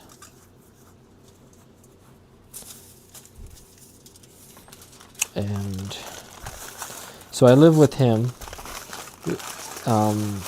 when I first moved out, because when I was 18, just graduated high school, I was still playing Minecraft, and I liked Minecraft, so I still played it. Unfortunately, my mom was part of the Puritan craze at the time and thought that anything with anything in it at all, even referencing it, was demonic. So even though when I played Minecraft, I didn't engage with any of the like magic stuff, my mom still bugged me about it. And so at a certain point, I was like, hey, I'm moving out. I'm moving in with my dad. And I've never said any before. I didn't cry wolf or anything like that before. But for some reason, she didn't believe me. Because I actually started packing that night, and the next day, my dad picked me up. And so I lived with my dad for about a year until I moved out of his place and moved in with roommates. Now, my roommates at the time were my best friend, the one of 16 years or whatever, and his sister, his sister's boyfriend, and his sister's boyfriend's friend. Now you can imagine, anytime you roommate with a couple, it always gets complicated. And sure enough, yep, they broke up, and one of them wanted to move out, of course. And so one of them just moved out, and that increased our rent because we still had the burden. And then another one moved out, and that further increased the rent. And it was I think it was a three bedroom apartment, I believe. 1, 2, 3. Yeah. It was a 3-bedroom apartment. It wasn't small. It was down there in the Centennial area. And that was a mess. But after that, I moved in with just me and my best friend. And first place we moved in is near the old base on Fulton. The building that we moved into was actually used for the base down there at a certain point, and then I don't know, something happened to it, and now it's an apartment complex. But I think it was dorms or something for the military people there.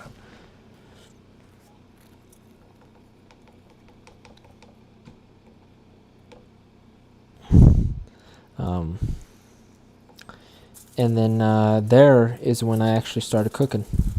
So in that apartment, I bought. What did I buy? Did I buy an Instant Pot then? No. I had a slow cooker, and then I heard about the Instant Pot at that time, and this was 2015, and that's when I bought my first Instant Pot. And the first thing I made in it was, I believe it was beans, and then I think I think rice afterward. I might be getting that mixed up. Cadets. Okay, they're called cadets. Gotcha. And oh yeah, what's cool about that place was, I mean, not about that place geographically, but that was the first time I won anything. There was a raffle for the apartment complex. Everyone was already automatically drawn in, no extra payment necessary. And I won an iPad mini, which I still have to this day. No, I don't use it that often.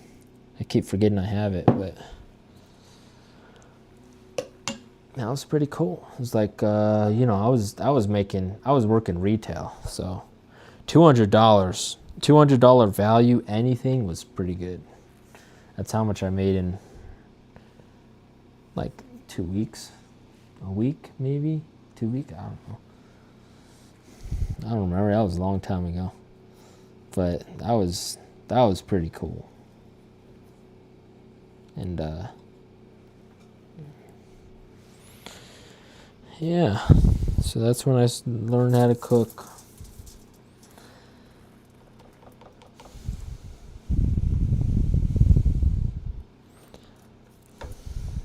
And I've been cooking ever since. I've always been very frugal. I always saved money, even when I was in retail. I saved a lot of money. I just didn't spend. I bought things, but they were like the odd purchase, like. But most of the money I ever earned, I saved.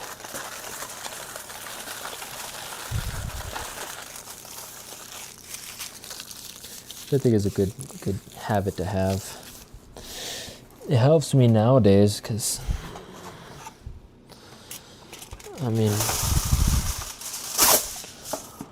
nowadays I make some pretty good money, and my saving habits just make me able to get out of the debt that I'm in that much faster. And it also allowed me to survive unemployed for so long.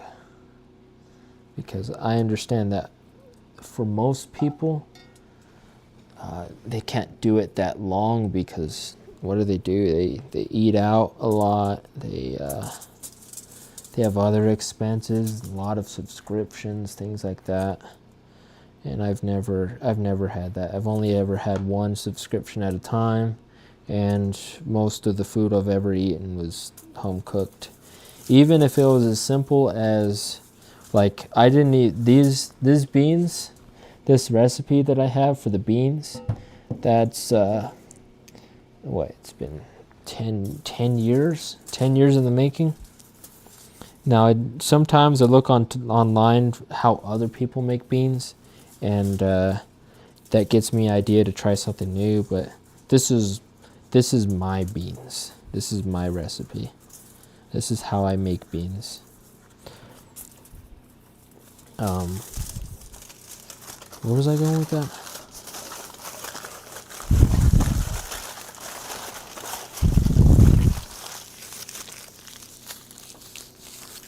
Oh yeah.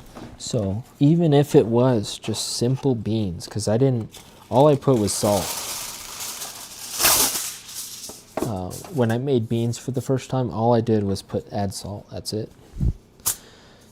Didn't add any fat. Didn't add any chili powder or onion powder or even garlic powder or anything like that. Nope. It was just salt for me. And the rice, the same thing. I ate it plain. I didn't even put salt in the rice. I just ate it like that. And that's what I would have for that first year that I lived with a roommate, just one roommate. So I'd have I don't know how much chicken I have left. I would just have simple beans and rice. And I got made fun of it for it. Not in a bad way. Like, they're just poking fun, but it was all in good fun. But I remember my assistant manager at Office Depot, he'd be like, rice and beans today? And I'm like, yep. Rice and beans. Now, of course, my palate has increased since then. I mean, even though I make fun of it for being rabbit food, I still eat some vegetables. I love asparagus. Brussels sprouts are great. I can eat carrots. I like carrots cooked. I just can't have them raw. I don't know. It's something about, I don't know. It's kind of like a watermelon to me. I don't like watermelon because it's like, it's so bland. But if like the carrot's been cooking with something else and it adopts some of that flavor, then yeah, sure. I'll have some carrot.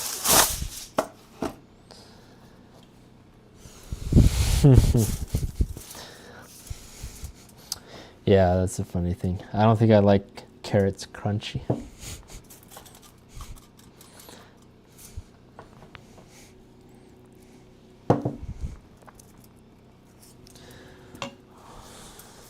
What do we got? We got 1, 2, 3, 4, 5, 6, 7.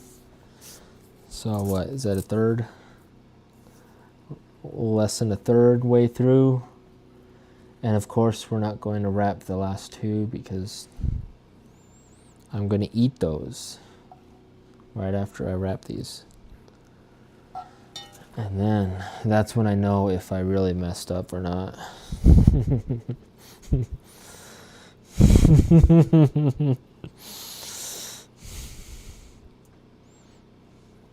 Now, I like carrot cake, so there's that.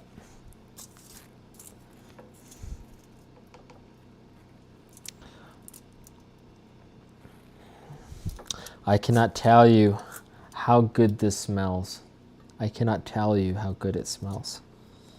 I cannot tell you how there's a million impulses inside me that just won't take a bite out of all of this.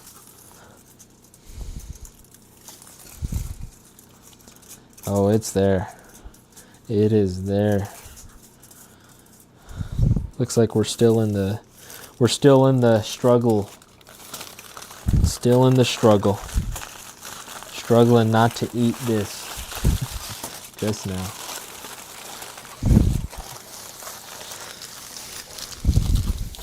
Oh, I wish we had the technology. Though I actually wish we don't have the technology. That you'd be able to smell it, because it would, ew, oh. It smells so good. But I actually would wager that the sense of smell is one of the last things you want for a live streamer, if you know what I mean. I suppose a lot of live streamers don't really shower too often.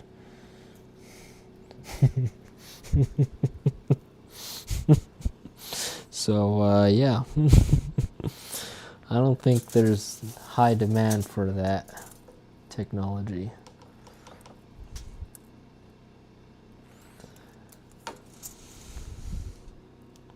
Certainly not for me.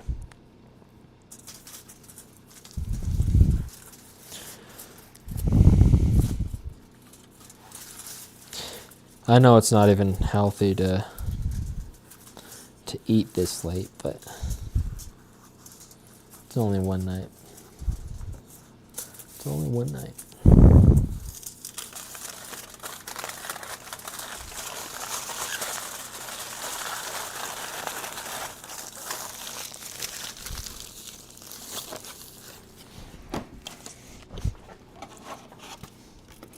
Aren't you tired? What time is it? Wow, 1:30.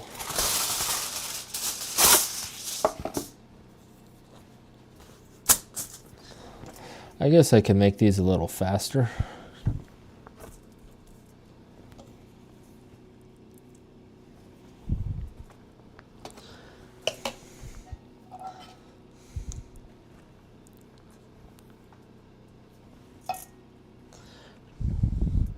Now we don't make food just to stuff ourselves. So that's why there's portion sizes are a little conservative here, because the food tastes good enough where you don't need to stuff yourself on it.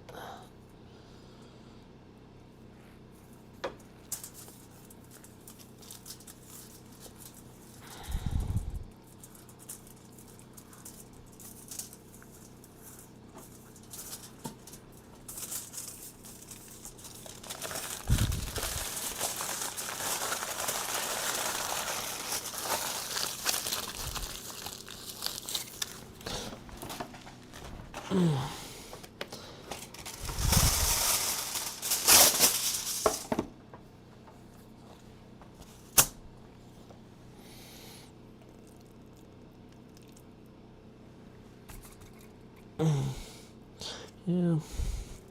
I don't know, maybe I'm a little too conservative about the portion sizes.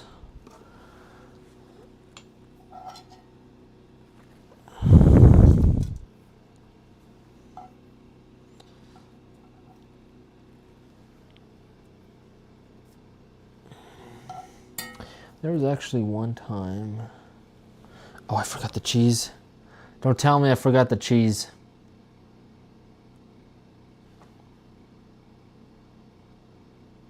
Well, well, there's one burrito without cheese. How did I forget the cheese? Are you sure?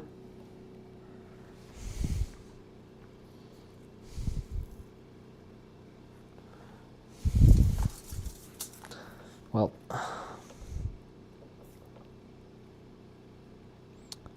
that's why we make the food so good, because we don't need cheese. Cheese is just an enhancer. Still delicious without them. I did. Yeah, oh well. Just one burrito, right? So far.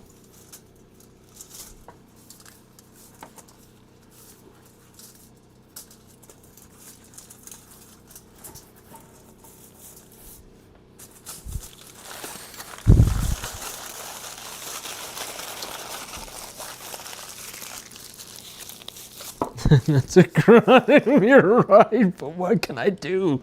Am I gonna unwrap the burrito, put some cheese in it? Come on. What do you want from me?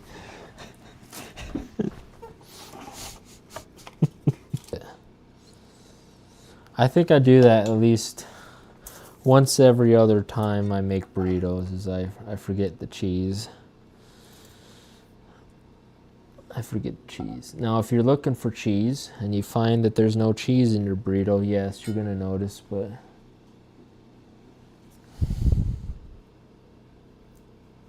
you're not.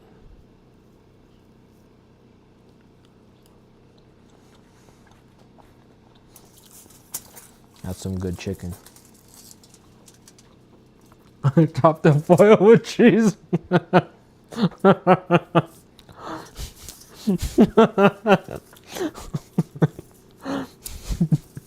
They try to unwrap the burrito from the foil, and it's just pasted with the cheese, just stuck to the foil. You're like, what is going on here? Sometimes I eat these. Sometimes I share with my brother too. Like, the burritos make a great. Like, I don't have anything to make a meal with. So they're really good for, hey, we don't have anything else. I really don't want to make something. Let's just throw these in the oven for like 40 minutes.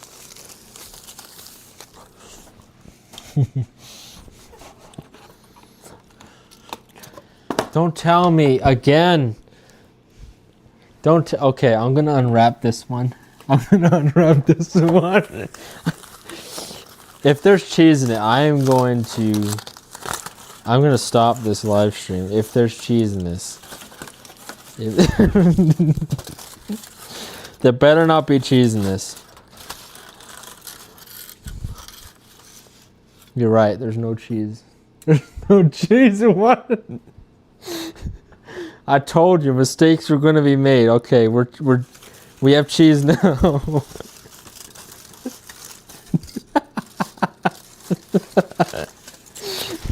We're saved.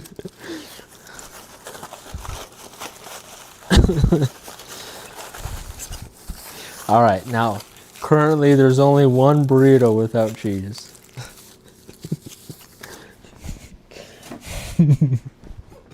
So far.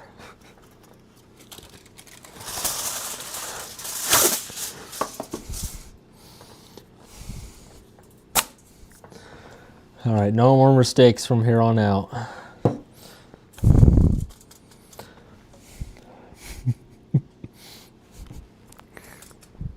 Microphone's still working, I guess. That's good. I actually like them. They're, cause before I was trying out, a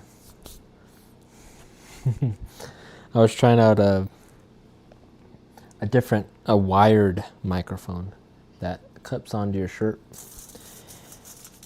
and I don't know, it didn't work out too well, cause I have an audio recorder that I plug it into.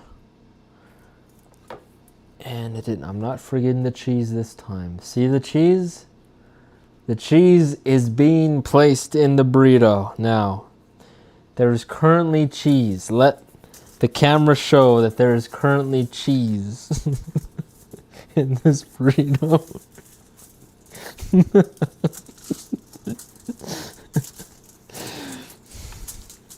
I didn't know you were paying attention so well there. But it's a good thing because, you know, there's one burrito without cheese, and that's a tragedy. A second burrito without cheese is a serial crime.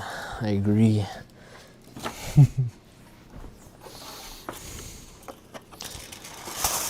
How many burritos we got? We got 1, 2, 3, 4, 5, 6, 7, 8, 9, 10, 11, 12, 13. We got 13 burritos.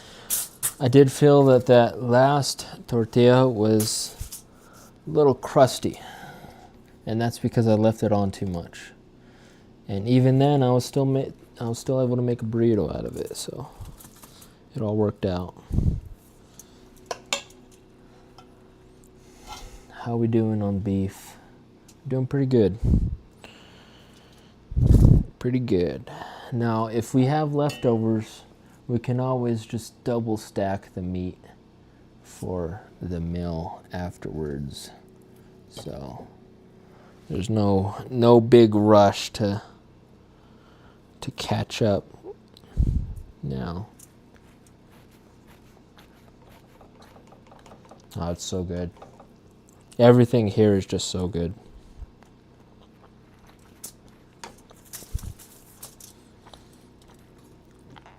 You thought I was going to forget the cheese. I'm not. You saw me grab the edges of the tortilla. I know. I know you saw it. You're ready. You're ready to call me out, which is understandable.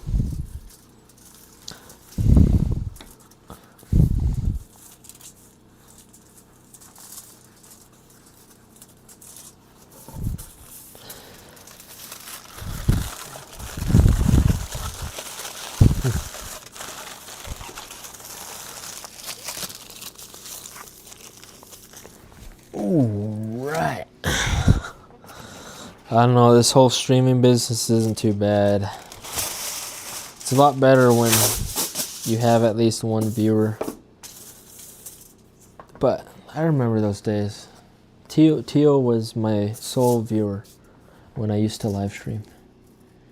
And so there are actually times where I would go for a long time just by myself, and then you get used to having no audience, and so you'd check the chat less often, and then all of a sudden, hey, 10 minutes ago your regular showed up, and he said howdy. Then you just hope that he didn't click off and went somewhere else who would acknowledge him. But nope, he was there.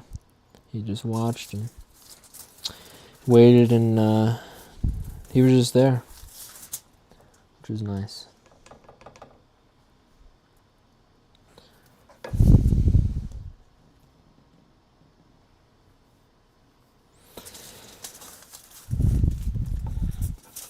Oh.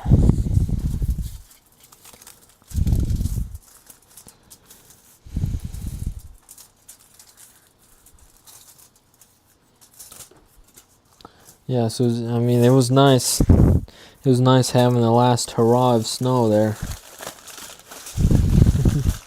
in May.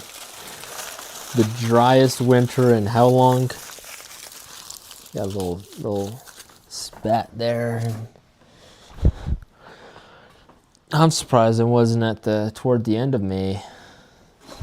I'm surprised we didn't have snow at the Greek festival this year. That would have been funny. I know it rained last year during the festival, one of the days.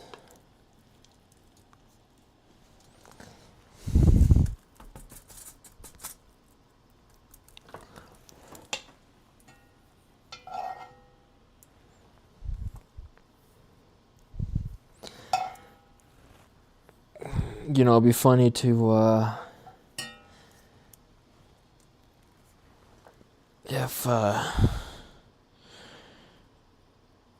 if this was timed, I find out how slow I am at assembling these.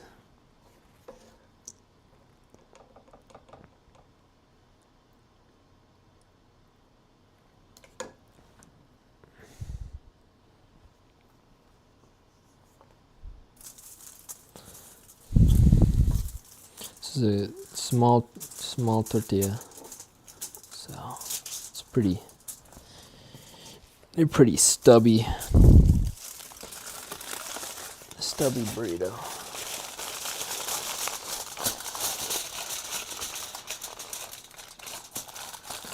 Wow, 2002. Is it always like early June that festival is, like the first weekend in June? Wow, in June, that's wild. Snowing during the festival. Wow. How did you know that? Did you just look it up?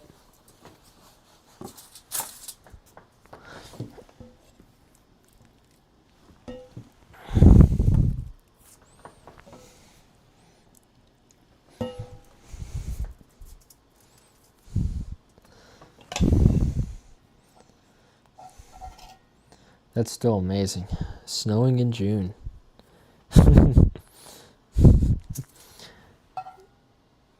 It's like that joke, Christmas in July.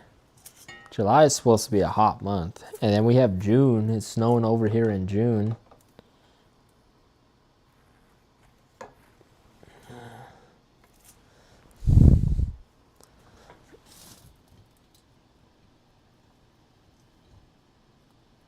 Oh, the third weekend of June. Huh. So I guess now the rule is it's the first weekend of June.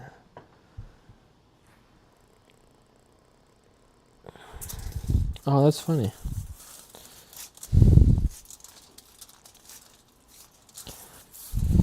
That'd be pretty cool though, snowing during festival. You never know, it could snow.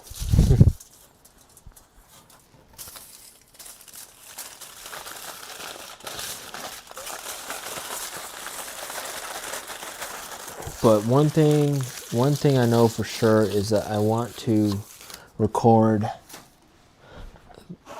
a full, what do you call 'em? A full performance of the dancing.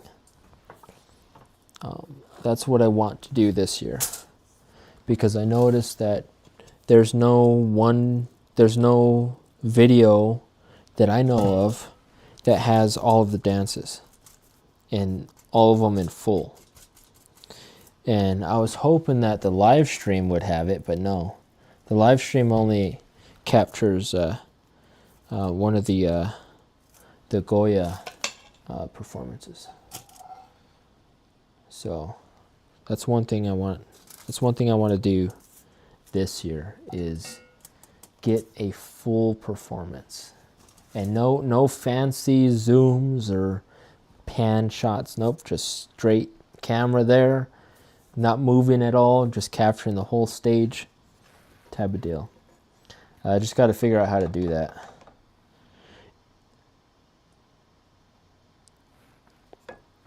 And I don't even know if there's like some copyright thing I should be aware of.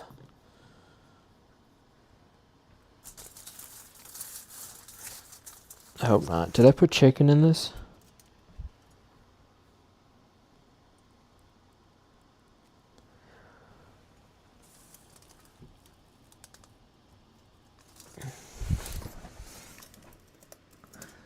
Oh, fotia. Well, if I put chicken in this already, it's getting double chicken.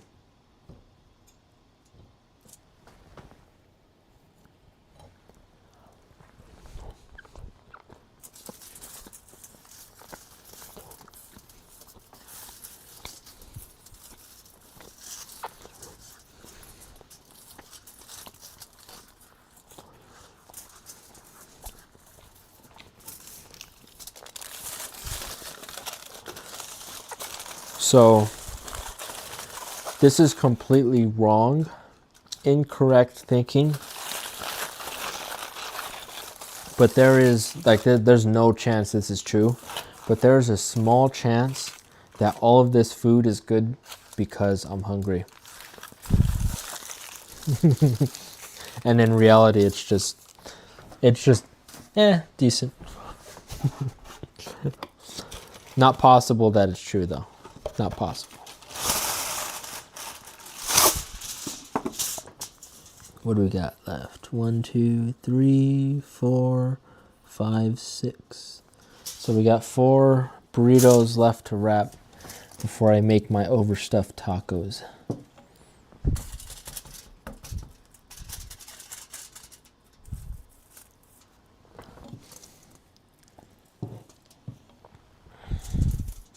Yeah, I want to do that.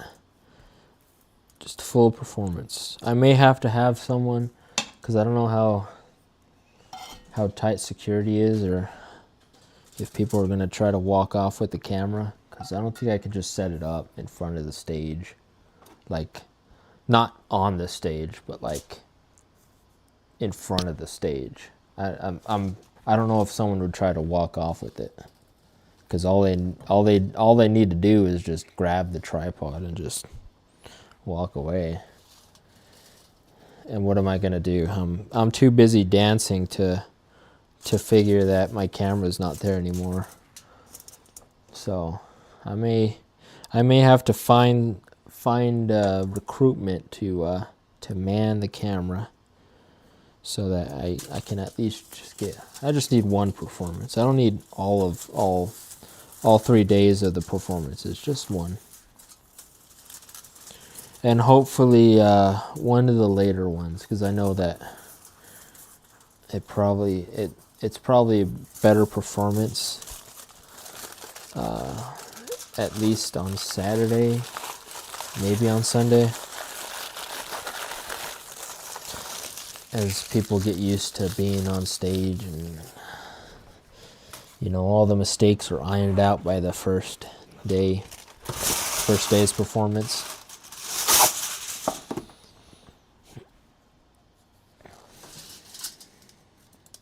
Yeah, I'll have to figure out who. I may just reach out to one of the boys, see if one of them can just carve out 20 minutes of their day on one of the festival days and watch the camera.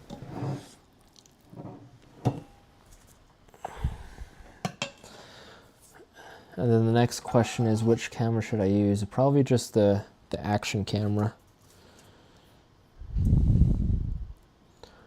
because it has a wider angle, and so the camera doesn't need to be so far away from the stage.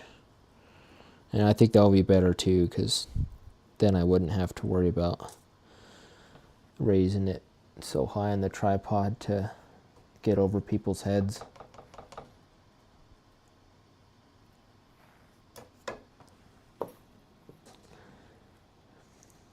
You're watching my cheesing, right? You're making sure I'm putting cheese on every one.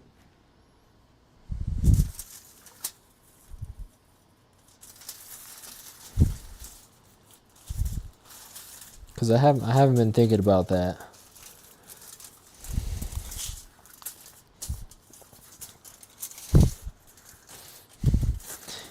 Now, if more than one of these don't have cheese, it's all your fault. That first one's all me. The second one would be you.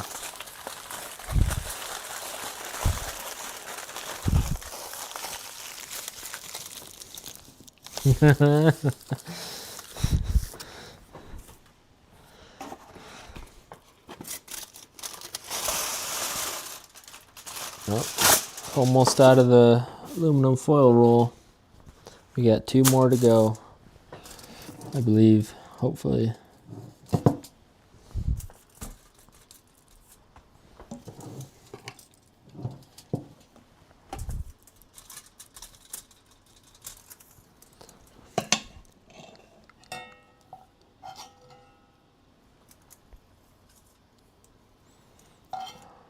You know, usually at this point my back would start hurting, but it's not.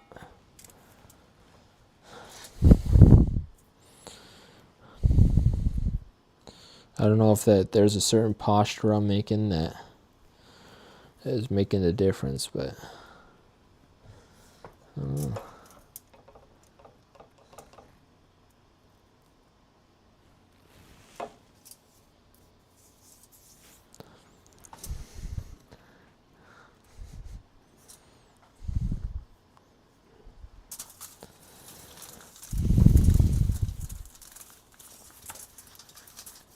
Oh, this one's a tubby burrito. Small and tubby.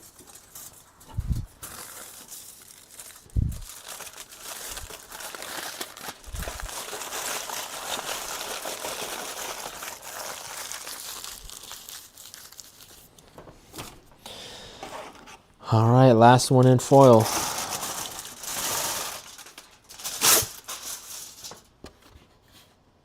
Yeah, this roll is pretty much done for. I don't know if you can see it, but it's pretty much out.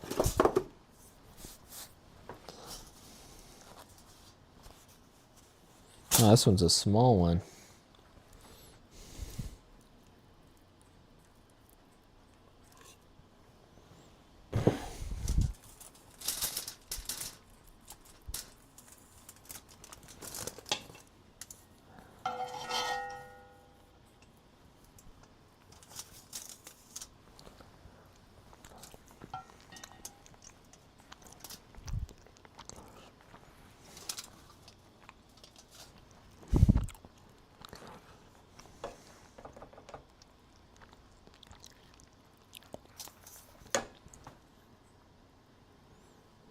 All right, last one in foil.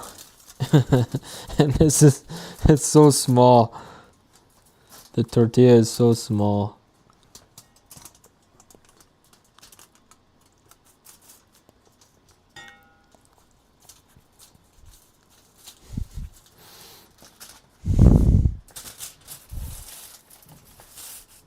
I feel like it's gonna open any minute.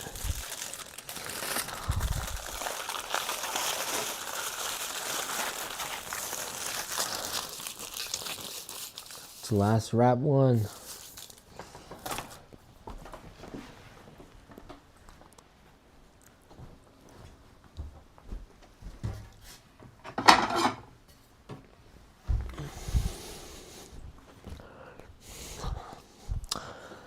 Now to wrap some. I'll wrap a couple for me. I'm not gonna wrap them into burritos. I'm gonna taco them.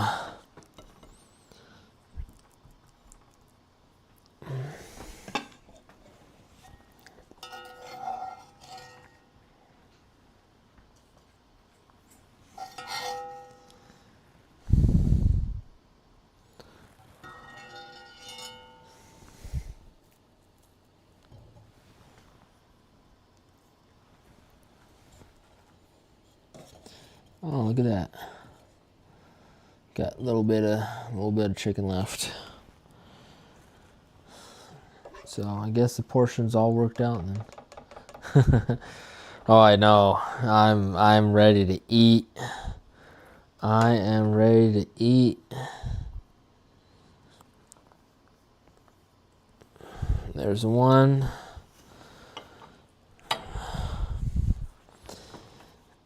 And here's the last one right here.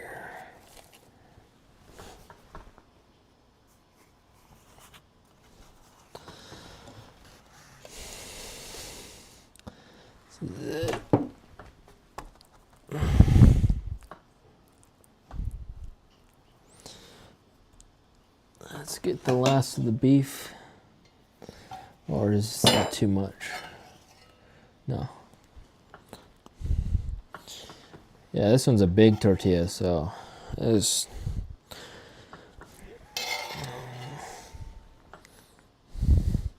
I don't know, it's probably meant to be stuffed. Oh yeah.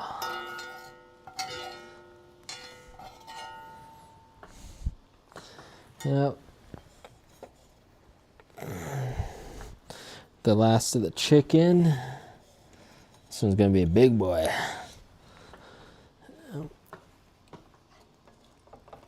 And some chili. It's a little more.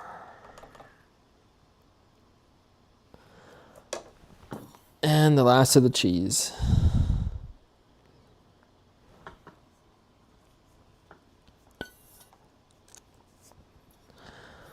All right. And I got a napkin.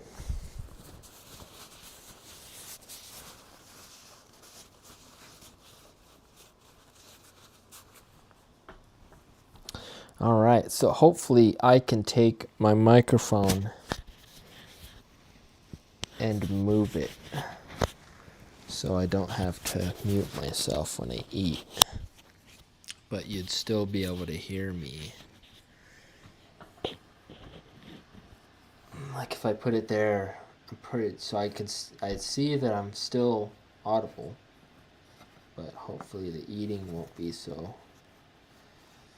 horrific. This is a stuffed. All right, the moment of truth. I'll find out if I just wasted my time with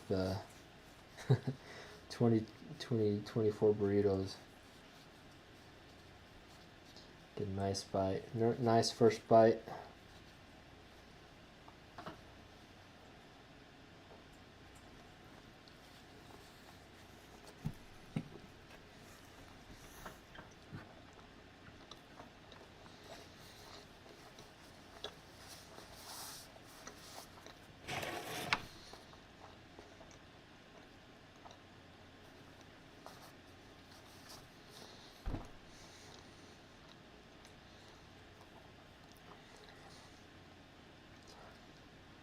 As good as it's always been. That's delicious. Is it worth it? Yes. It is worth it.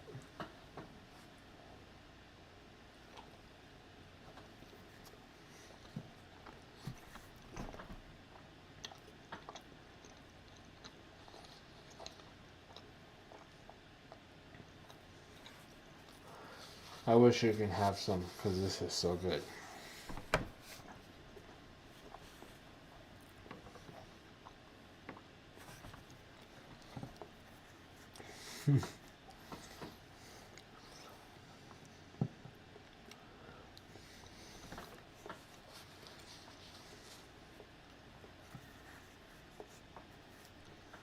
I should have probably took a picture of one of the finished burritos before I wrapped it. So I have a picture of at least just the burrito.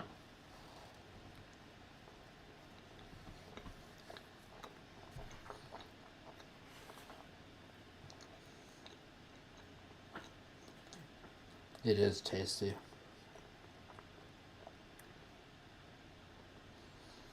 It all just works together.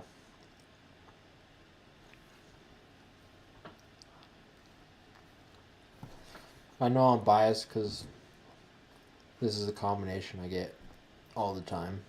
And so my gut is probably used to it, but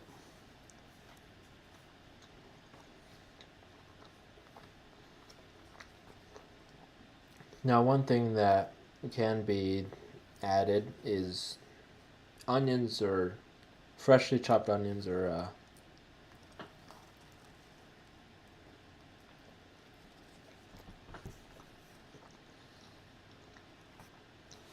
an easy addition.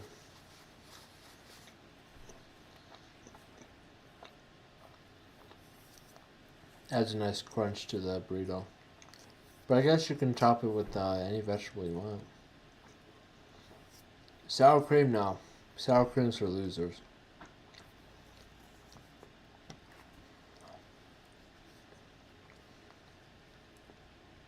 Ever since sour cream was invented and people thought about putting it on Mexican food, people stopped trying to make the other ingredients taste good.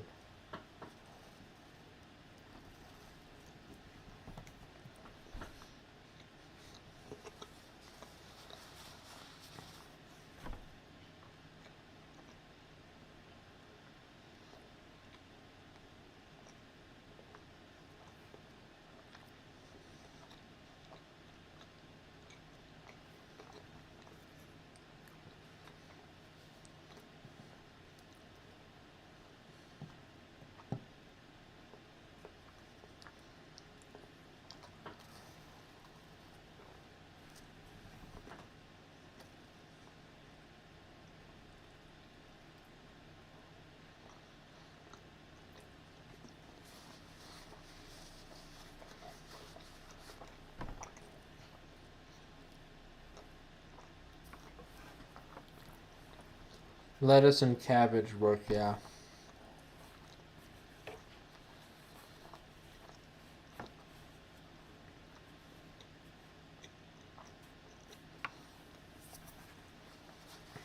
Rice would be good too.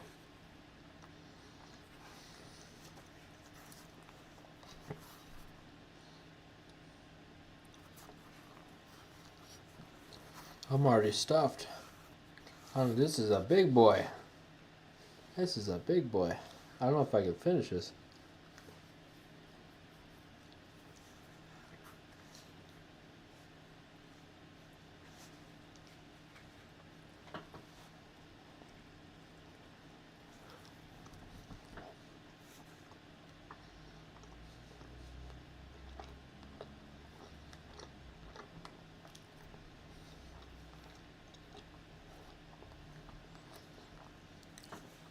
Yeah, I can eat this every day. And I do. And I did.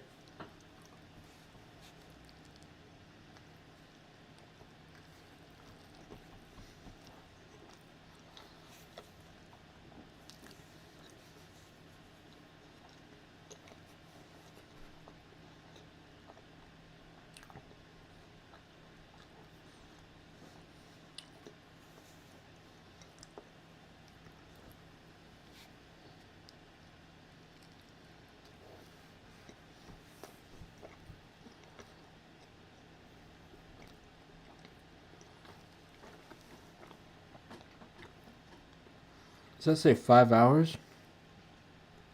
Have I been streaming for 5 hours? Wow.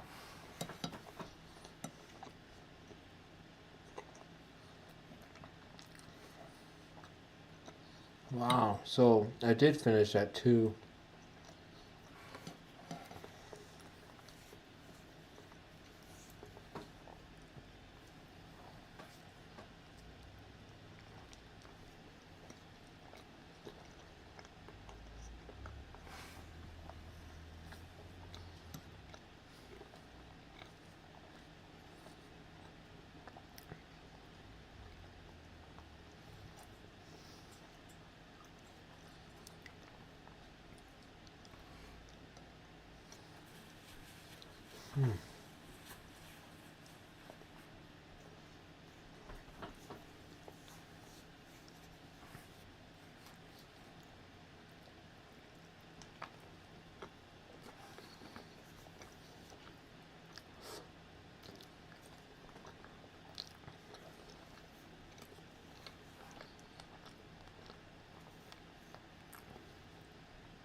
Yeah, I think it's just because as time goes on, I just get more tired and just get slower.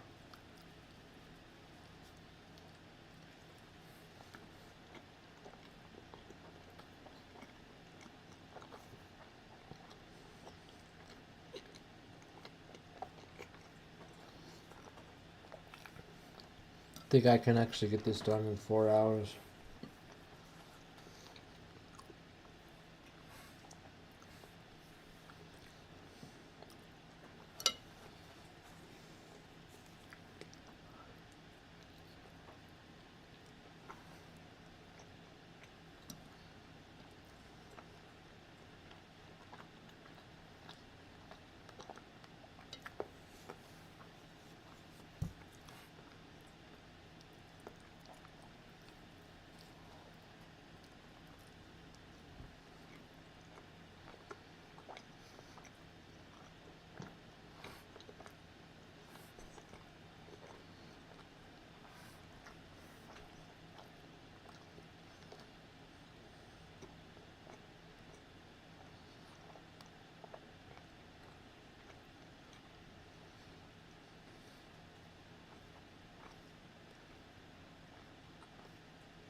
All right.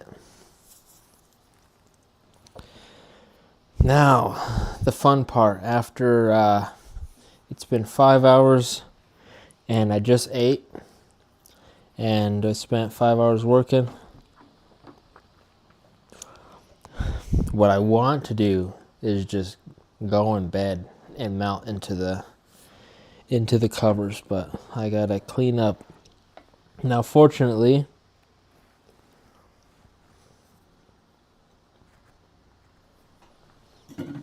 I really only have 2 things to put away, and I'm just gonna leave the rest on the countertop for tomorrow's cleanup. So just put the beans away and the chili away. And then the tortillas or the burritos, and then I can finally end this.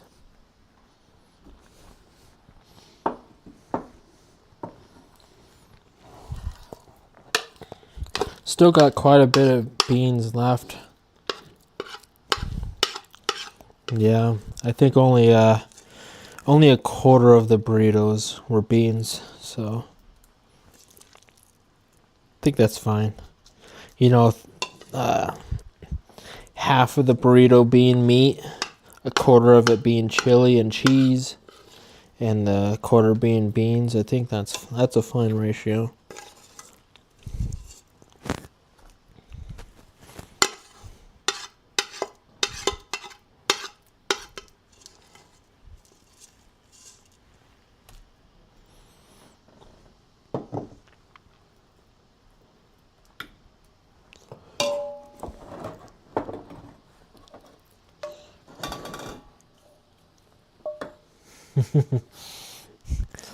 You're quite the trooper, staying up with me.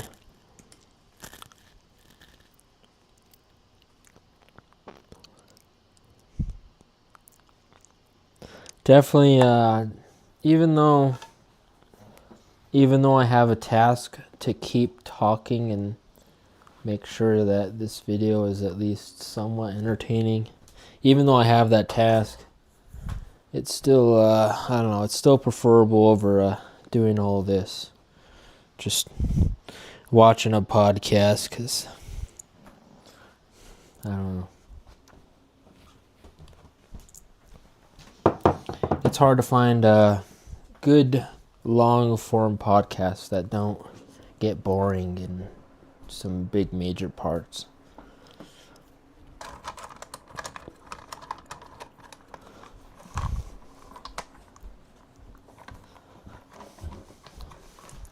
So, I enjoyed this. I definitely enjoy, if I were to live stream more, it would definitely be cooking. I tried the gaming and, I don't know, it just seems like work, and if I'm working, I might as well, be working.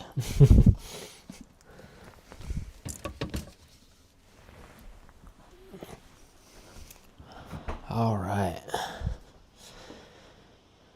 Now, let's find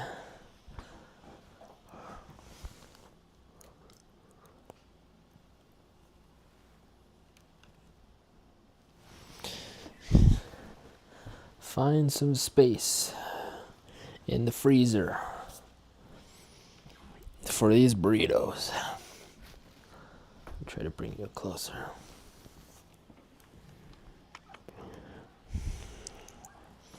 Hopefully the video don't cut out again.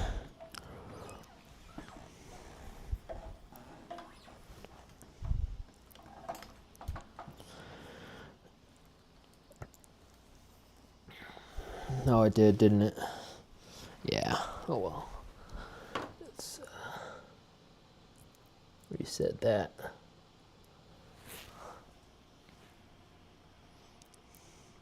There we are.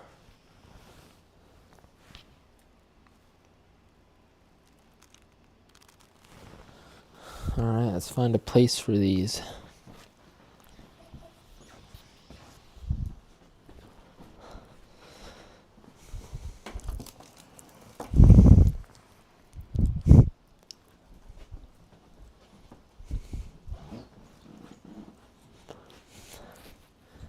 This is 80% of what 5 hours will get you.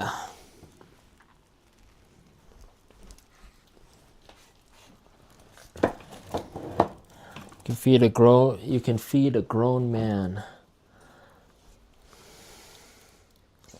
for at least 2 weeks,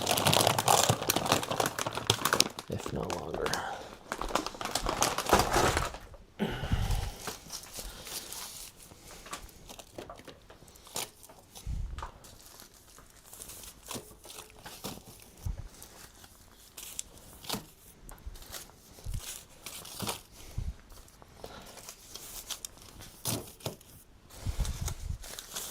But there's one thing for sure, if I'm ever hungry and I open up the freezer and I just see a whole bunch of frozen burritos, it's a good feeling.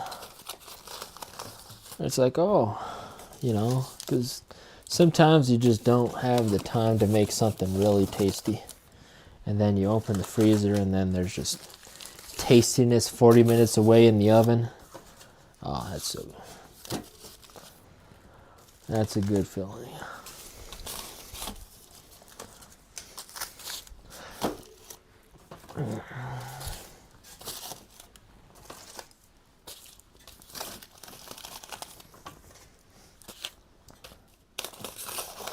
It's very satisfying filling up the freezer like this. It's like I'm hibernating. We got a few more burritos to go.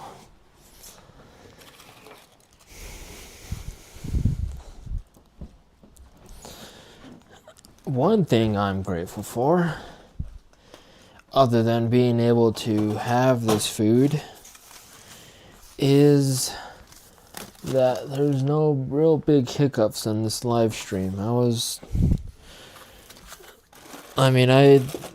I spent like about an hour preparing for this, and I'm surprised that nothing really catastrophic happened. The video cut out a few times, and that's it.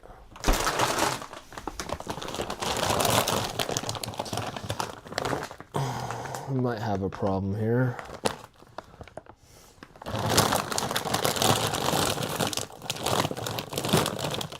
Let's see if that'll close.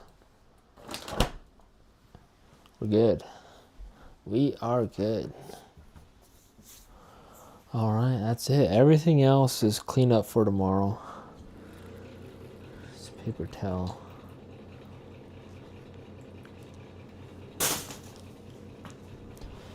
I think so.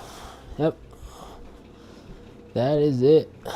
That is all. That's how you make 24 burritos. Delicious burritos in 5 hours. Someone do the math on that. I don't know how much that is per burrito. And I think even if I spit out a number, it's going to be wrong. So whatever that amount is, however many minutes it is per burrito, I'd say it's pretty worth it. So yeah, well, thanks for being with me today. It's a long 5 hours, but we got through it. So thank you. Have a good night. Bye now.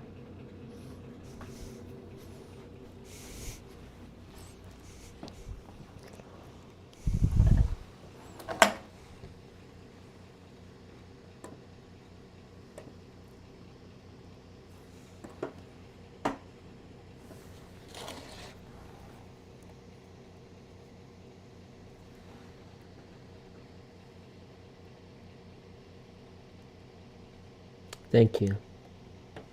It was worth it. Very tasty. Alrighty. Have a good night. Bye-bye.